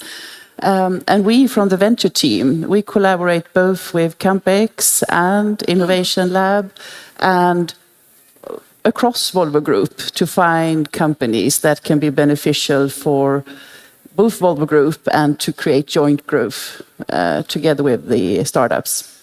Perfect. Thanks, Christina. And then we have Paula, last but not least. Paula, you're from Suzano. Yeah. Nice to meet you. I'm Paula from Suzano, just introducing Suzano. Firstly, we are a Brazilian company. We are the largest pulp and paper company in the world. We produce like 11 million tons a year. And Suzano Venture is just a new arm for investments. And we aim to invest in bioeconomy as a general. We want to be a global platform for bioeconomy based on planted forest, sorry. And we have 4 verticals. The first one is use of the eucalyptus as biomass. The second one is the fiber packaging. Third, technology for forestries and carbon. And I know that you mentioned, when I asked about your background, you mentioned partnerships rather than investments. What do you mean with partnerships here? Is it more than investing? Yeah, more than investing. We want to be side by side of the startups, so collaborating with our knowledgement. We have a very huge R&D people that knows a lot about forests and biomass, and we want to put these people and to collaborate and co-develop things and technologies of the startups. We also want to open our facilities for that. And we also want to collaborate with other VCs, other CVCs and hubs, mainly because we are far away from Europe and North America, the regions that we want to invest to, and we think these connections are very important to us to be stronger and together make some difference in the bioeconomy. Thank you. So we have a representative from the David side in that sense, and then we have 3 amazing CVCs. And the 3 CVCs are, you are within really big industries, different industries, and industries that has big changes, I feel, in all 3 industries in different ways. Can you say a little bit about what's the main drivers changing our industries right now, and if you have perhaps a shout out to relevant deep tech companies here that should approach you afterwards? Yeah, sure. Well, I mean, we're making headlines oftentimes these days. So one of the biggest challenges for our type of companies is basically the societal license to operate, I would say. So hydrocarbon companies need to change the way they operate. The demand will change. The use of fossil fuels will change. My guess is we need molecules for quite some time to come. We cannot do it without, but we may not have to burn them. So we need to find different ways. Also, we need to, I think, get to much stronger in circularity. So I already spoke with companies over the last 2 days here, where we are active in and have set our internal targets to have a lot of the feedstock that goes into manufacturing of plastics come from waste plastic. So not use new hydrocarbons for that. So that underpins why we exist, because we need to basically become the tip of the spear, so you want, to mobilize the huge tanker that is called Shell to shift that business around. But it takes time. It's so big. So. And Christina, I guess with you we have electrification, automation, or autonomous, and yes, that's right. And I think, as Peter said, it's about sustainability and circularity. And especially since we are in a business-to-business market, it's a big challenge, but it's very important. And all aspects of the value chain are addressing these challenges. So it's about electrification, autonomous solutions, digitization. And if you translate that into technologies, it's AI, blockchain, battery technologies, new infrastructure is actually building out for electrification, both electrify and also for hydrogen. It's two big challenges that we are taking on. And I guess, Paula, for your side, I mean, we don't only have paper inventions. I mean, we have everything from nanocellulose. Yeah. There's a whole chemistry area, I guess, also happening right now. Yeah. We have many opportunities now of making new use of the biomass besides pulp and paper, as I said. And we are looking for green chemicals, bioproducts, new biomaterials. So we are driving, for our word, we call it innovability. So it's the junction of the word innovation and sustainability. So how you can use the innovation and to make sustainability happen more and more. Yeah. And this panel is about how do we align the CVC or corporate interest with the startup interest. So if I just briefly summarize, I heard sustainability being mentioned by all of you. I guess that's one thing, but I guess also ROI is pretty relevant still, the return on your investment. Is there any other interests that are your main focus from your kind of owners? Well, I mean,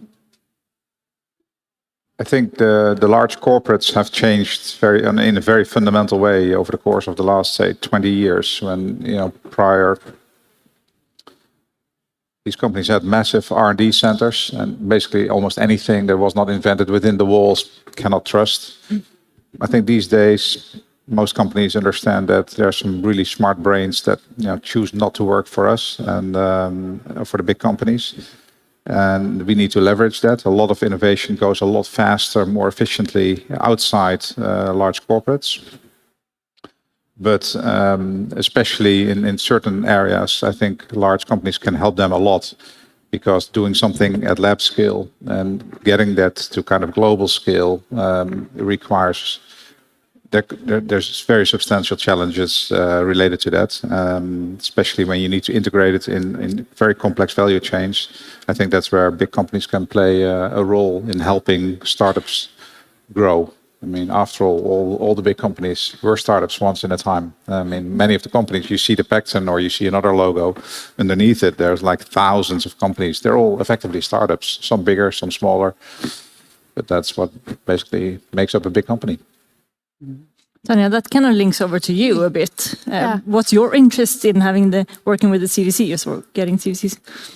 Yeah, but I would like to first start from what people have said here, like sustainability, circularity. You, Paolo, mentioned partnerships, and you started to also a little bit open up the collaboration and how can corporate support startups. It's really essential that we do it together. Like there is a kind of joint target where we head, and then kind of we need support and we help you in your kind of targets to reach them. In Infinited Fiber, we have the technology to turn textile waste into new regenerated textile fiber. It's in the core of circularity, and you can just refer to the textile waste created every day. Like every second, one garbage truck dumps textile waste into landfill or to be burned.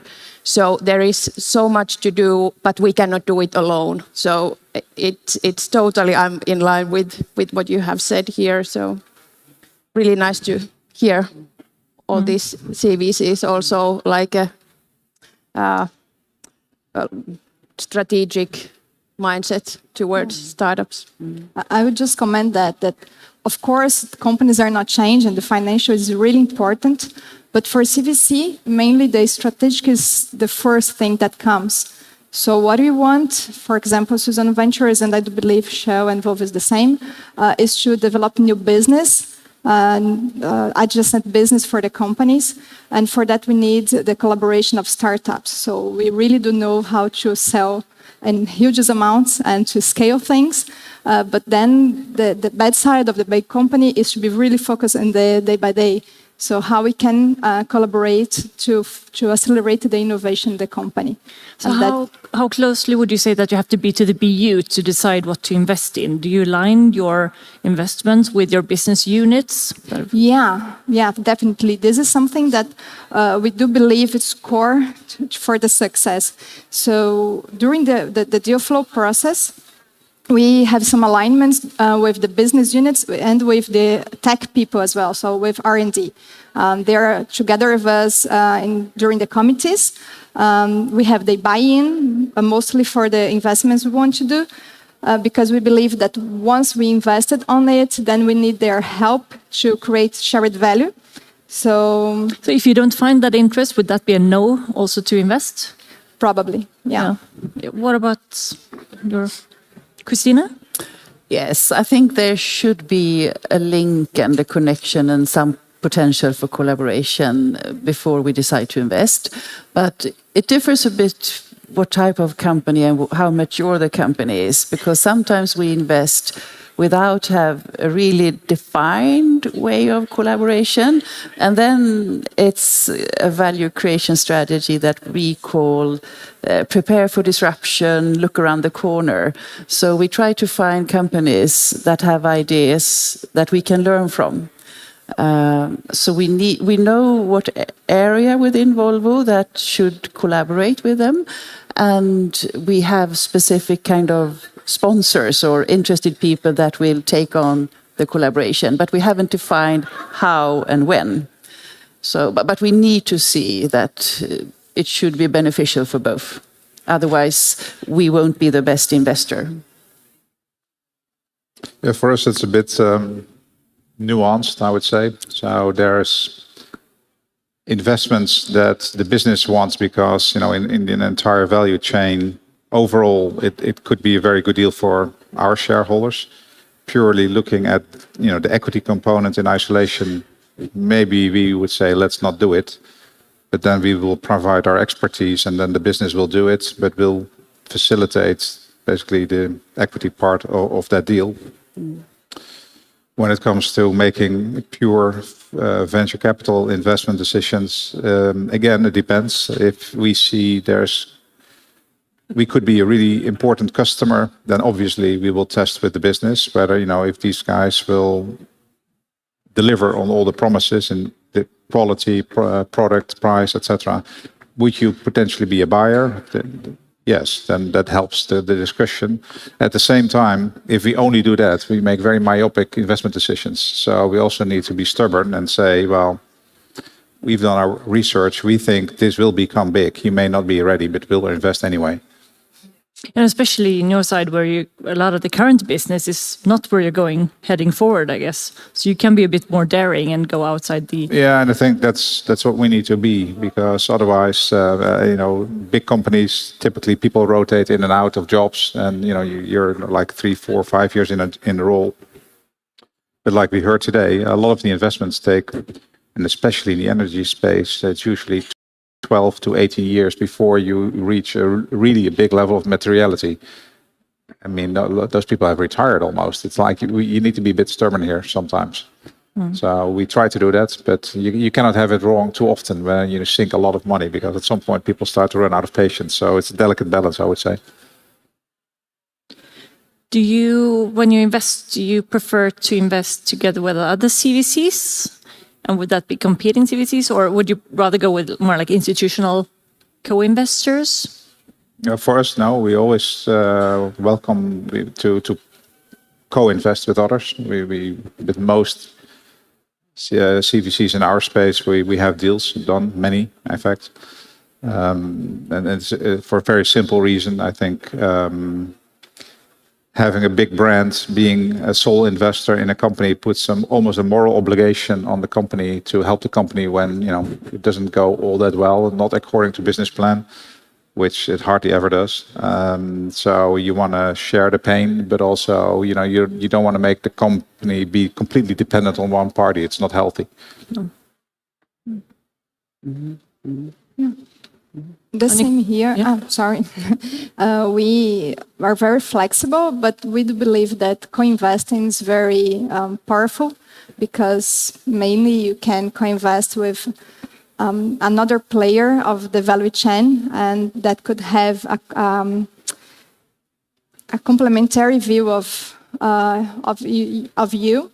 So just yesterday or Monday, I don't remember now, we were discussing with a packaging company, a packaging startup, and of course we could, for example, co-invest with a food brand or something like this that would understand more of the use of the packaging in the retail than us. So we could be stronger, the three of us, than investing alone.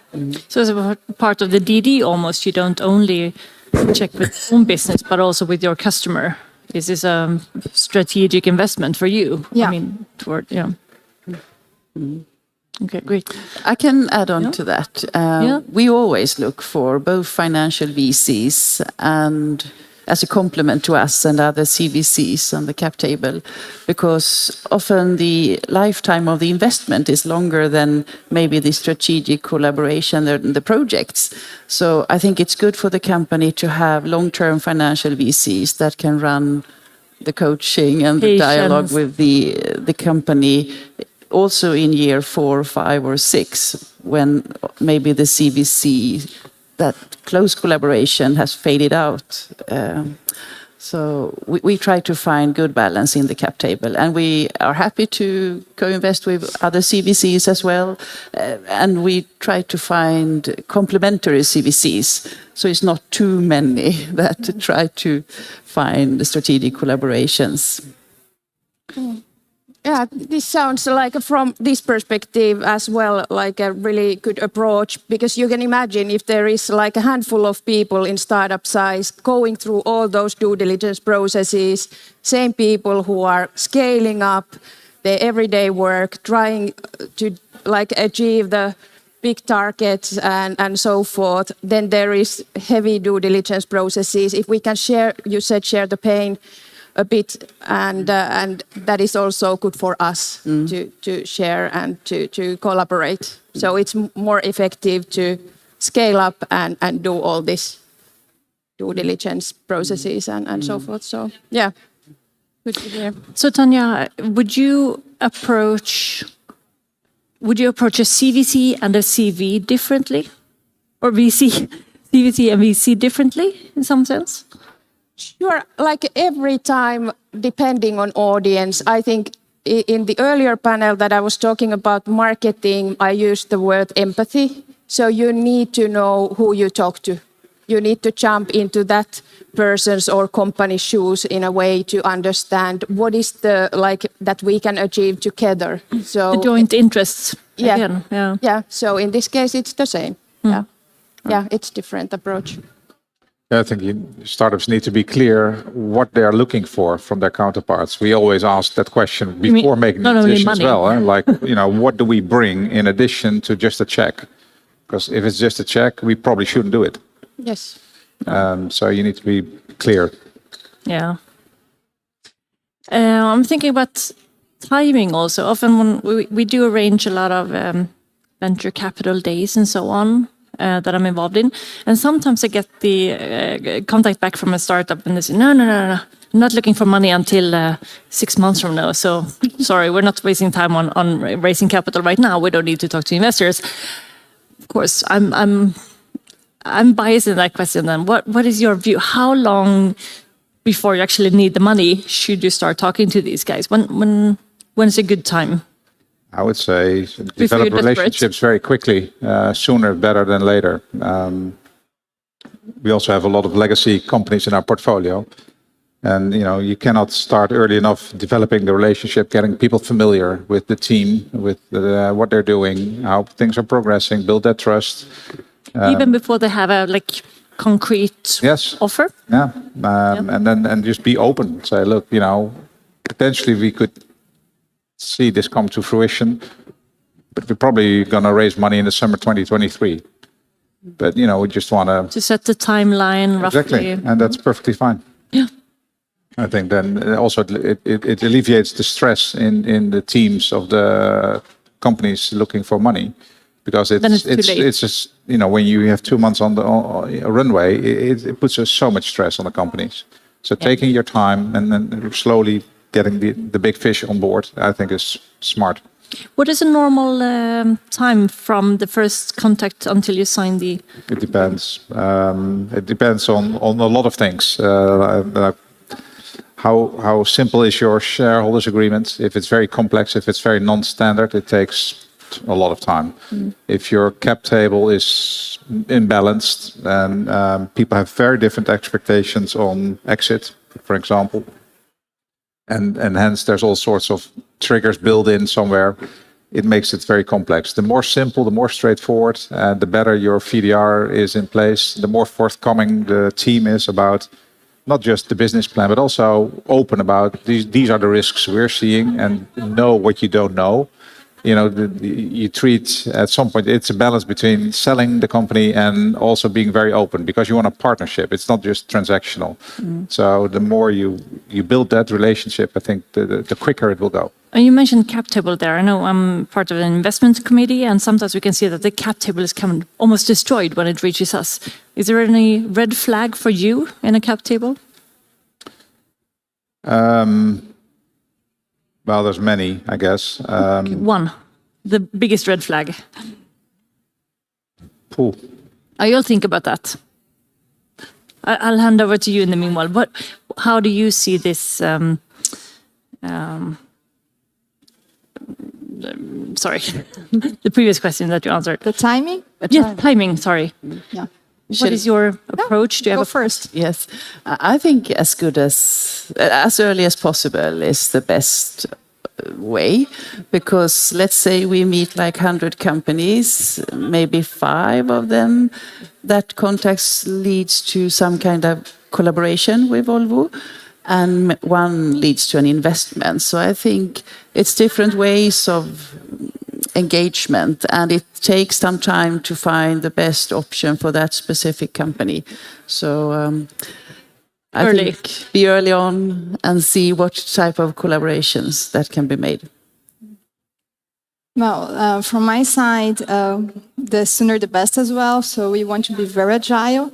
We target 90 days, but I think that Peter brought it very clearly. It all depends on the company and how structured is the business plan and the patents, the FTO and the technology. So it could have more or less discussion. But from the experience I have, once we identified an opportunity, then we go very deep on that and have many discussions with many different teams, so we can get to know it deeply in a fast way. Any warning signs from either one of you on the cap table? What to stay away from? Very long list of maybe many small passive investors that can be hard to handle if you need to do something quick, or so a concentrated cap table is good. Mm-hmm. Mm. Yeah, I think also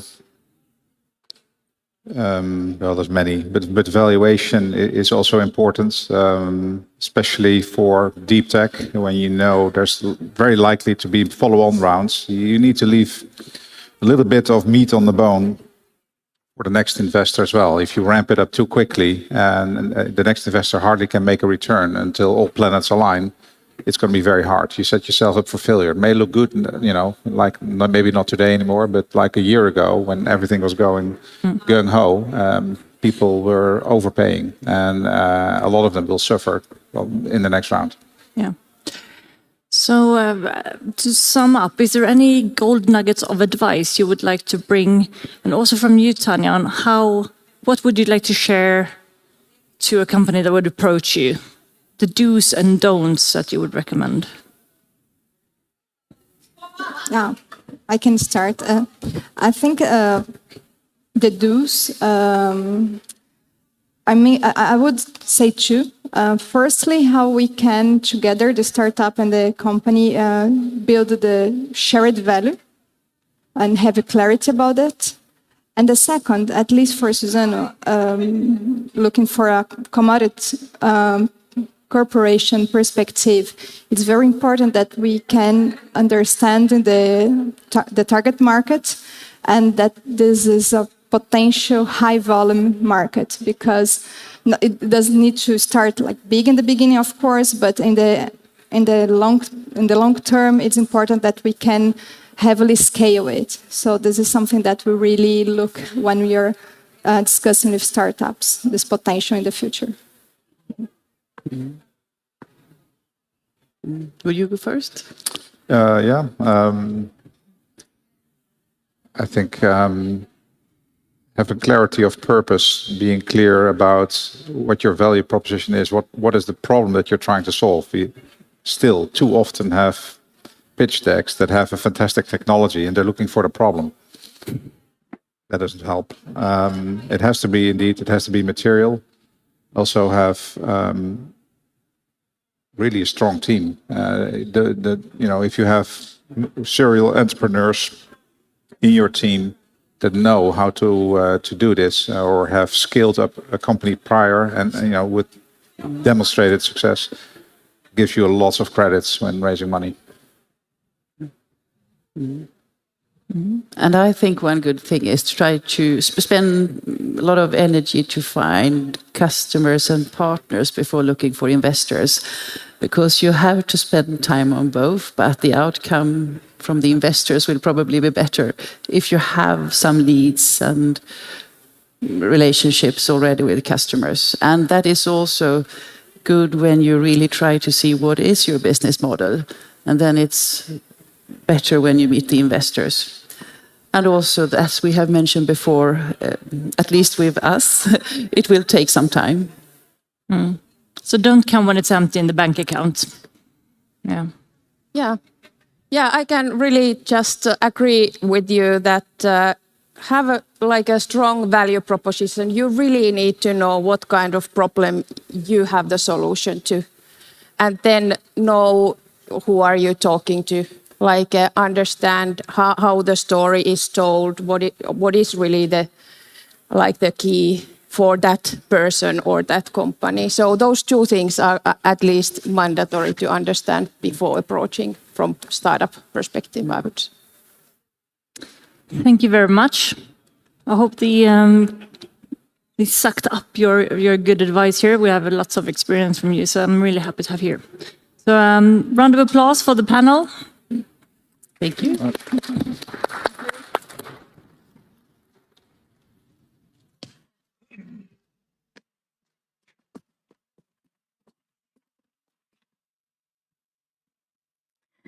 Well, thank you so much for the panelist and moderator of that interesting discussion, what we heard.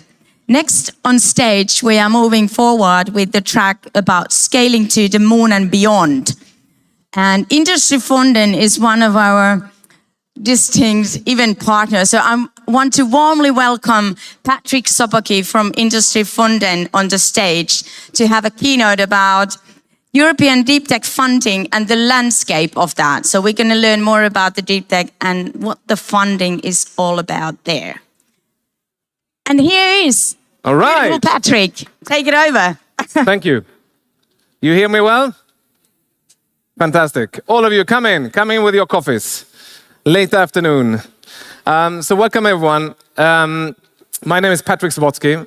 I'm within the C-Fonden, ex-serial entrepreneur and a researcher by background. I lead the deep tech investments within the C-Fonden based in Stockholm.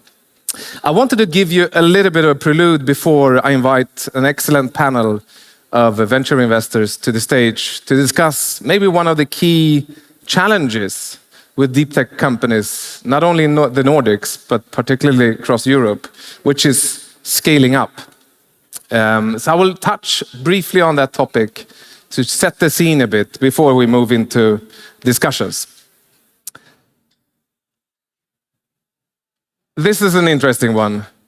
You probably have seen a lot of movement from the Commission, particularly with Macron behind, to really drive the deep tech ecosystem with a lot of initiatives.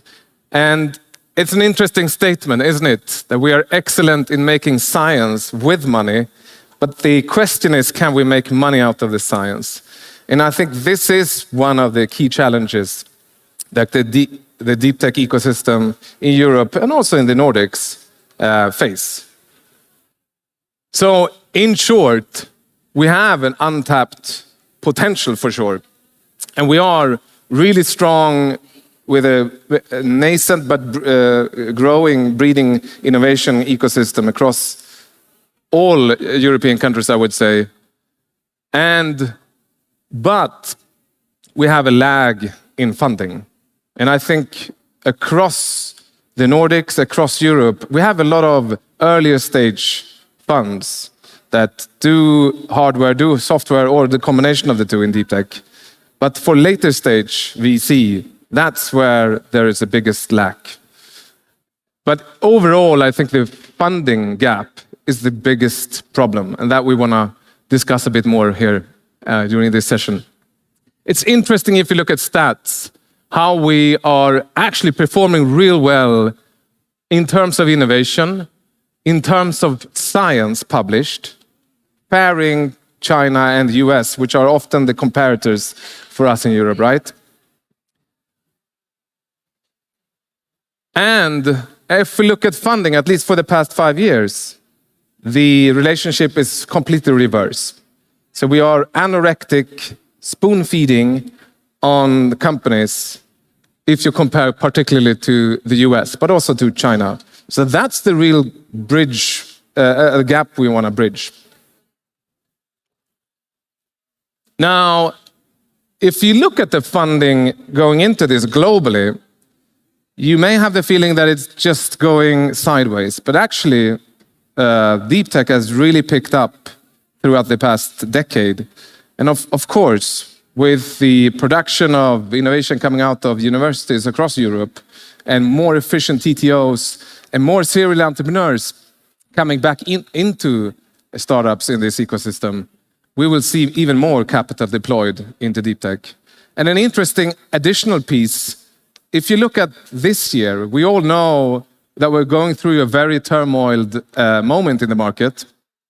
And on the general tech side, it's been a drop in funding, if you look across Europe. Whereas actually, if you look at Q3 figures up until this year, we've had a larger deployment in deep tech versus last year. So there seems to be something going on with the deep tech funding ecosystem. It's accelerating, and it's actually quite sustainable throughout these more turmoiled times. Now, you've probably seen a fair amount of surveys out there. We picked up one that EIC did across Europe, asking startups and venture capital firms on what are the actual key challenges when it comes to scaling your company. And maybe without surprise, fundraising came up as an absolute largest challenge. And we'll come back to the lead investor aspect as one of the particular challenges. The other two are probably also fairly obvious. Really driving product to commercialization, getting your first sales and scaling sales. And in cases where you need to scale production, those are the second kind of bucket of challenges. And obviously, the third one, as always, team, and execution.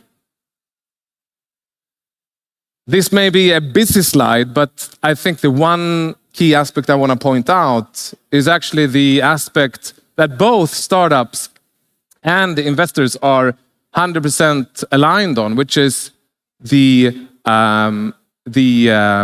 lack of European lead investors at scale-up phases. We're speaking Series B rounds and onwards, I would say. And this is an interesting one. I mean, deep tech obviously sometimes also includes software and SaaS type of journeys. But to illustrate a little bit where the typical value of death situations are shaped for startups, in the more general tech area, in the SaaS area, we often face that value of death happening just when you start to get your product out and you're iterating your first commercial proof, which is typically happening sooner, right? At seed stage. So that's the critical path for a SaaS company. Whereas for a typical deep tech company, it actually comes much later. But then the value creation really takes off. So that's a pivotal moment, both from a value creation and funding perspective. I'm sure you have loads of examples out there of companies that you may be founders or CEOs of or have funded in your portfolios. But this is just a few examples. And just locally here in ISI, a company that raised 300 million, that really has expanded its shareholding basis, cap table with international investors. Some others, Graphcore in the material sciences field, raised 600 million, or Oxford Nanopore raised almost €1 billion listed in the UK. So we definitely have a number of examples, and actually a number of unicorns are staggeringly increasing year by year in the deep tech space. It's interesting to look at these cases. I won't have time here and now, but it's interesting to see what did they do and how did they succeed on their journeys of scaling. Another interesting piece, sometimes in the Nordics, we are very humble to, what have we achieved? But actually, if we look at relative funding overall that goes into deep tech, many of the Nordic countries are actually lining up as primary countries deploying most into the deep tech area. Maybe not a surprise, because we have an industrial and entrepreneurial history that we build from. And actually, if you look at innovation, I mean, Finland, Sweden often comes out at top. So on a GDP per capita deployment in VC, deep tech actually is in the front lines in Europe, across the Nordics. But an interesting one, which maybe not everyone is realizing, across the venture investor firms, the reality is very different between Europe and US. In the US, so-called LPs that are investing in funds are much more represented by pension funds. It's the majority of LP stakes that come in from pension funds. And if you compare that to Europe, we obviously know, and we know it even better here in the Nordic countries, that there is a lot of governmental funding that goes in. So unlocking the potential for scaling companies obviously also has systematic effects on how LPs are deploying their funding into venture firms. And our conclusion is really that this needs to shift. Of course, we're super happy about TESI and Business Finland and EIF and these organizations, but I think we also need to see pension funds following and matching that government-led support into deep tech. But interestingly, the Commission is driving a lot of initiative these days to boost and catalyze deep tech funding with blended grants and equity financing from the EIC. So there is actually more capital available now than ever deployed in deep tech. And actually, the initiative by the Commission actually stands out as the largest initiative across the world that is deployed now into deep tech. For us, in our journey, so we've been around for 4 decades investing exclusively in deep tech. We've realized this funding gap. We realized the importance of not only sourcing and funding the most excellent companies in our local areas, but also trying to really syndicate and work collaboratively with our venture funds, with other investors or corporate investors. So we took an initiative earlier this year to launch a collective that actually put together some of the leading venture funds across Europe by geography in deep tech into a room and start to discuss how can we support the ecosystem in the best way possible, and how can we not only deploy capital together, but maybe deploy smart capital together. So this initiative is evolving now, and hopefully we'll build out this network with more VCs moving forward. That was my starting point.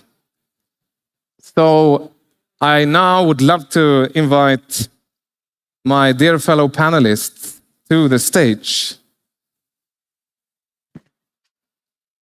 I'm back. You get me instead of 3 other ones. All right. Did you get any ideas about the landscaping with Patrick? Now you all got quiet. So that was so emptying speech. I got everything there. All right. Well, let me warmly welcome the next panel with Patrick. We have Emily Metz, Jakob Fellman, and Lise Rechsteiner here, talking about scale-up challenges. So welcome.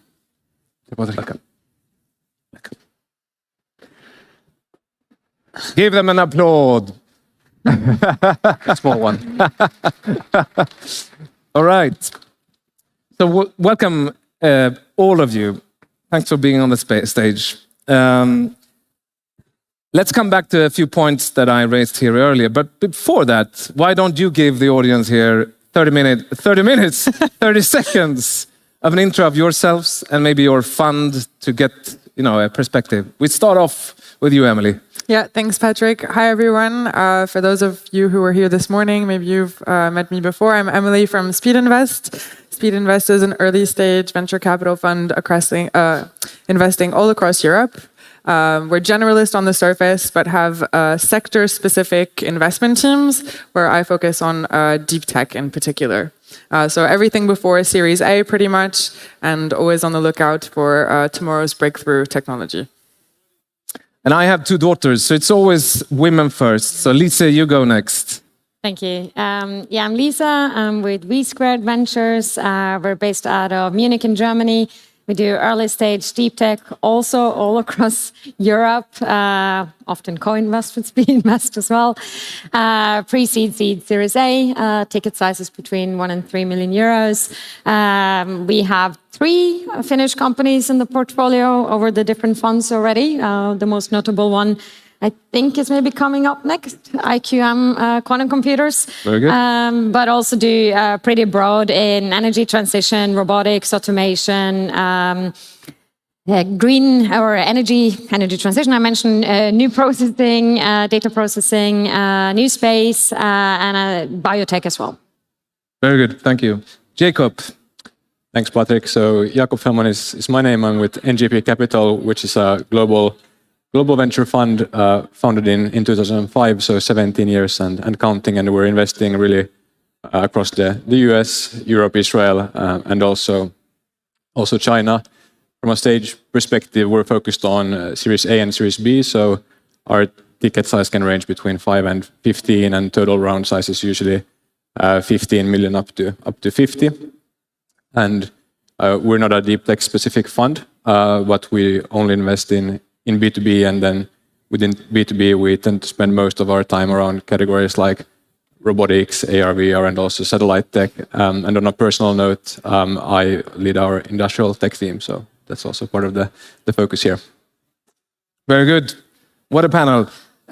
Maybe some warm-up questions before we dive into the meat of this discussion. So we are obviously in a more turmoiled market, and I think everyone is facing this, extending runways, tougher conditions, and also for funding. But I'm curious, maybe going to you, Lise, first, who look across Europe, and what's your appetite for investing right now? Are you on your hands, or are you rolling up your sleeves and investing as ever in this current environment? We are investing as ever. We have a pretty decent investment pace, see a lot of interesting opportunities out there. Of course, we're not ignorant to what is happening in the market, and there is certainly some correction.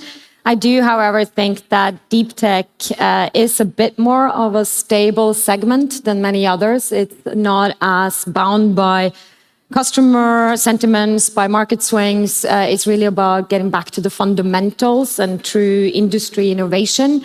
If you look at areas such as the semicon industry, we've had the prediction says we're going to have a record year, around 100 billion investments in the space just this year.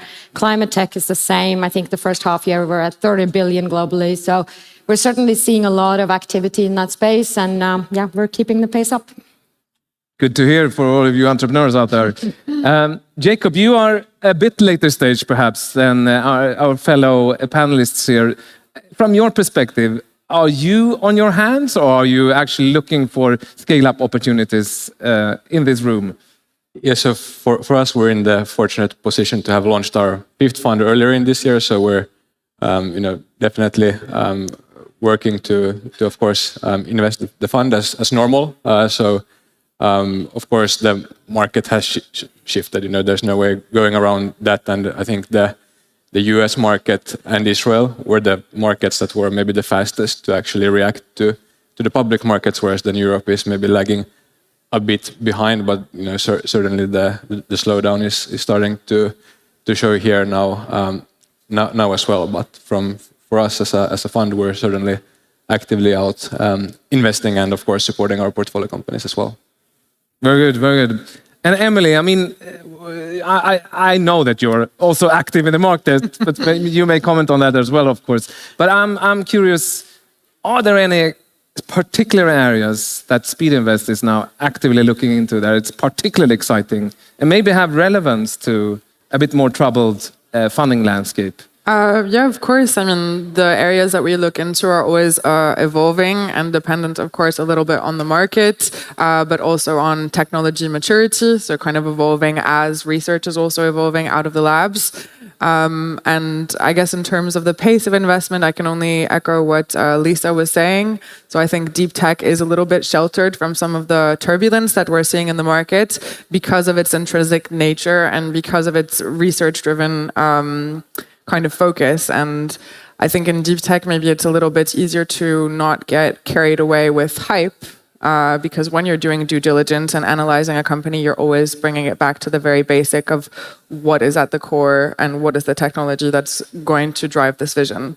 So I think that's a positive, definitely, for the market in deep tech. And in terms of areas that we're investing in, I think it's still super broad and all across deep tech areas. I have to say we are doubling down in interest, of course, on climate-related technologies. I think there's a really nice amount of synergies that are happening between deep tech and climate, which are kind of the same thing or two different sides of the same coin.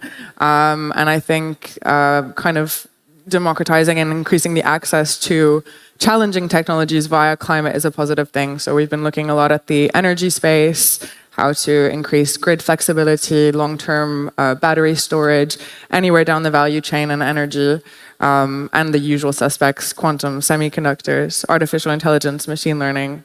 I could go on and on listing, but... Very good, very good. So let's dive in a bit. We're obviously here in the Nordics for this meeting, and many of you startups in the room are probably represented by this region. All of you cover the Nordics, but of course are not experts in the Nordics. But I know, Lisa, you have invested in a few. So what's your conclusion? What are the actual key advantages, or are there some key hubs that you see in the Nordics that are of most of interest? And if we then take the question, does that help scaling of these companies? I would certainly say so. I mean, you've observed it in a few different areas in the Nordics. If you think of robotics, maybe in Denmark, around the Odense region with universal robots and so on, you do see a lot of recycling of talent, of capital. And you need to build these ecosystems in deep tech exactly the way you've done it as well with, if you go to Sweden, in more marketplaces, fintech, etc. It's exactly the same thing we need to see in deep tech. I think what we're also seeing currently in Scandinavia is a lot of interesting activity around climate tech, not just energy, but in terms of the whole transition that we're all going through, what's done with policy, etc. But also a lot of talent coming from oil and energy going into this direction. I'm also hoping that companies such as Iqm here in Finland would also drive a little bit of a boost, to these new generation of companies within new computing. Hopefully also ISI here in Finland, ISR Aerospace, also one of our companies launching from Norway next week, rockets into space and opening, the European market's access to space from there. I think will also be these kind of new role models that we'll see in the Nordic ecosystem driving many further companies to come. So I'm pretty hopeful when it comes to deep tech in Nordics. That sounds promising. And maybe to you, Jacob, I mean, you have a global remit with your fund, but obviously with some origination here in Finland through Nokia. I mean, how do you think the Nordic ecosystem fares? And are there particular areas that you would say, and areas within where you're investing, where you say they really stand out? I mean, I think maybe one difference to the US, for instance, or Europe versus US difference is for sure kind of how closely also the government might be able to support the ecosystem. And in particular, I think maybe the Nordics also has the benefit of not being massive as societies, but fairly close knitted, so the kind of distance between also government and business doesn't necessarily become too far stretched, so that can kind of nurture each other and also play a supporting role. And pretty often, I think, especially for deep tech companies, tapping into these slightly more unusual pockets of capital becomes extremely relevant. And then how do you find that? Because that's a super opaque topic, at least in my opinion. So then kind of the closer knitted the society is, the perhaps slightly more easier it gets, but it's still quite many stones you need to turn before you kind of actually maybe find some of the opportunities. Yeah, makes sense. Do you want to shine in, Emily? I know that you cover a lot of other geographies across Europe, but to the extent you've seen some companies today maybe, or yesterday here in the Nordics, what stands out for you? What would you get you excited about this hubs across the Nordics? Yeah, I mean, I think we definitely recognize it as a region of technical excellence. There are a lot of universities that have world-standing reputation that we definitely look up to and respect. We also recently relocated one of our partners to Stockholm. So that's kind of to show our dedication to the region and say that we want to keep on investing in the Nordics. I guess the things that stand out to me most are via the bias of my own experience. So I have a background in physics and again recognize the stature of a lot of the institutions here. And there are many companies that are paving the way in quantum, some old school companies and more semiconductors, and of course the natural and energy resources. And I think also from the outside perspective of the Nordics, I mean, we kind of look up to this region in terms of ecological and climate transition. A lot of people view this region as kind of ahead of the curve. And so I think that means that the future and innovation is always at the forefront of what people are doing here. Wonderful. So all good. It sounds like we have some fertile ground here and capital willing to get into the region, even in later stages, like with NGP. So let's dive into the meat. I showed a few slides here, and particularly maybe this survey that EIC did on scale-up companies. To begin with, do you agree with these conclusions? That funding and really the lead investor is one of the prime challenges for your portfolio companies maybe, or companies that you've followed in the ecosystem? Shall we start there? Lisa, you look really puzzling. Do you agree or not? Or do you want to throw another survey to find out the real truth. Yeah, I guess there's a difference between doing a survey of all startups out there. I don't see it really as a big problem in our own portfolio yet. You've got such a stunning portfolio then. I don't know, maybe it's just the specific teams. Maybe it's also reaching out to international investors, not just sticking to Europe. There's certainly also, other opportunities in terms of public funds that help, especially, like the IPSE program. And others that facilitate this as well. I can imagine that for many it's hard to find lead investors, especially within deep tech, because you do need to have an understanding of a specific area to dare venture into it. And for sure, it's easier to, I think, find a lead investor in, I don't know, fintech area than it is in deep tech. So certainly challenges there to tackle, but I guess also the startups need to find their right target audience. And then maybe also think about how they position themselves and their own commercial attractiveness, because a lot of the deep tech companies as well have a tendency to focus very much on the tech, which you do need to understand, and you do need to have a technical differentiation, but it's just part of the picture. You need to have a really strong commercial organization and a commercial attractiveness that you sell to the investors as well. Emily, do you agree with this, or do you stand up for this survey? I think I do have to agree with it. I think similarly to Lisa, like via the bias of our own portfolio, we see things in positive light and haven't hit any barriers or huge problems yet. But I think there is a lack of later stage funding. I think the average size of a deep tech fund in Europe is between 100 and 150 million. So kind of just by the nature of the size of the fund, it's more challenging to issue larger tickets of 10 or 20 million. So it's not that people necessarily don't want to, it's that it's just difficult because of the size of the fund. So people should be raising bigger deep tech funds, which I guess is positive also for entrepreneurs.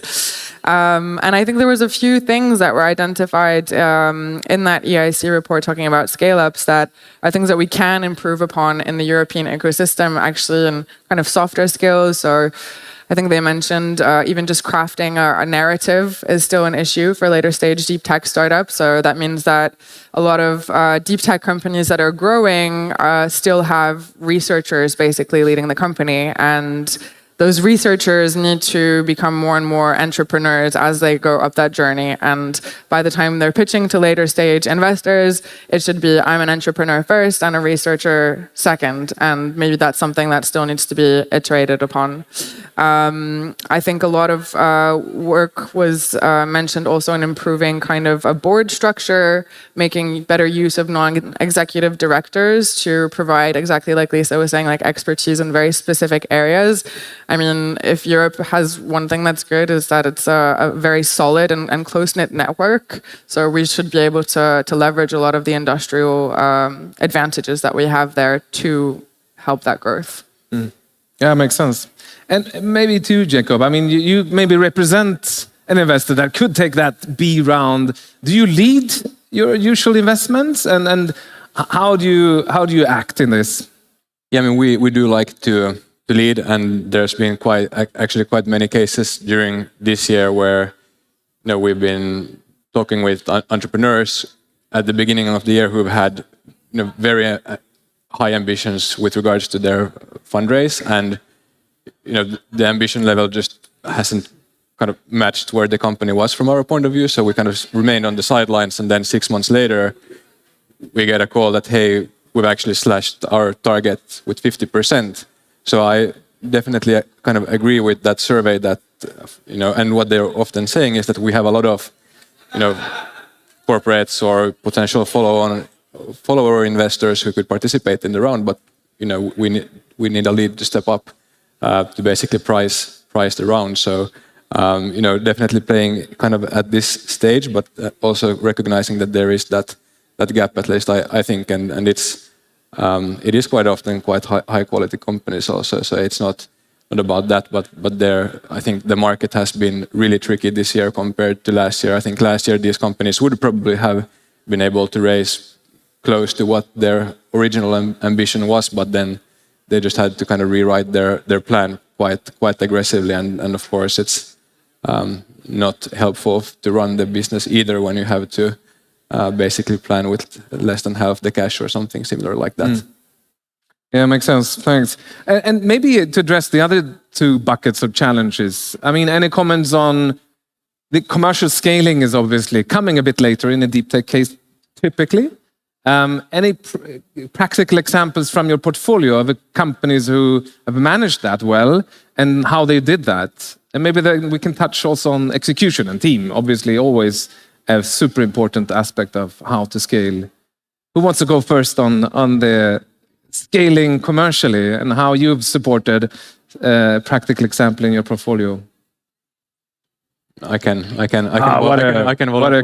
volunteer, and then I can take the easy ones and leave. Yeah, of course. No, but I mean one thing that because we're not deep tech specialists, right? So what we of course recognize is that we then try to bring in, like, plug that gap then from a board perspective, for instance, to bring in that alongside us then, and also to kind of support the company. So that's one very typical thing that we would do if we don't see that we kind of have actually the right expertise. We can add other things to the company, of course, but we don't want to pretend that we know everything either.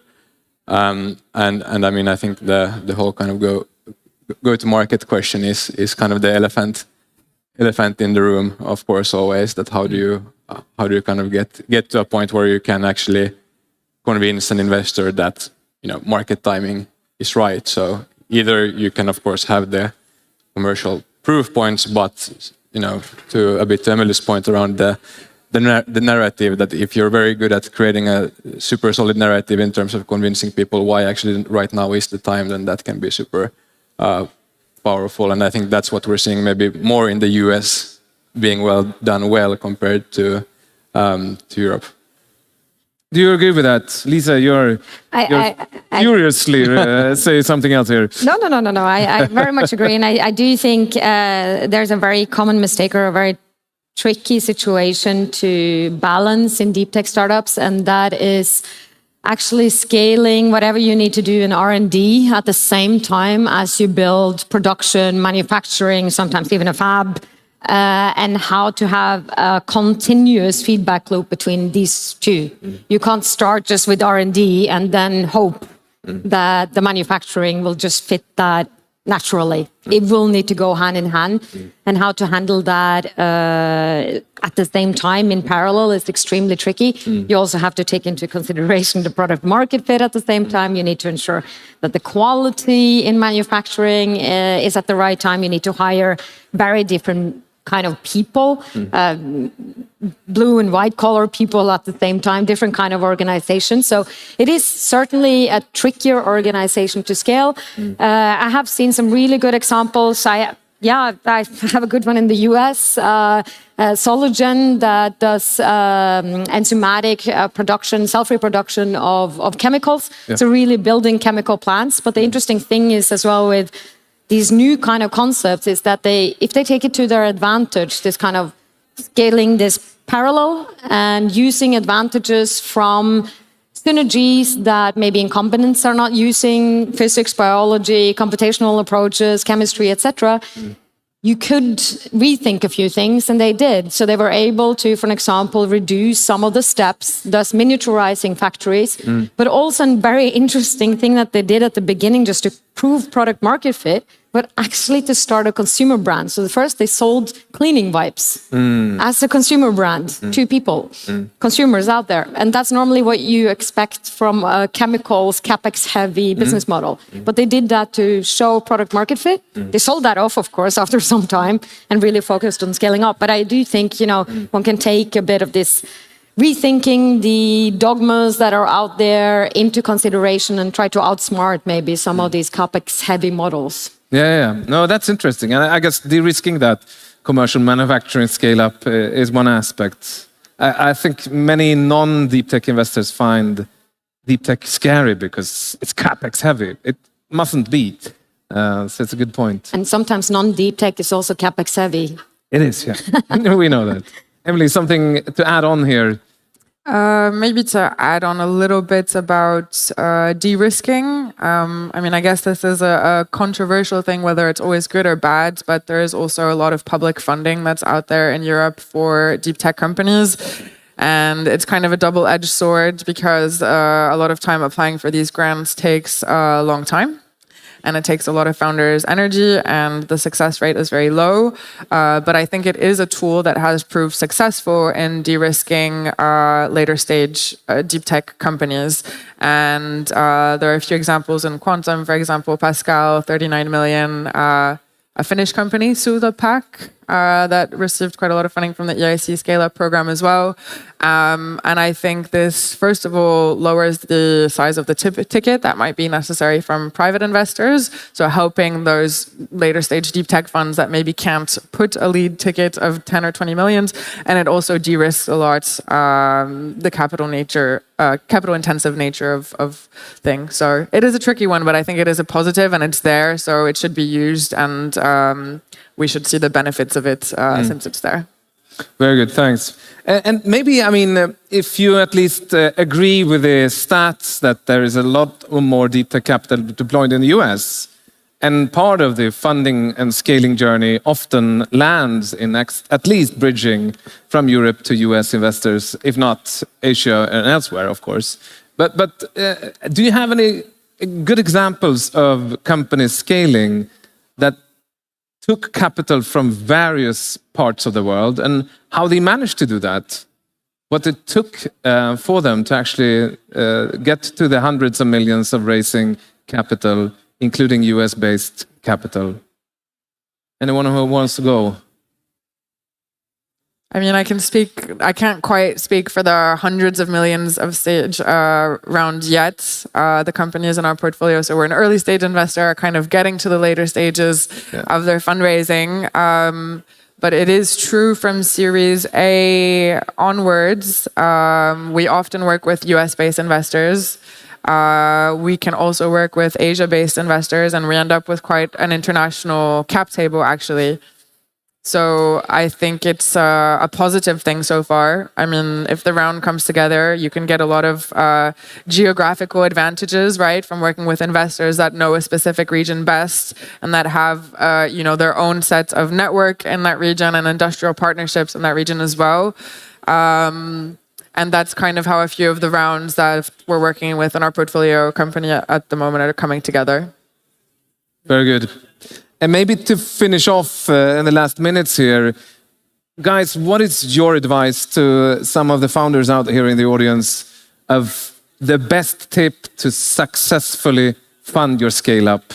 I'm sure you have a few founders in your portfolio that you have advised over the years, or companies that you've seen. What would be the number one or number two tip you would like to give the audience? Lisa, you seem to have something on mind here. It's very hard to give one general tip to everyone because every case is different. Fair enough. If there's one thing that I would really emphasize when it comes to deep tech is work on the story, the communication of what you're selling. Of course, you can go deep into technical things with technical investors, but overall, you need to nail down the commercial story and become a really good seller. And it could be worthwhile to spend some money on that, some consulting, and get a professional communication in place. Very good. Get a consultant out there. How about someone else here? Yeah, maybe one tip that I heard from one of our founders recently was he was discussing, I don't know if there was a direct correlation between the lowering number of conversations he was having with VCs at each fundraising round. I don't know if it was exactly a correlation, but it was definitely a trend. But his advice, Simon from our company, Pimlock, who just raised a Series A, was to be a lot more picky with the investors that you speak to as you go through around the rounds.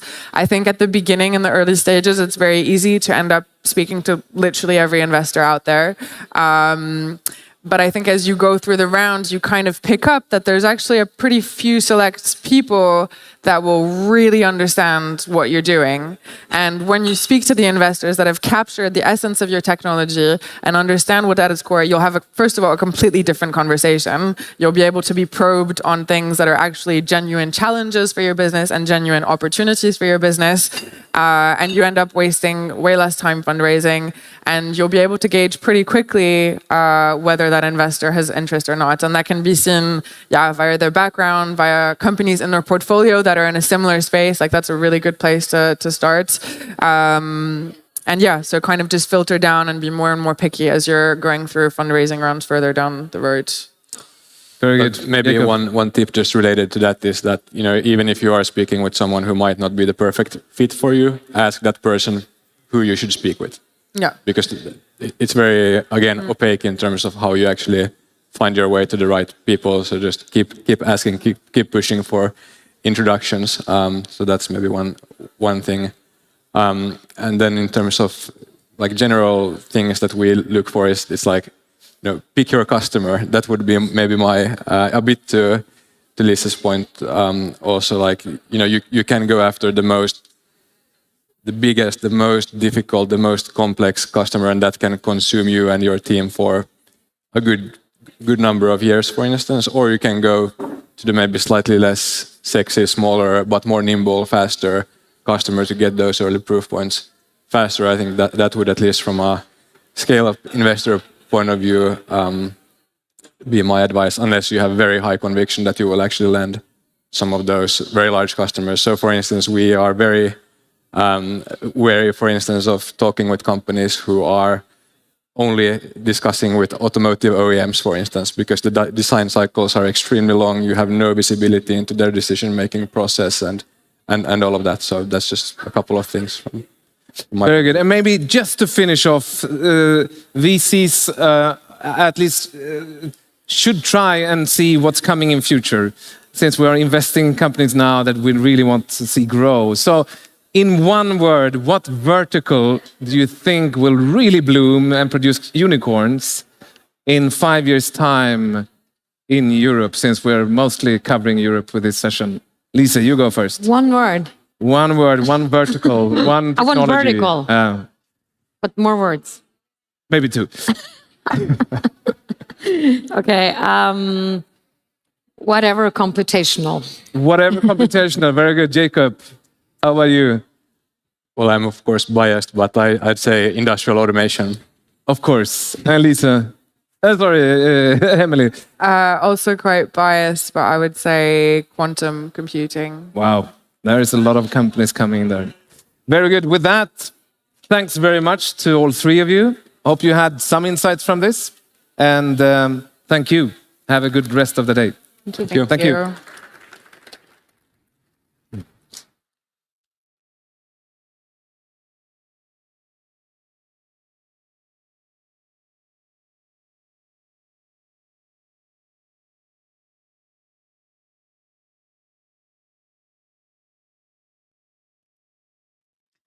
Thank you, industry founder and Patrick and all the panelists for the very, very interesting talk, what we heard here. Next, we're doing a little taking off and decorations here. And we are moving forward with pitching and learning more about what the founders get instant kind of feedback about their own pitches. So I want to warmly welcome here the moderator, Ilian Barkino, to the stage. Welcome, Ilian. Thank you very much. You are going to tell a little bit about what's happening next. Yeah. So I think we all are eager to know what is coming about the pitch doctoring. Yeah, absolutely. Thank Right. you very Is much. it a PhD or something? We're going to learn more about that. Yeah. Okay, have fun. Thank you. Can everybody hear me good? I take that as a yes. So, first of all, thanks a lot to Patrick for this great panel discussion and all the participants. So now we're going to invite up to stage 2 startups, one by one, to talk about their journey, and then we're going to ask them some questions about their issues in scaling up and the learnings that they've had. So first of all, I'd like to give a warm welcome to the co-founder and CEO of IQM, Jan Götz. Welcome. Over to you. All right. Thank you. Welcome, everyone. Thanks for giving me the opportunity to speak. I will present just in a few minutes what we are doing at IQM and where the company currently is and where we are planning to go. I will not give a deep lecture on quantum physics because I think in the time we have this will not be possible. But in a nutshell, we are a company that builds quantum computers. And what you see here is our vision on how our product in the end will be used. So this is a look into a big computing center, and you see it's full with these kind of black boxes, which are racks full of conventional computers. And what we bring in is the white devices. These are the actual quantum computers. So you see these are macroscopic machines that we are building, and the promise that they give is actually that they can solve very complex problems in a much more efficient way than we have with the semiconductor-based computers. So the motivation here really is to create a new disruptive technology for computing, which allows us to solve problems which otherwise we would never be able to solve. So it's not about creating a speed up by a factor of 2 or 3 or something, but it's really about enabling solutions that otherwise we would not get. And some of these problems, they are so complex that we don't have enough atoms in the universe, even if we would like to build such a big computer. Or if we had the most powerful computer, it would still run for thousands of years. So this is kind of the complexity class of problems that we are talking about. And you see on the right-hand side the landscape. So you see there are quite many fields related to science research. So it could be, for example, material development for more efficient materials, better solar cells. It can be drug discovery, but also all kinds of optimization problems that you find, let's say, in logistics, traffic, or finance. And another aspect actually is the efficiency from an energy perspective. So quantum computers, if they solve a certain problems in an exponentially faster way, actually the total amount of energy that you need is also greatly reduced to what we have in these big computing centers. Just to give you some numbers, a large computing center can easily consume 10 megawatts or more of power, which is quite substantial. And there are actually places on this planet where you're not allowed to turn on a new center unless you shut down an old one. So this is really an issue also to be solved. We do this as a company which is headquartered actually here. Our offices is just around the corner. You see on the bottom left the view actually there into the bay. We are now around 200 people actually located in 4 different places, most of them here in Finland. But then actually we have a quite strong team in Munich as well, around 50 people, and a handful of people in Madrid and Spain as well. You see, actually, it's still quite an R&D heavy topic. So over 50% of our employees hold a PhD title in quantum physics, computer science, or mathematics or so. But then also because of this, it's actually a quite diverse team. So we are hiring mainly out of academia from all over the world, and we are now approaching actually 40 nationalities with a team, which is great. We are funded mainly through venture capital, but then, of course, also from research projects, and most recently also from the European Investment Bank, which has supported us. What we do is we develop chipsets. So we do the design of the chips. We have quite powerful design and simulation tools. Then we do the tape out. We are running our own foundry here in Finland, a 600 square meter clean room where we process 200 millimeter wafers. We cut them down into smaller pieces, as you can see here. So this is one of the processors. We package it, and then we build a whole system around it. And there we use, of course, a lot of third-party components. We screw all of it together, and then the business model is actually selling out those systems. And we, on the software side, we integrate into existing software frameworks. So the business model is mainly at the moment selling into high-performance computing centers, which is a very well-established market, an existing market. It is growing, and we foresee a quite strong sales pipeline there. And the technology is not yet ready to solve industry problems more efficient than supercomputing centers, but we think that maybe around 2026 or so, the computers will be powerful enough. And then on top of this system sales, there is another let's say revenue channel, which mainly comes then from the applications and making the systems available also through cloud or other remote systems. We have done this so far twice, once here in Finland, where the customer is VTT. They are already operating a 5-qubit system from us, which is now being upgraded as we speak to 20 qubits. And then there will be another upgrade in next year and hopefully then many more in the future as well. So we kind of go the journey together with our customers. And the second deal we have actually is in Munich, in a supercomputing center there, where we are delivering a 20-qubit system next year. And then also we are planning on how to continue this journey forward. So there's a lot of kind of potential to grow, both from the technology point of view, from the team, but then also from a business point of view. So thanks a lot, and ready to take any questions and feedback. Thank you. No, great presentation. And so you mentioned that you reached an organization of 200 people in about 4 years' time. So can you tell us a little bit in the audience, what have you learned during this journey of scaling up your organization? Well, I think as a founder, one of the most important lessons is that you need to trust other people and give away, because obviously I cannot handle 200 people kind of on my own. So it starts with a founding team. We're actually a team of 4 founders. So already there we distributed quite heavily the work. And then we hired actually very good people into the management team, and we distributed a lot the responsibilities. So for me, this is the main learning, that I cannot and I will not do everything myself, but I like to give away things and then basically get the learning by observing how things are being done in a very efficient way. Yeah, so outsource as much as possible. Cool. And so what have helped you get to where you are, and what advice would you have to other founders who are looking at going through your ways and scaling up? Well, I think the advice is take advice, because especially on the science side, often we are quite stubborn because we think we know everything best. And I think in many fields that are related to company building, there are topics where people have done it already many times successfully in the past, and they give you the advice. So I think here it's really being open to the advice. Of course, you don't need to blindly follow everything that people tell you.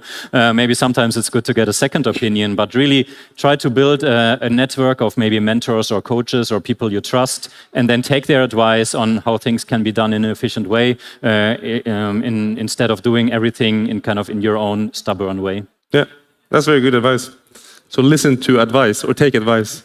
So when it comes to your go-to-market strategy, how have you developed that to be in line with your scale-up ambitions and to be able to scale up your business side of things as well? Well, that's a good point. I mean, in the very beginning, when we started the company, the idea was very much going towards, let's say, some kind of Intel business where we are producing processors and selling the processors. But then we figured out actually there's no established quantum computer industry where we could sell to, right? So maybe the idea was good, but it just didn't fit the reality. So we changed this, and now the idea is that we are actually a system integrator. So we built the complete system because there is a customer base. These scientific computing centers, they are out there willing to buy. So I think this is important, that of course you can have a great idea, but then if you realize, okay, maybe there's no product market fit or no market yet, you need to develop. And I think also now looking forward, it will further develop. So the system sales, I think it's a very strong argument, but probably there will be additional kind of sales channels through cloud or some other means in the future as well. And so when Patrick was on stage before, he had this graph of how deep the company's revenue explode at a later stage than typical SaaS companies and so on. When would you say that your sales is going to start to truly explode? I mean, you've already got some sales going. When do you think it's going to be like boom? Well, I think the hardware sales, the system sales that we do, it will grow, but not in this kind of hockey stick fashion that you're referring to. And this point when it will really explode, I think, will be when the quantum computers solve commercial problems more efficient than a conventional computer. And this can mean it's faster, it can mean it's cheaper or more accurate. And any of these, I think, would trigger a point where really industry gets in, and then this would then create this kind of exponential growth of the revenue. Yeah, exciting to see when that is. So in terms of financing, we saw that there's quite some gaps in terms of financing when scaling up. What challenges have you found in your financing ambitions, if any? Well, I think I would very much agree with the slide that Patrick had there with the challenges. And finding the lead investor, I think, is a key issue also for us, especially in a field that is so deep tech and that requires so much capital. Because this is a combination where people don't feel comfortable with the technology, plus we're asking them to put a lot of money on the table. So I think this is a key challenge that we need to solve somehow in Europe. There are many ideas. The EIC was mentioned, so I'm also active in this. But I think we need, in the end, also, for example, the pension funds that were mentioned or other solutions to tackle this. And then we need value-educated deep tech VCs which do the due diligence and which take the lead.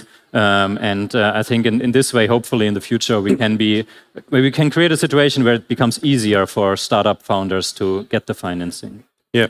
And so if you could put together your dream scenario of the ideal syndicate in your next financing round, how would that look like?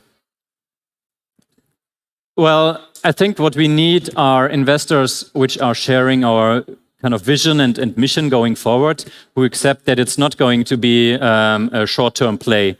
But we are really, I mean, we are here in a field where it takes still a few years. And what I have learned actually through the fundraising periods, that another industry which is very much aligned with this is the kind of life science pharma, where if you invest in this, you also need a lot of capital, usually in these kind of clinical trials, and there are very long time scales. And I think there's a great alignment between the people who invest into these fields with what we need on the quantum side. So I think investors like this who have reasonably deep pockets, but who also see the vision and the purpose. I think this is another thing, that we build technology that can always be used in different ways. And I think we should also then kind of create on what do we want to do with it? What is the purpose of the technology that we build?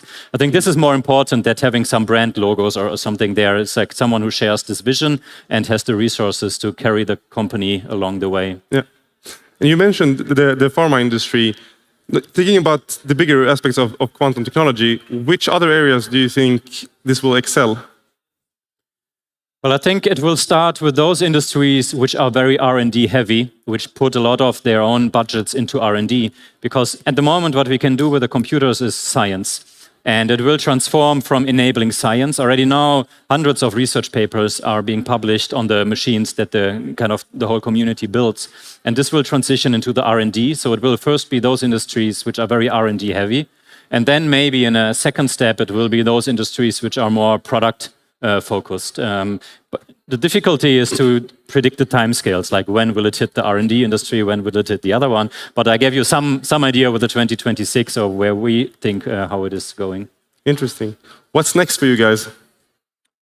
Well, what's next is, of course, we want to accelerate on all levels, kind of strengthening the team, developing the technology. So we have a tech roadmap in a similar fashion. You see it in semiconductor industry, so processor generations.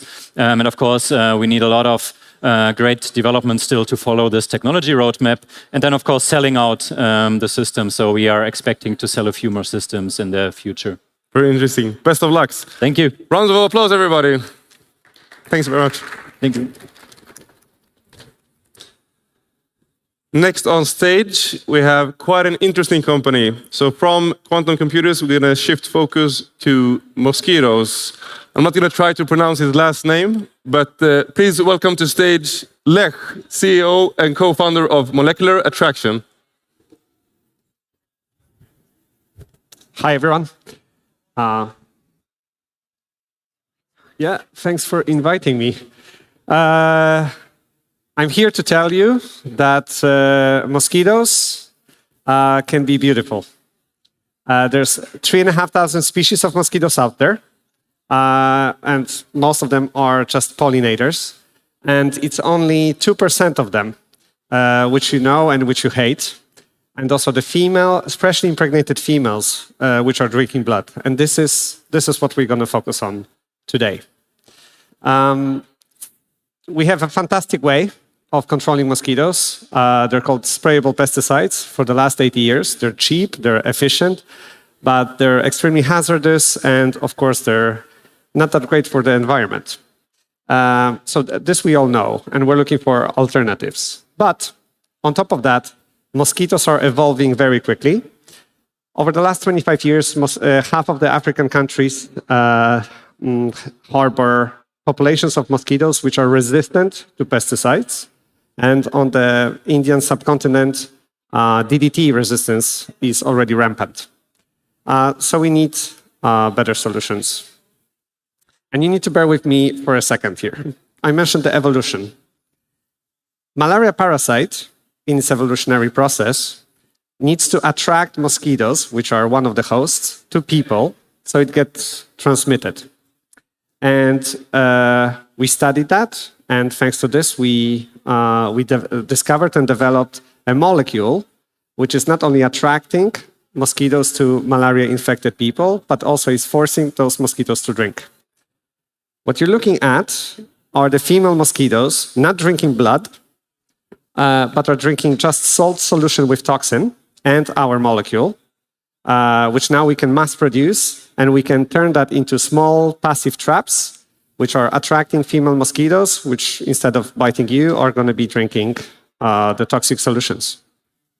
This is a very simple molecule, so it's easy to produce, it's easy to scale, and also because we're working with chemicals, it's very easy to work with concentrates, so you can actually have a fairly robust distribution system. And here you're looking at, and we don't need to even use a typical toxin. What you're looking at are female mosquitoes which are drinking beetroot juice, which turns out to be toxic to female mosquitoes. So mosquitoes shouldn't switch to a plant-based diet. In our portfolio of molecules, we also have a number of sex pheromones and other molecules which are changing mosquito behavior.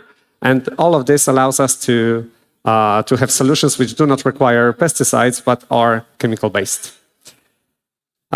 Sometimes it sounds like science fiction, but we actually do real deep tech science. We publish in a very high impact journals, and we have a number of patent applications. When I say we, that's a team of 8 with 3 main co-founders.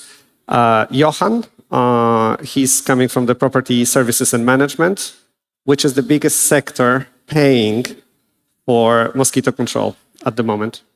I'm an immunologist coming from the global health area, worked with diagnostics and vaccines before on the malaria side. But the most important person is Nushin. Nushin is originally Iranian. She's an entomologist, professor, and a force of nature. And I would like to take just a second to mention that at the moment in Iran, women like Nushin are protesting so they can have a better future and they can have freedom to study, to work, and to do fantastic science. Yeah, let's talk numbers. According to GiveWell, the cheapest way to save a human life is to invest in malaria prevention. The cheapest way of that is to use pesticide-impregnated bed nets, $5 per bed net, $4,500 in general per life being saved. So this is our target in terms of cost of goods. But we can do. We all think that we can do better than the pesticide bed nets. And there are fantastic technologies being developed now to control mosquitoes. We're not the only company which is trying that, obviously. But we think that we have an edge because we are not using GMO mosquitoes or sterile males, but fairly simple molecules. So we can achieve the same scalability and price as pesticides, but without the harmful effects. So, and also, it's an $8 billion market at the moment, very controlled by only a few players, and they are used to chemical solutions. So we are tapping into a typical distribution and sales channels, which they already have. And if you want to help us scale, because in this case, scale really, really matters. Thank you. Thank you very much, Nick. So, before going into the deep... Oh, come here, come here. No. I don't have malaria, it's okay. First off, are there any risks to biodiversity by implementing your technology to eradicate these type of mosquitoes? Yeah, so we get that question a lot, right? So first of all, chances of us eradicating all mosquitoes is 0. They're extremely robust organisms and they're very resilient. We target only blood-drinking mosquitoes, which is a fraction of all the mosquitoes out there. So it's around 60 different species. And what we're trying to do is to create, let's call it the mosquito exclusion zones around places where people live. And so we're not planning to, release our stuff into the forests and so on. Great, good to hear. So you guys are obviously not at the same stage as Iqm, for example. Instead of 200 people, you're 8 employees right now. And so what kind of key additional skills and talent do you guys need to scale up successfully? Everyone expects that I'm going to say something about production, but it's actually regulatory.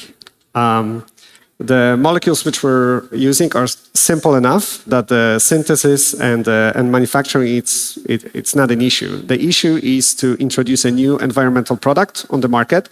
And as you can imagine, this is very regulated, which is actually good. It's good for us. A typical pesticide takes 350 million euros to get introduced in 7 years. Our regulatory process is simpler, but there's literally no specialist who did phagostimulation registration in EU or US. So for us, it's the regulatory people. This is something which we are looking for the most at the moment. Good to hear. So if we have any regulatory experts within this field, hit Lech up after this. And so apart from that, what are the main milestones that you think that you guys need to reach before being able to scale up? Proof in the field.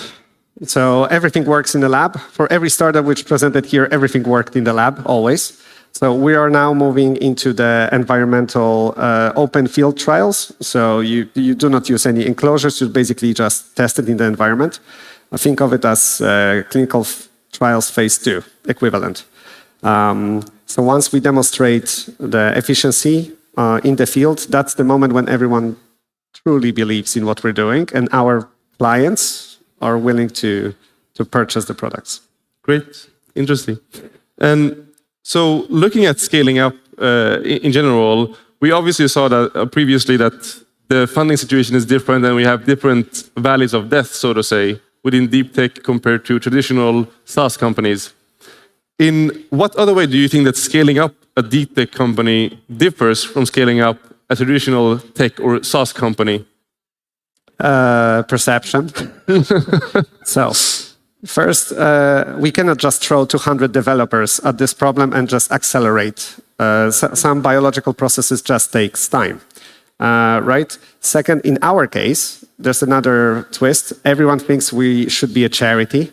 It's like malaria, that should be a charity, or any other global issue should be a charity. Obviously, this is a viable business, so that's another thing to go through. But it's maybe not a challenge, but something which I would suggest everyone tries to tap into is that deep tech has a need for very niche competences. Like for me, it's like how to formulate smells in wax. I mean, there's maybe like 3 people in Europe who kind of do it on a daily basis. It's hard to find them. But if, for example, in industry fondant, you have a whole portfolio of companies, it's fine.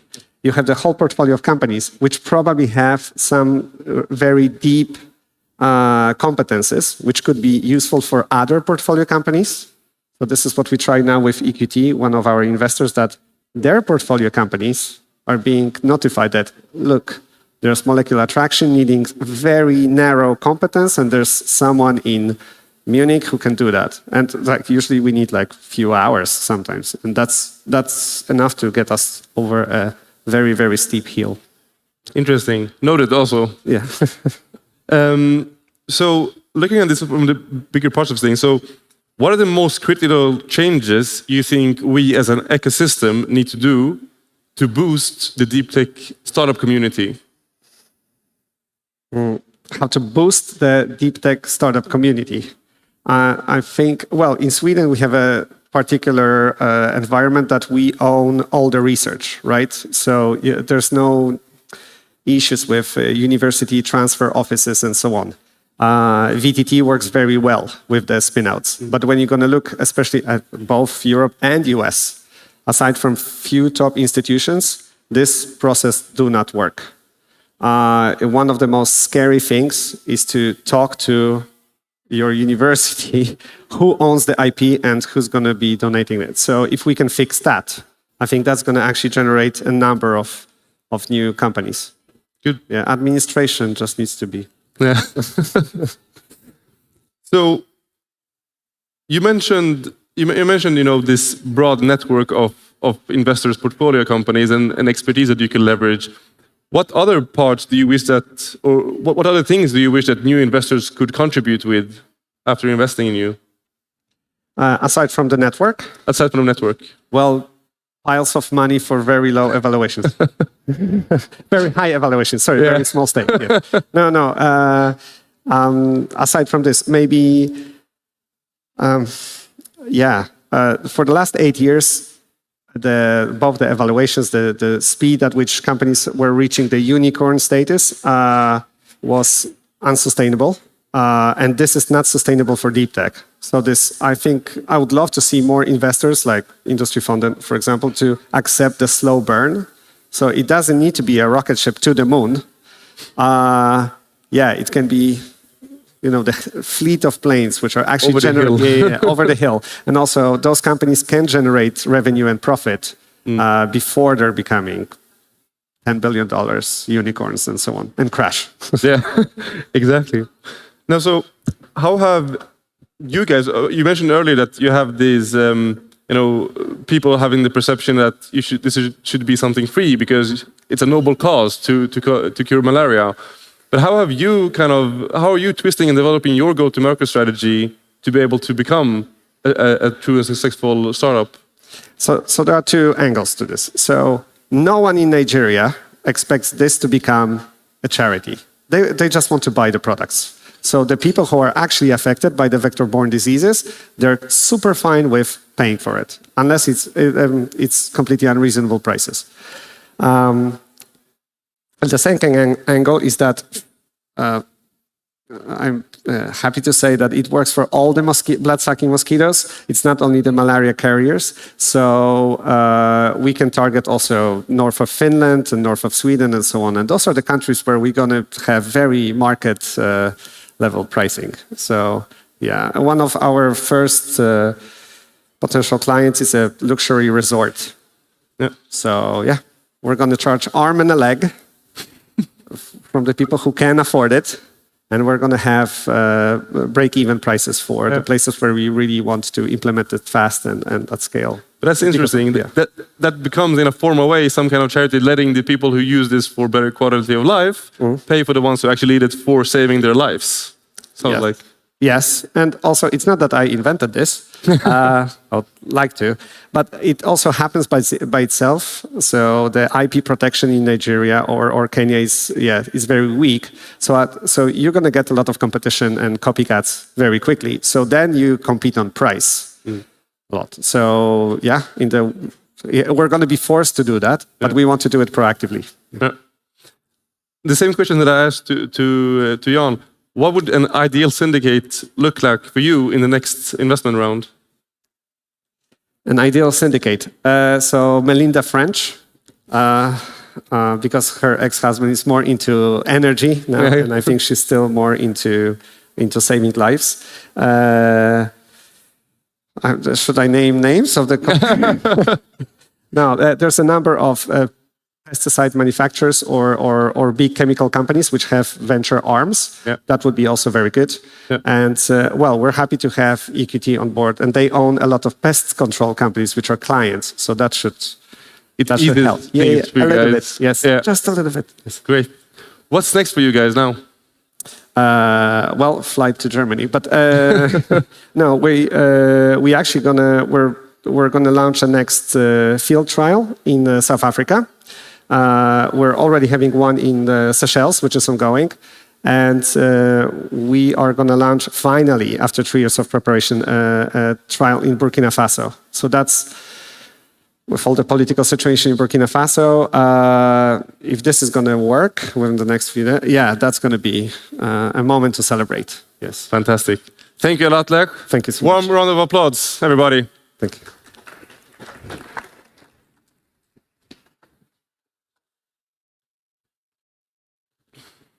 All right. Thanks to Iqm, and thanks for a startup, brave startups.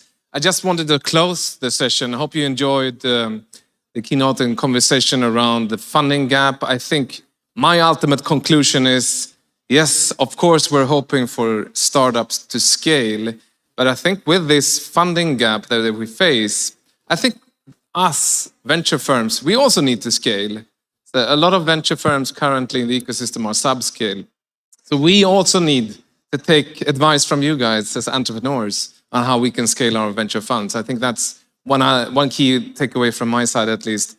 And on the startups, I hope you enjoyed the journeys that we are facing here. Iqm representing quantum tech, obviously a real tough journey of building out complicated hardware, but an enormous opportunity to drive simulation and more complex AI algorithms on top. And having them scaling obviously also represents an opportunity for a key hub to grow out here in the Nordics in that area. Molecular obviously represented a company in the face of moving towards scaling up, but also representing technology in biology, which is another key stronghold, I think, we see across the entire Nordic countries, and particularly also here. So with that, I want to thank you for listening and have a great rest of the meeting. Thank you.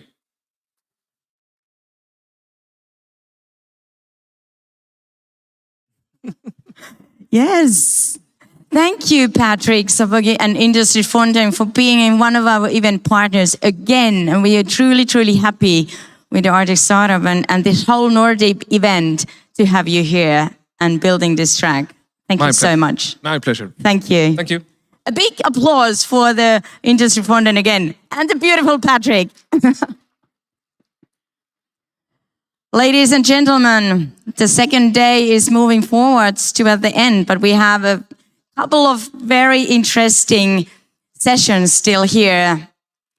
And we are moving forward with a couple of showcases.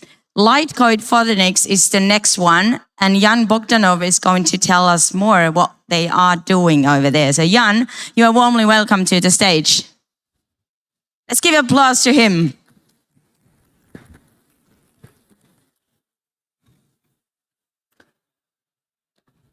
Thanks. Hello. My name is Jan. I'm a co-founder of Light Code Photonics, and we change the way a robot looks at you. We believe that mundane and dangerous tasks shouldn't have to be performed by humans. And we are already on the road there, but there are still a few significant hurdles that have to be overcome. The logistics sector is making massive efforts to deploy mobile robots. They are struggling to keep up with the customer demand, while workforce is less and less available. Robots need quality data to understand and to make decisions necessary for their operation daily.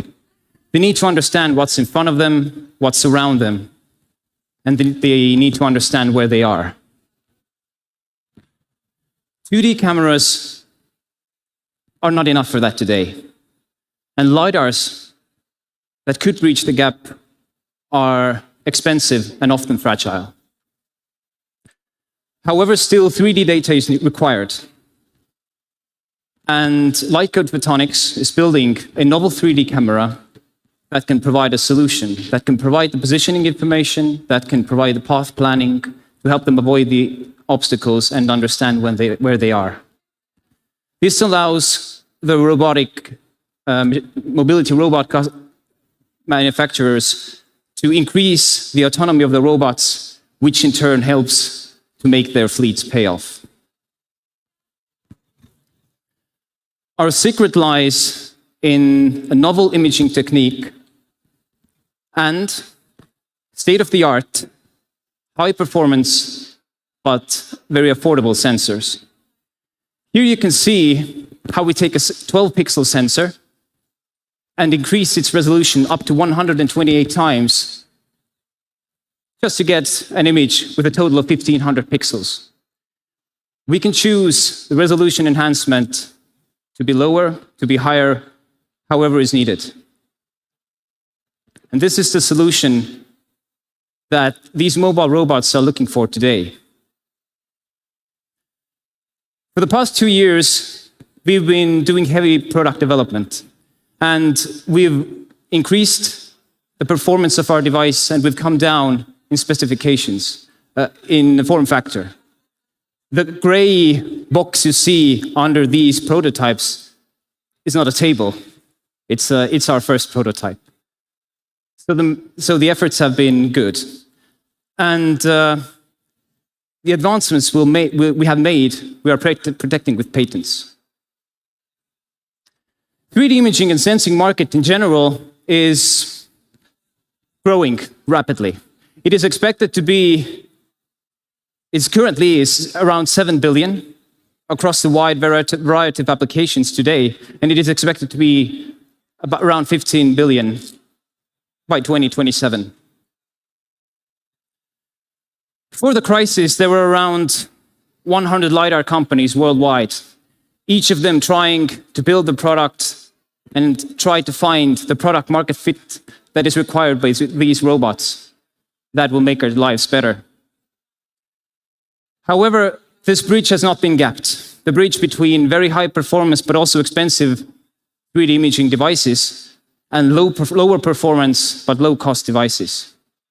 LightCode, with its unique technology, with its ability to control data volumes that are required from the scene and to vary the resolution that is required for a task, is going to bridge that gap. We are partnering with 7 customers today, and we have had much interest from companies such as Intel, Sony, Waymo, Starship. We are getting more piloting partners to verify our technology, and we believe this is the way forward. Our team consists of extreme talents that are all driven by our vision and also the ability to build very, very cutting-edge technology. We have, among our investors, we have investors who have invested in companies that are today unicorns. We also have an extensive network of highly competent technology experts that advise us and help us reach our goals. Our goal is to build an MVP, validate it with customers, commercialize it.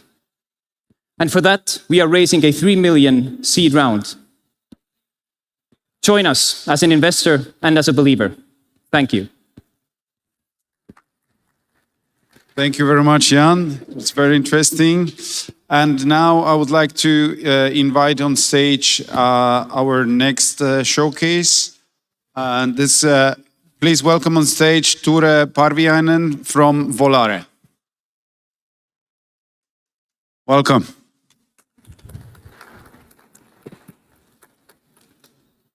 Hello. First of all, great to be talking here today. I think everybody has had very interesting discussions with everyone here, and I'm very happy to be talking here. So, I am a founder and CEO of Volare. And I'll tell you a little bit of a story that you probably are a bit familiar with. When you look at what has happened in these turbulent couple of years, it has shown how vulnerable our infrastructure is to external shock. And the maybe easiest example here is what happened in oil and gas. Europe is extremely dependent on many core ingredients and raw materials. And when we talk about the food, the equivalent of gas is perhaps proteins. Proteins are vital. They are extremely needed in the food system. And if we look at where does the actually protein come from, actually Europe is 75% dependent on protein concentrates that come from abroad. So pretty dependent, and it is extremely important. So what can we do to actually help to remedy this problem of dependency? We have to look at the resources that we have at hand. And if you look at Europe as a whole, there is about 130 million tons of food waste yearly in EU. And if we look at the projection of the future, we're going to need even more protein.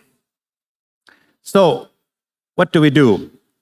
Of course, that's the solution what Volar is developing. So basically, we can take these raw material ingredients and turn them in the bioprocess using black soldier fly into protein and lipids. And we can help to alleviate the demand of protein by supplying new source, basically by using existing resources. And we can make a really big impact by doing this. Where those proteins are used, basically, they will replace such proteins as soy or as fish meal. And it's not only about the self-sufficiency. Basically, at the same time, we can reduce the climate intensity of these proteins that we are using in the food system. And if we compare, for example, our protein to these common sources, basically, we are talking about a fraction of emissions that are generated in our process compared to these alternatives that are mainly imported. And what's the best part of it is that it's actually not something that we need to wait for like 10 years or 20 years in the future, but it's actually something that already today we have a demonstration facility actually in Hyvinkää, and just next year we are starting to build our commercial facility.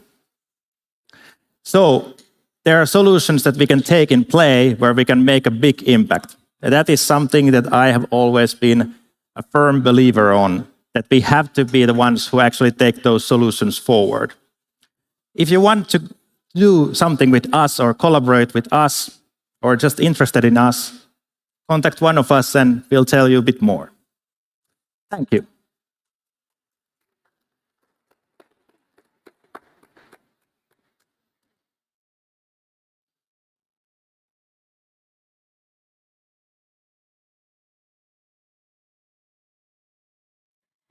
Well, thank you so much for that case.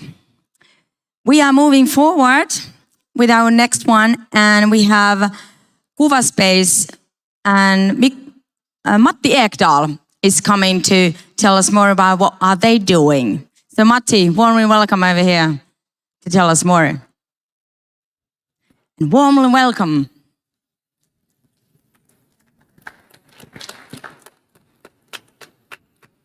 Good afternoon, everybody. My name is Matti Ekdahl, and I'm here to tell you guys how we're quantifying the Earth using our hyperspectral nanosatellite technology. And I think it's fair to say that most of us in our careers, we will arrive into a point where we start to think, am I doing actually something meaningful? Does my job have a purpose? Do I contribute? Am I making the world a better place? And I think one of the best parts working at Kuvaspace is that I don't have to think about this. So I have a lot of problems to solve, a lot of issues to overcome, but that's not one of those. So we are tackling or engaging one of the most critical problems this planet and humankind is facing at the moment, as we know.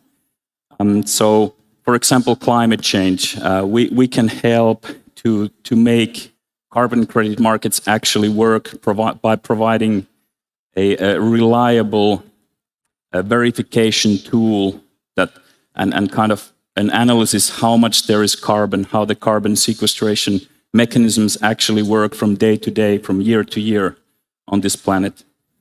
Food security, ever more worsening situation, more people on the planet, more storms, more flooding, more droughts. So this is one key element we want to contribute on. And we are building a solution that can forecast yields on a global scale, updating weekly throughout the cultivation season.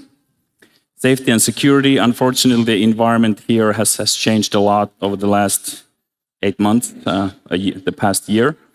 And our technology also has pretty unique capabilities on this side. And what is actually our technology, this hyperspectral imaging?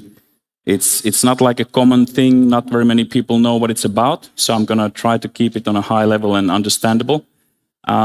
So basically, and how it differentiates from other satellite technologies that are looking towards Earth is that hyperspectral data reveals things humans can't see. So each and every object on Earth is reflecting sunlight in a unique way. So for example, I could be distinguished from my teammates who are wearing the same clothes. I have a different spectra than my teammates. And using this same method, we can say that this tree is pine, this tree is birch, there's wheat, there's corn, and we can also go quite detailed level in the molecular level of things. So we can say that this wheat field is lacking water or lacking nitrogen. So there's really a huge amount of information that you can derive out of hyperspectral data. And we are planning to build a 100 satellite constellation, which is quite a lot. But to be frank, the satellites are quite small, 15 kilograms, not like huge old style satellites. With the 100 satellites, we get imaging opportunity 3 times a day, roughly. So we really get into daily changes on our planet. We're a little bit, maybe like a bit more advanced than most space startups because we already have 3 missions under our belt. And we have been building 2 satellites for European Space Agency by far. And all of our satellite missions have been 100% success. So the satellites still work, every one of them. So we don't have to solve all the problems at once. We already know how to integrate and build satellite technology. So we can focus more on the business side and problem solving on that area. And the markets we are entering are huge. And actually, the main growth drivers are climate change and prevention in that sense, and mitigating the effects of it. There's ever more funds flowing into this scheme from purely like private sector, governments, NGOs. This is one of the key problems humankind has to solve. National security threats are ramping up budgets in all of the European countries, Japan, Australia, United States. So there's a lot of money and opportunities on that side as well. And then one thing related to food security is that there is still billions of people living from their own land, from their yield, especially in Asia and Africa. And they don't have any kind of insurance policy because they cannot afford Western insurance policies. And this is an issue that the global insurers have wanted to solve already a decade ago, but there just isn't cheap enough data source and reliable data source to enter into this market and have a yield insurance costing $10 instead of $5,000. So we have a solution for this. We can help definitely on this one. Our A round is now open, aiming to close at 23 million by the end of the year. And we're roughly looking for 9.5 million euros of VC money at the moment. So if anybody has some extra millions in the pocket, I'm happy to discuss later. Thank you.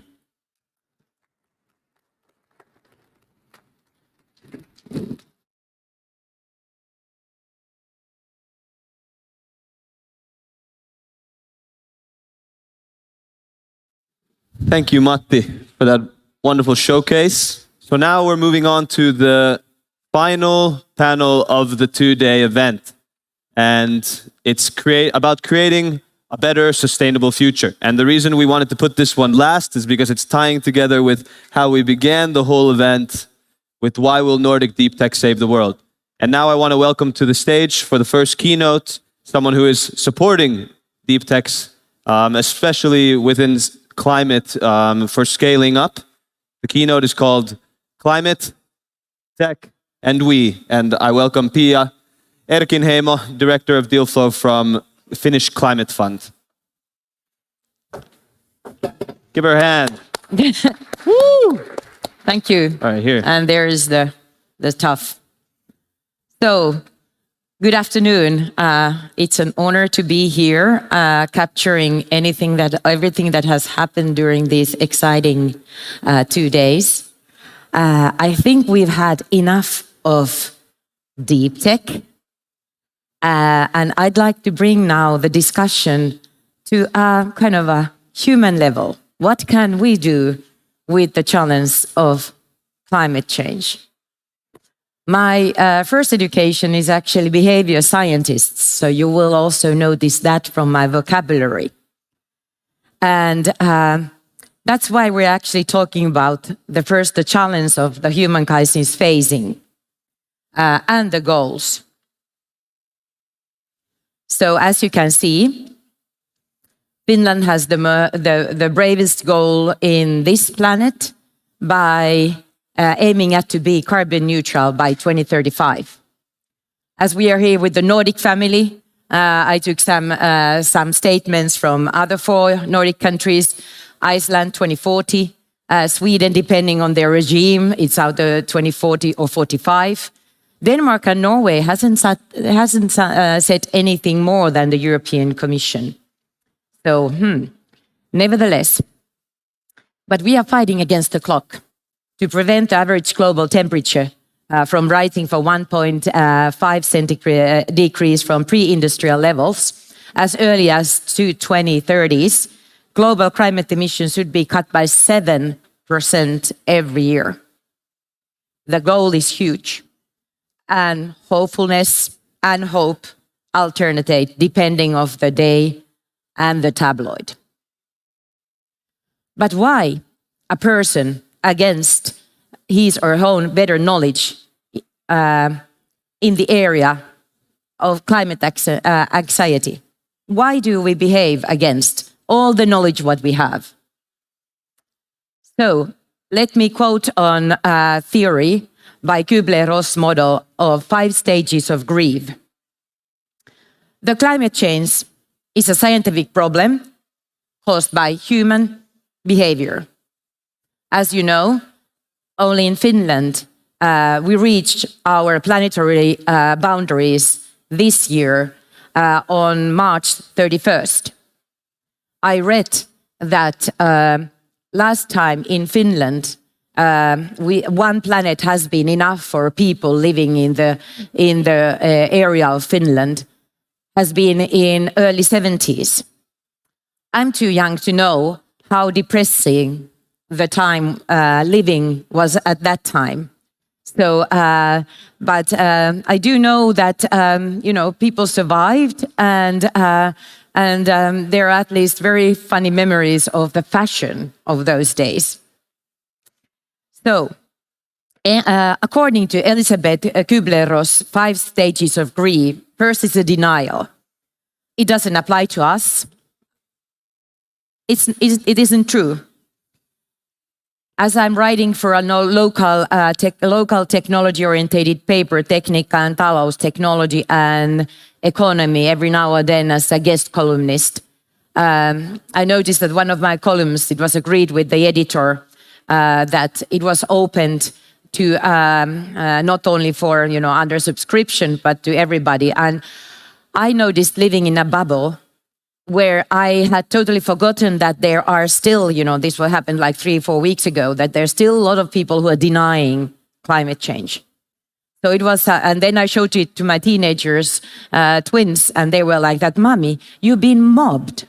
I mean, how come this is true?" And I said, well, yeah, and then I had the advice from our communications director that, you can't, talk, you can't reply to every false statement there. This happened, by the way, in Finnish. So these people who still don't believe in, so they are in denial, I would say. Anger, this is disturbing me. So the climate change means that I can't, I need to do something for it. I need to kind of I will miss something. I will need to withdraw myself of something because I need to live now in a proper way, which would be more sustainable. So it's disturbing, it's creating anger. Then the bargaining, which I like, and I know this, my subconscious is doing that, and also my conscious. So if I don't buy meat and my clothes are vintage, can I delay the transition to a more resource-wise commuting and keep my fossil fuel car for a little longer? So this is kind of the bargaining thinking. And then depression, it doesn't matter. It's not enough what I do because, you know, what do the Asian people do, or what do the North American people do anyhow? So it doesn't make sense. And then finally, we come to the acceptance. This happens, but we can control it with our own choices and, well, also regulate the impact. I don't know, does this sound familiar to you? I've at least changed my consumer behavior habits.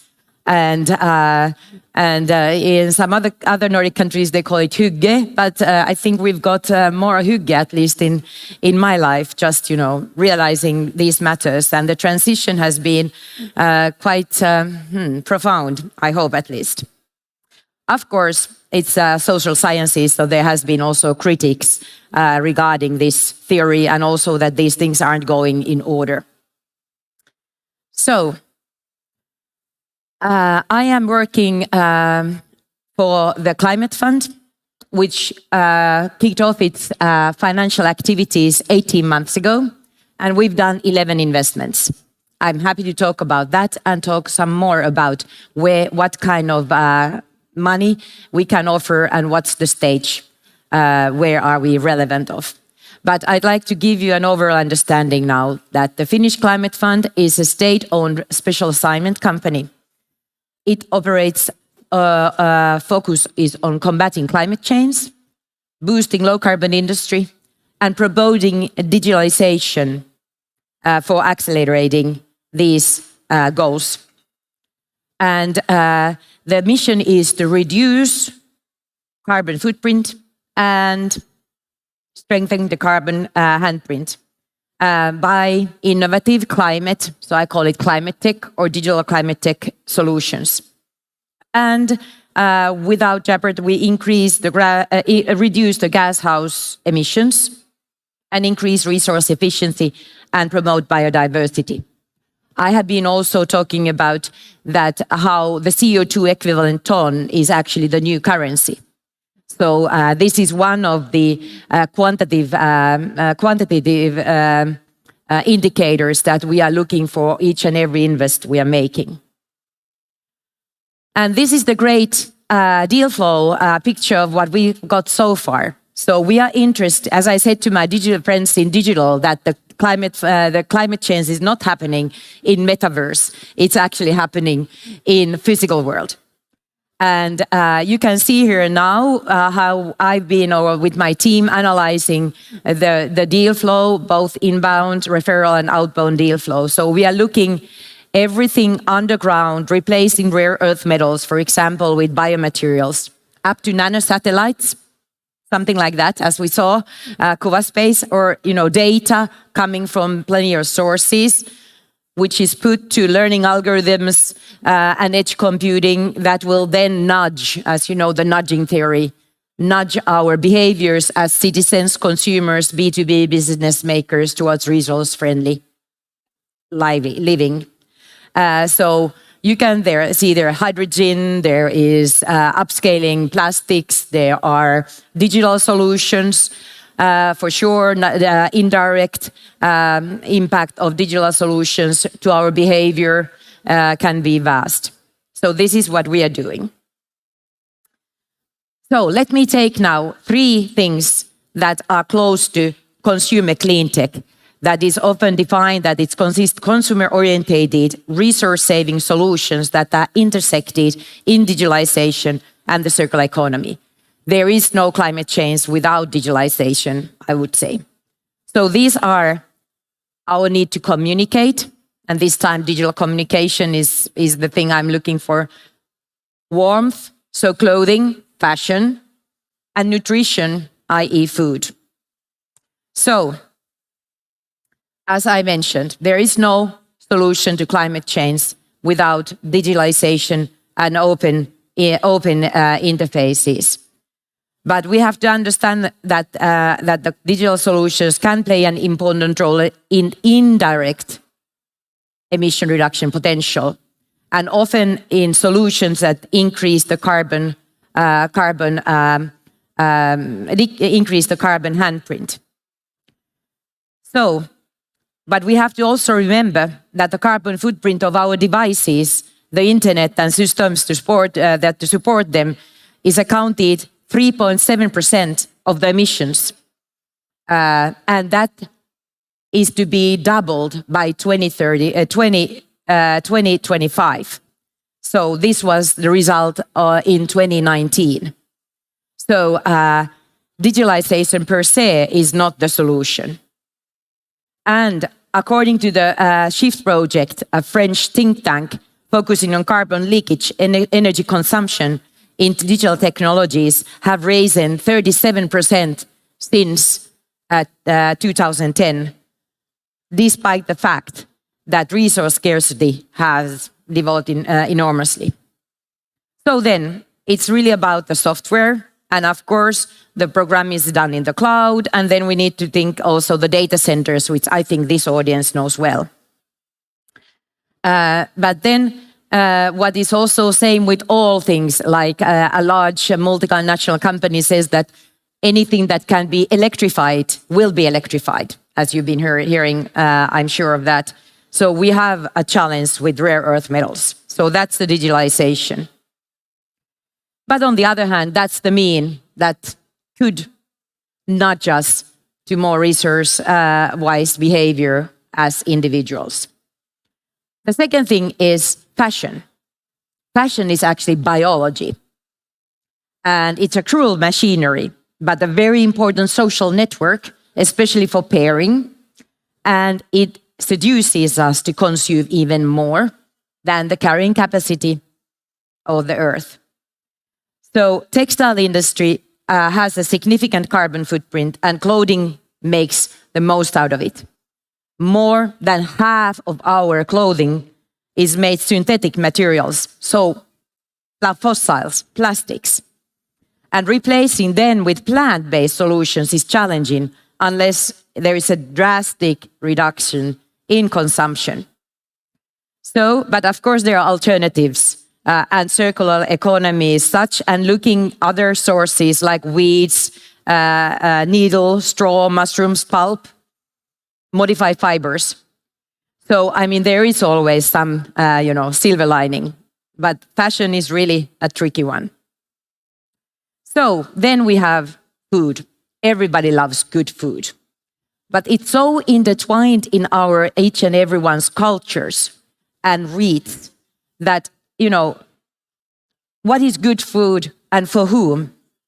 It's an oxymoron that our food cultivation, because it's actually a threat to our nature, to our biodiversity and climate. We should be so much working on towards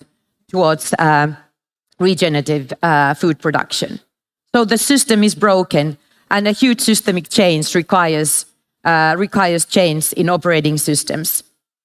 And food system especially, it's broken.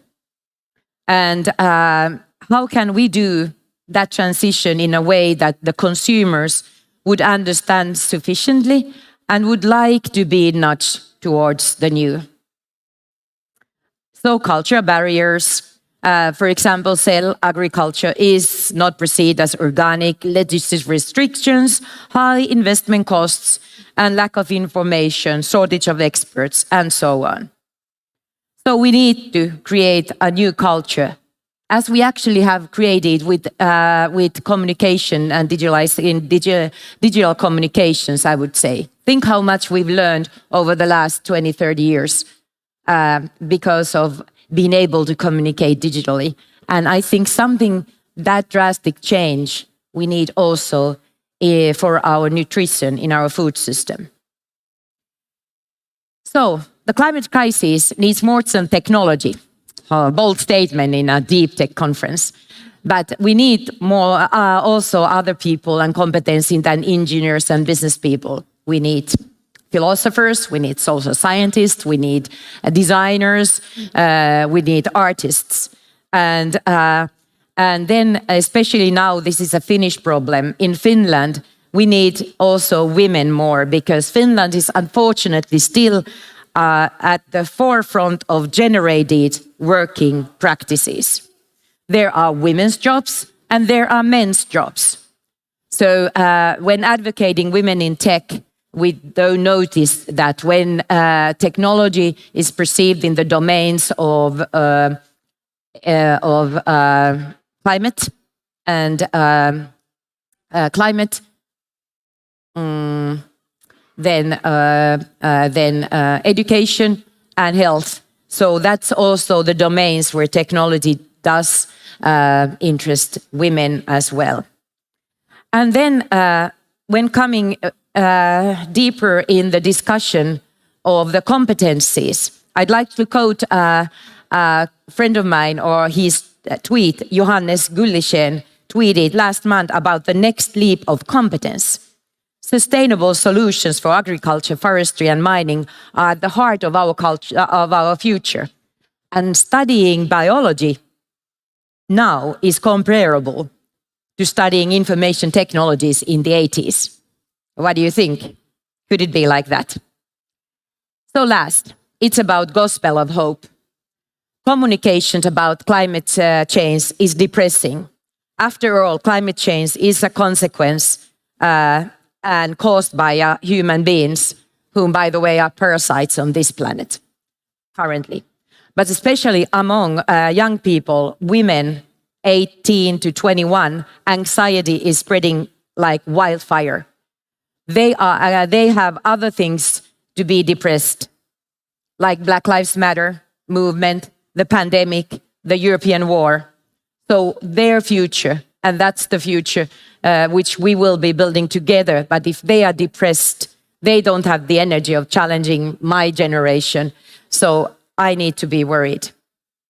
So we could think like that technology helps. So it's a human caused problem and human can fix it. And also what we also need is, the gospel of hope, the narrative to be changed. I promised to myself, for example, that I won't be tweeting anymore those tweets that do not also provide a solution for the climate change, as we know that the facts don't lie.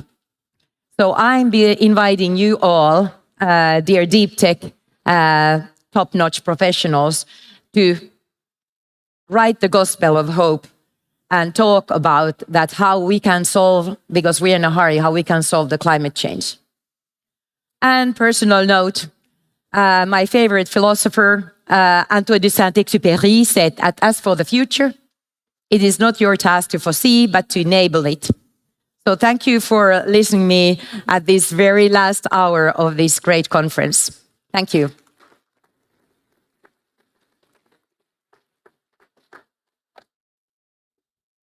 Thank you, Pia, for the wonderful keynote, setting the stage for this track, also bringing in the social aspect, so thank you.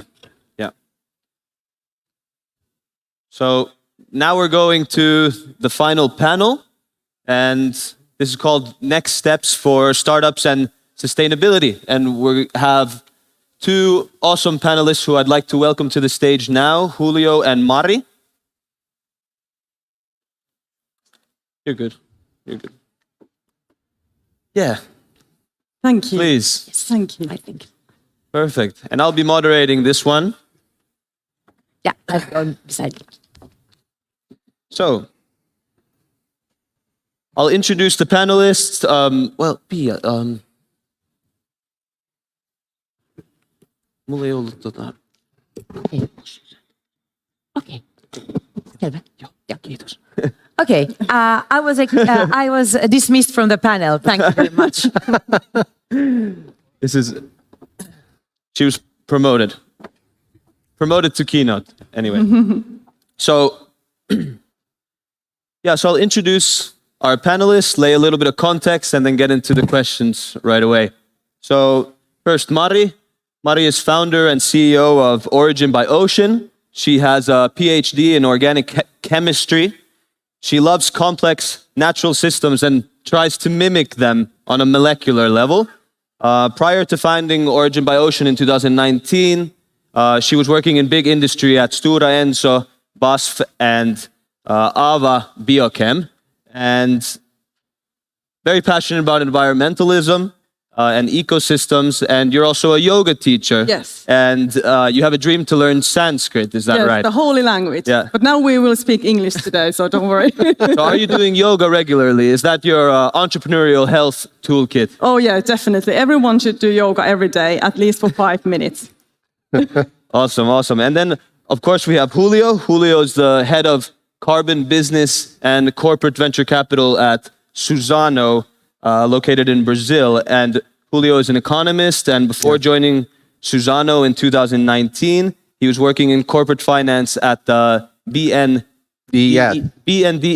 which is the Economic Development Bank of Brazil. Of Brazil, right. So, and your actual professional career started as a paper boy. Yeah. Was that exactly. right? How did you end up in this place from being a paper boy? It's a long journey. And also semi-professional football player until 17. And we actually have the same favorite Brazilian football team, which is called Fluminense. Yeah, that's good. Yeah, I was told that. Yeah, and we have the same jersey. Yeah. And so are you still playing football?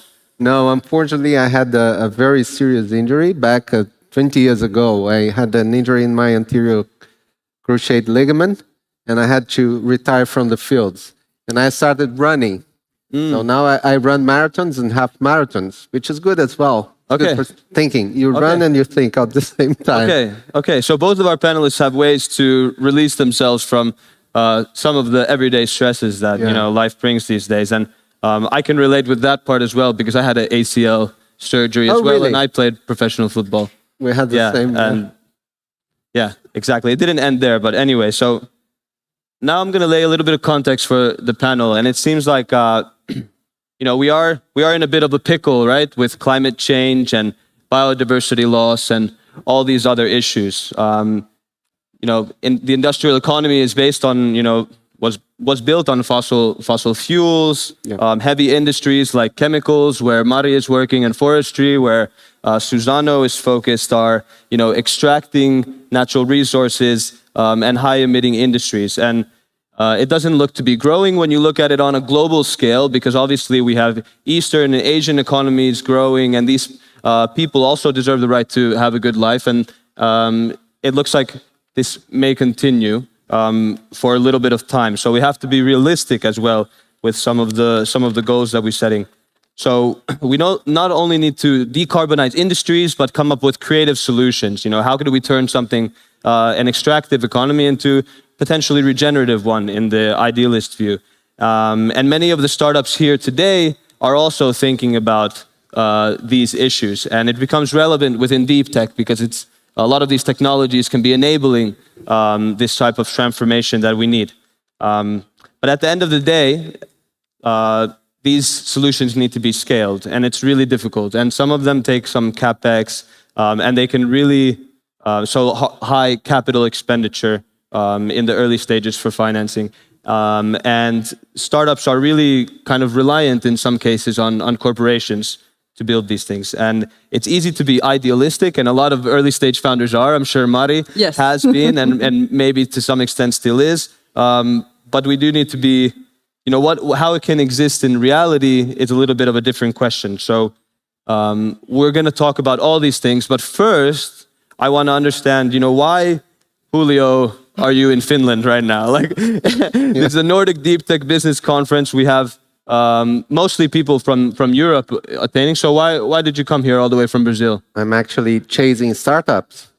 Just kidding. That's the reason I'm here for. But I must tell that before coming here, the only reference that I had for Finland when I was a boy was the your Formula One race driver, Rosberg. Keke Rosberg. Yeah.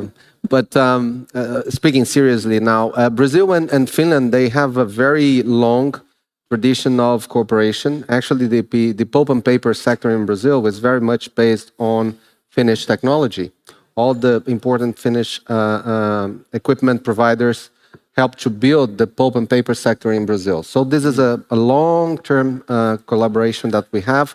But I believe that now we're inaugurating a new stage in terms of this collaboration, because I think you in Finland are in a more developed stage when it comes to deep tech. Brazil has a lot of research as well in biotechnology, for instance, which is a basic ground for bioeconomy. But we are not that developed as you guys are. So Finland is a very important place for us to be.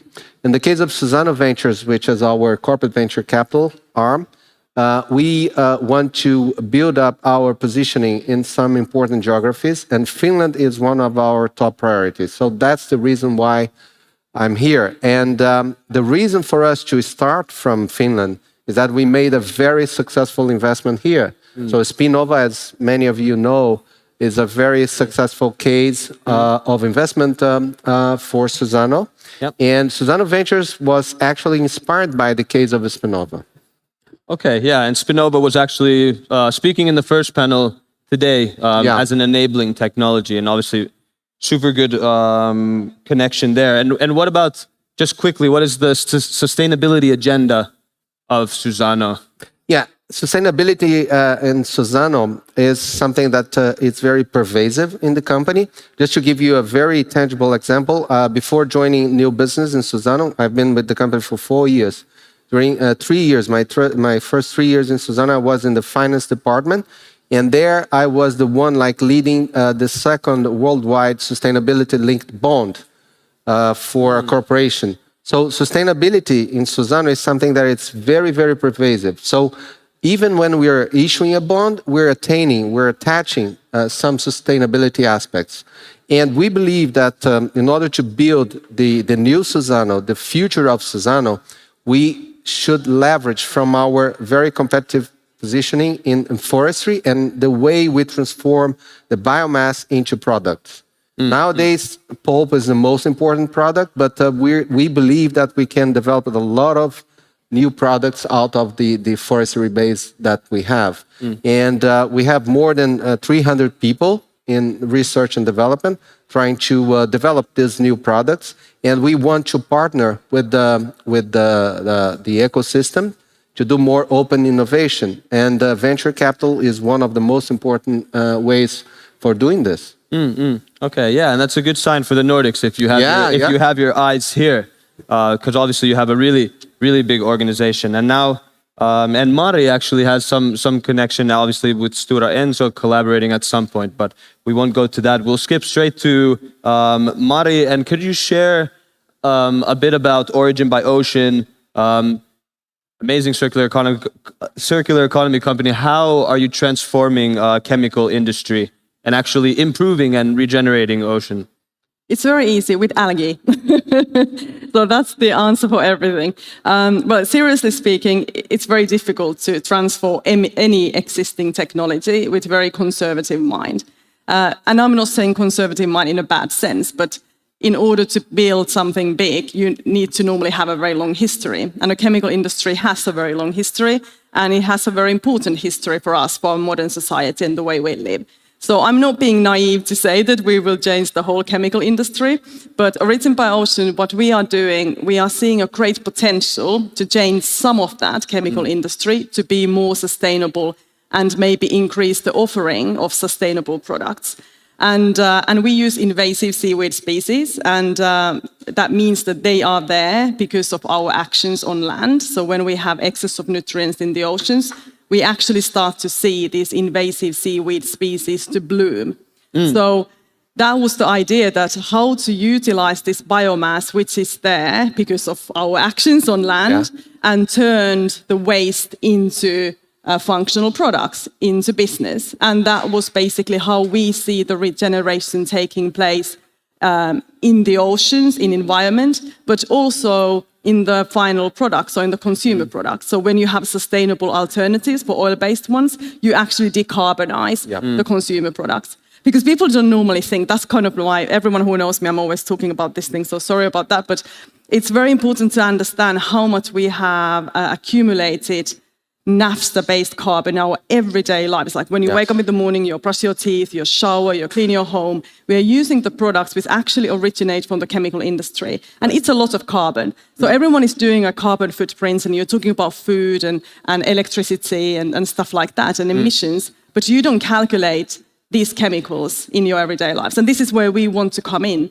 and help, of course, the consumer brands to have more sustainable products. So we can regenerate kind of the origin and then also the products. And it's very important that this word of regenerative is not used in a wrong way, because you have to be able to show with data that you're actually doing it. Because there is enough greenwashing in this world, we all know that. So I think it's important to bring the numbers in. Yeah, right. Yeah, so obviously there's a eutrophication in the ocean. It costs a lot of money to take it out, but by creating products out of it that you can sell, then you basically have a reason to go get it, and one that people will invest in.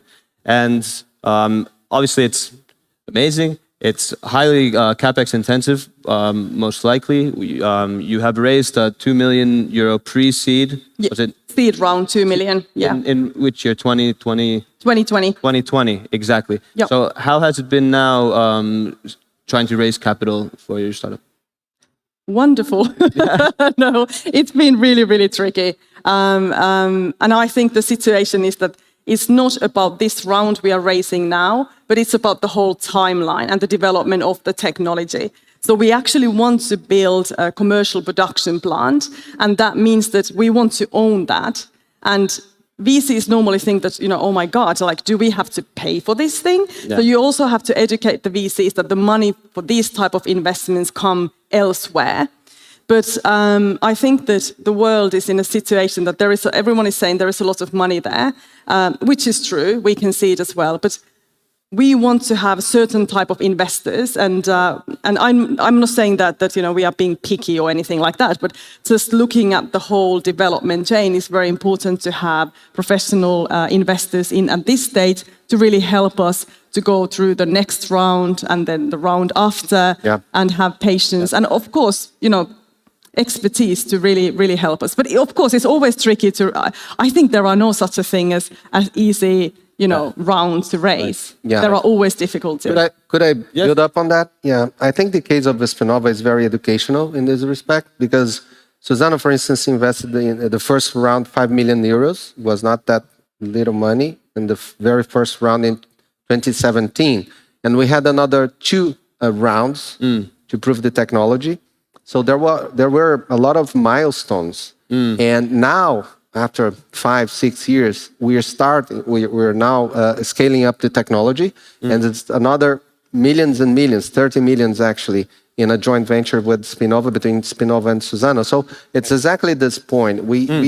I think in the case of deep tech, which is precisely what we're talking about here, different from many digital-based type of startups or ventures, it's more difficult in terms of the patience that you need. So I think for this type of technology, corporations and CVCs are more suitable, I think, because we tend to be more patient, and we tend to understand better how it takes to develop the technology. That's what we believe at Suzano, and what I've been saying to companies. We're gonna be partners for a long time. Yeah, that's a good point. And obviously, probably a blended cap table is probably what it most looks like. I think Spinova also has a few financial investors like Maki, and probably other ones too, alongside that. So what about Mario? Who would be like strategic investors for Origin by Ocean? At this stage, definitely, as I mentioned, we need to have a professional investor who actually comes from the money world, so to speak, who's been doing similar type of things of scaling up a deep tech type of a technology.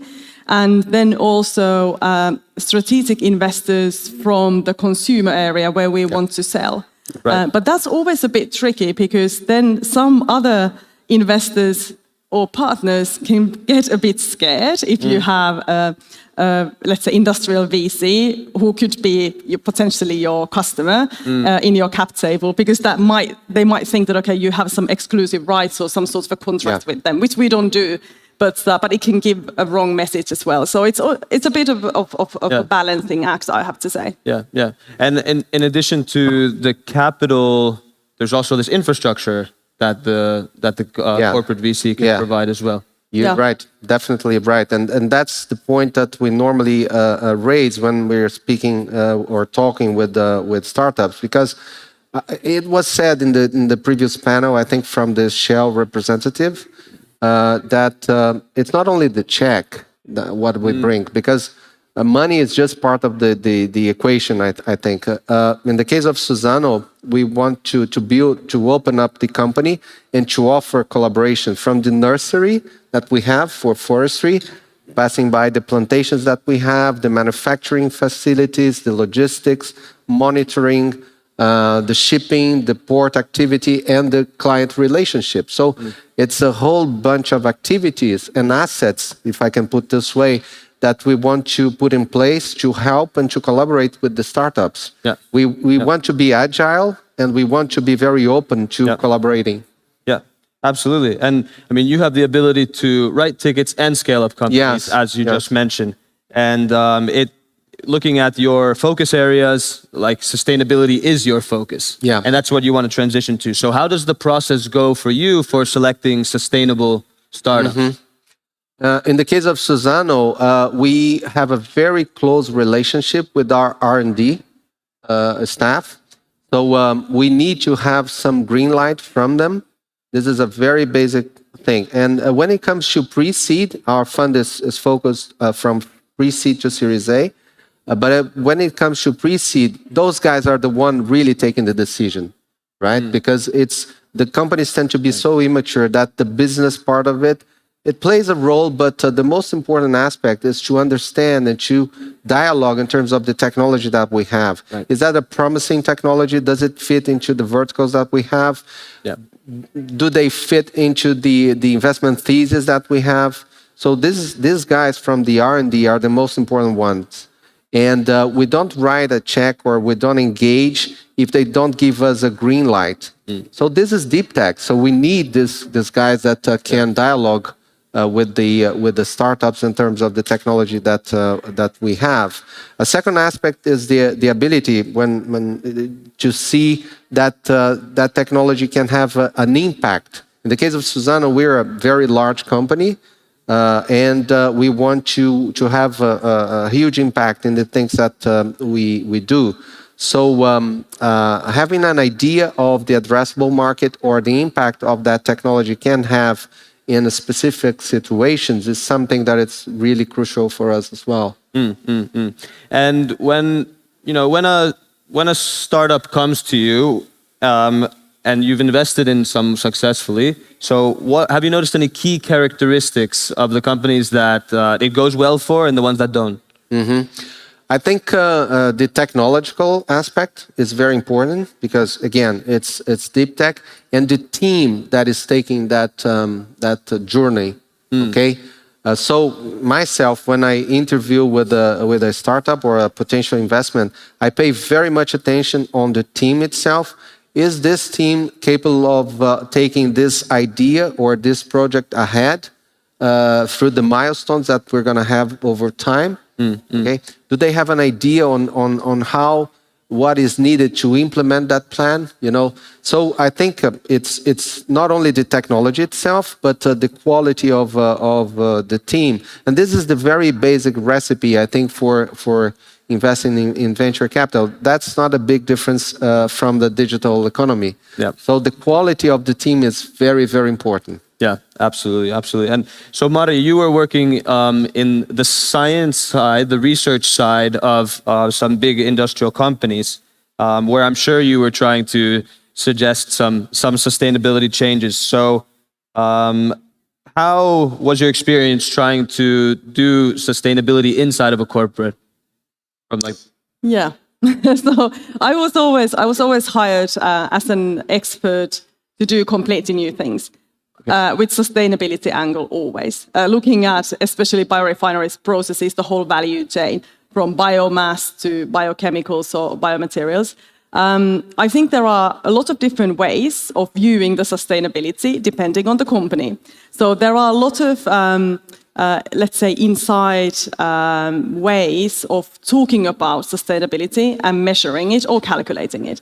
And this might be a tricky thing that these new processes, they don't necessarily fit into existing templates you have within the big corporation. So there needs to be a willingness to change those first. And there needs to be kind of a transparency in the discussions that, okay, we have developed this sustainability method in order to evaluate, let's say, this existing process. But it doesn't fit into the new one. So there needs to be this type of let's say, a mentality to understand that. Many companies at the time when I was, of course, everything has changed in the past years quite a lot, we all know that. But when I was working there, it was extremely rigid. And it was always like, you want to just trying to fit that wrong shaped box through, other shaped, hole. And we actually put a lot of effort doing that, which I was think personally it was crazy because we had great things in our hands. And then you spend your time trying to force, something into existing model that everyone knows that it's not going to work. So that was really frustrating. I'm a person with very high energy levels, so I want to do things, and I got very frustrated because doing something like that, and I think that's really the problem. And also as a startup, I hope that we will be big one day. I want to remember that. I don't want to be in a situation that I will force people to use something that today they're thinking is good. But we have to have it as a working document that you have to keep changing it because you learn as you do things, you learn a lot, and you have to be able to keep that mentality of learning. Yeah, speaking of mentality, I think companies have to be prepared to fail in many investments, and that's the point that we took to the board of directors of Suzano, for instance. Right. And they were very open in this regard. They said, "Look, we know that making such investments, we're going to fail in many times."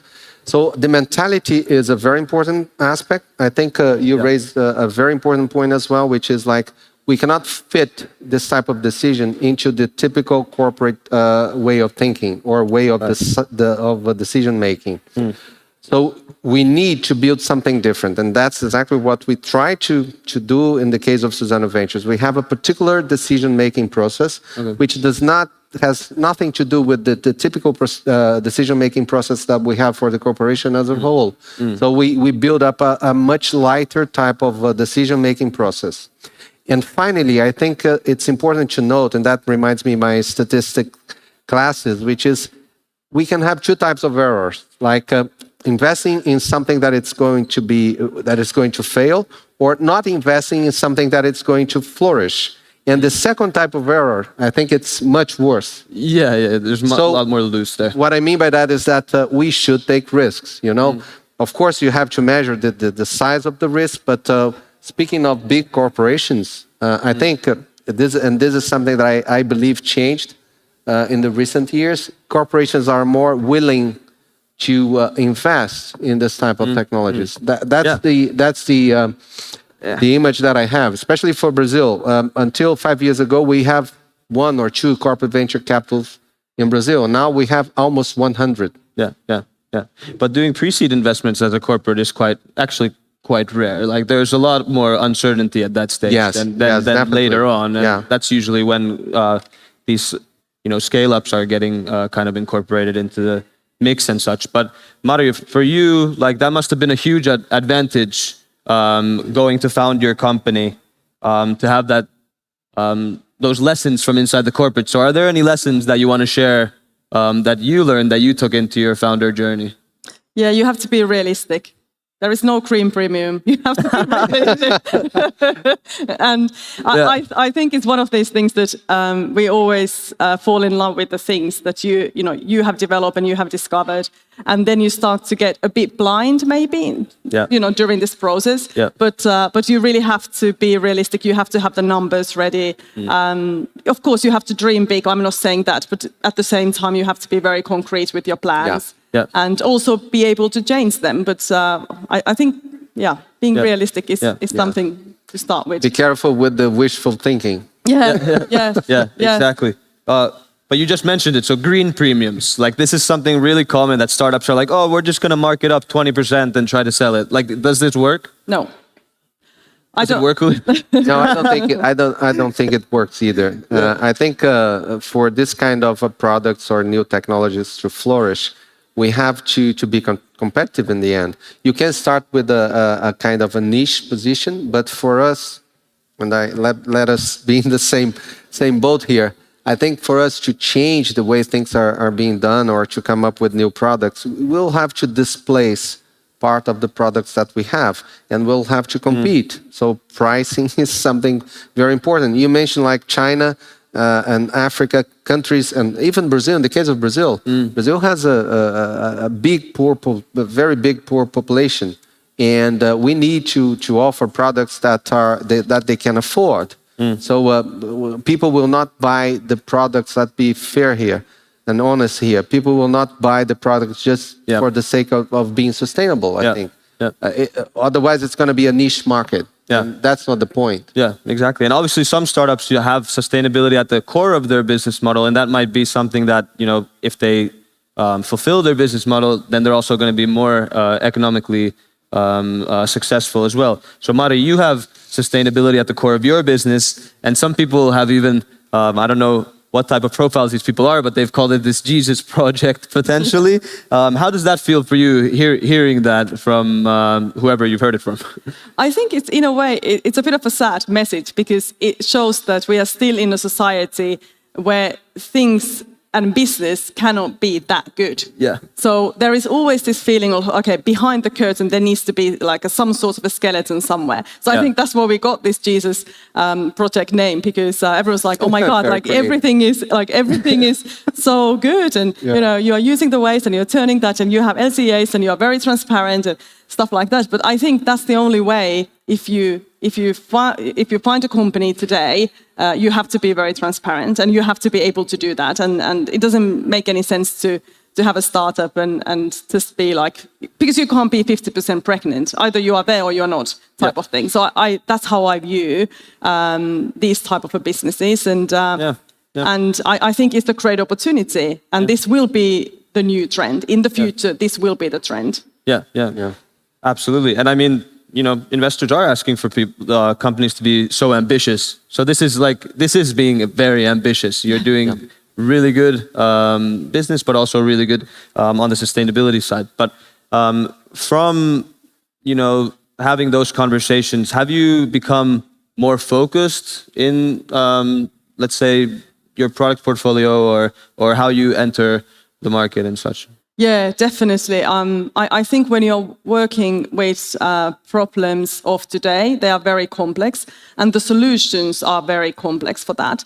So that's maybe the problem for some of the VCs out there, is to understand that if you are providing a solution to a climate change, it will be a complex solution.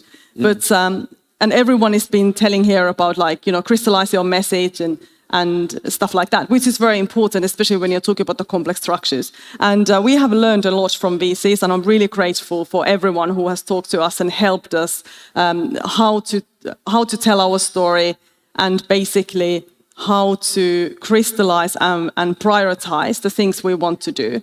And that's very, very important, because you have to keep the focus all the time, and you have to know where to start from and what to do first, and what's kind of the second priority.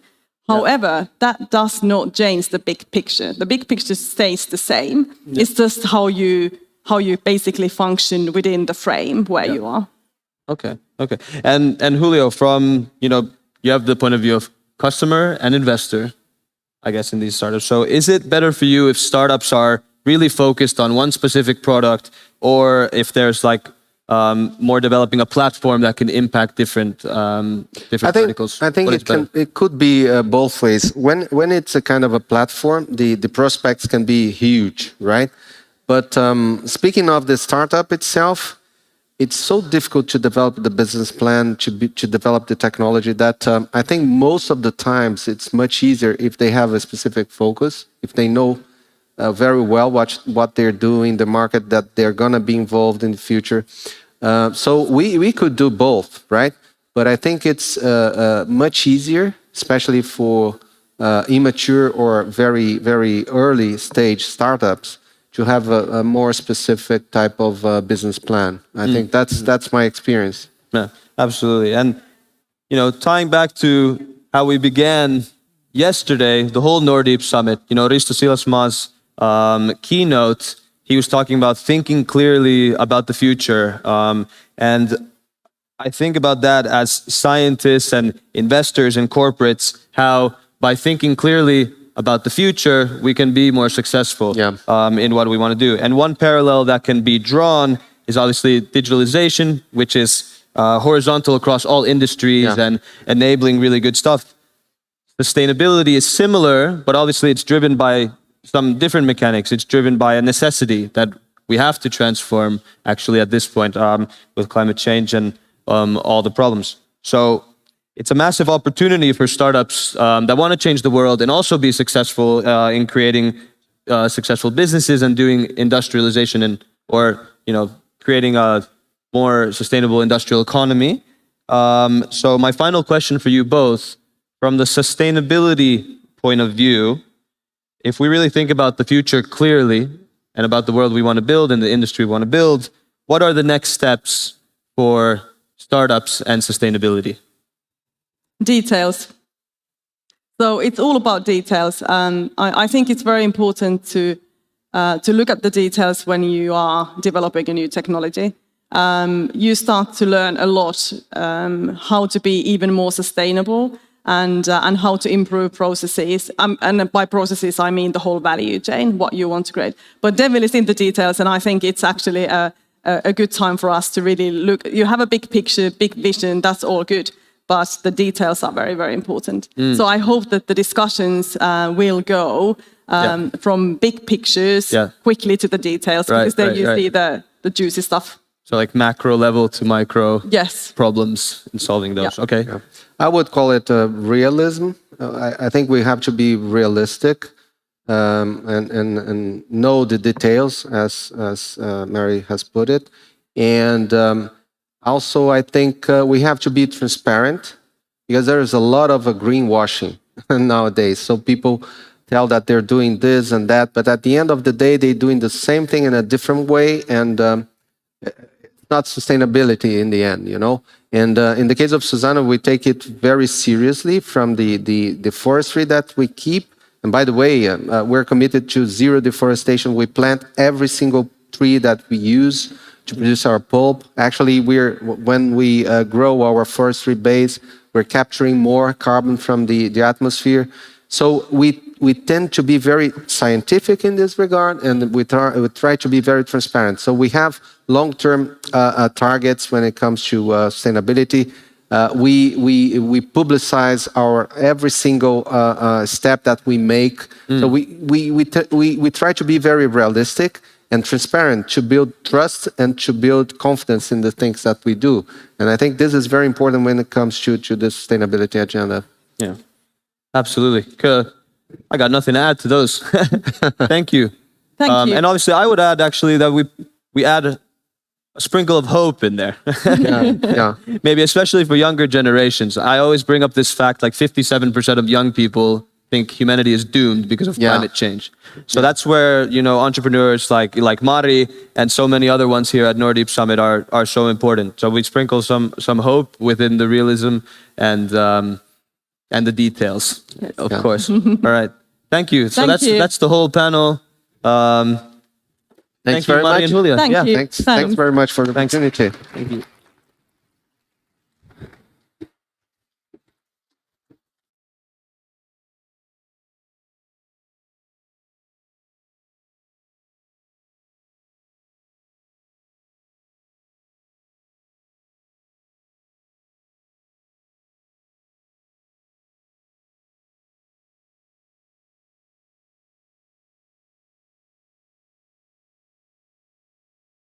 All right. So that is also the end of the first inaugural NORDEEP Summit. On behalf of myself, thank you so much. Thank you once again to all of our partners, all of the startups that have made it here, all of you attendees. You guys have been amazing. And I'd love to welcome the rest of my team up here. Wait. Oh, for the photo. Okay. I'll make myself useful. Here we go.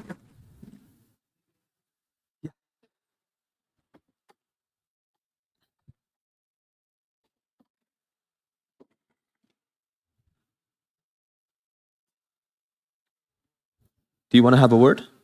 Why not? Yeah.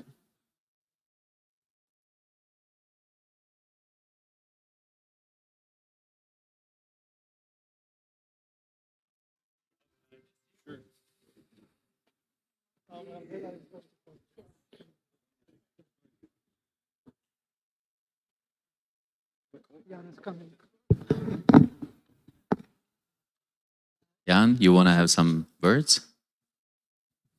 Not really. Thank you for coming. Who am I talking to? And is there anybody home? Yes. Let's just take some pictures. Thank you. Yes. It was really great to have you guys all here, and we were really happy for the first summit. So we were expecting much less attention than this, but this happens to like a big gathering after all. So we are so happy that you are all here. And let's come closer. Thank you for coming, and let's have a picture.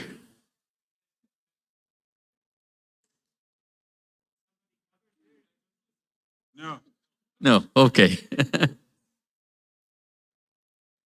Yes.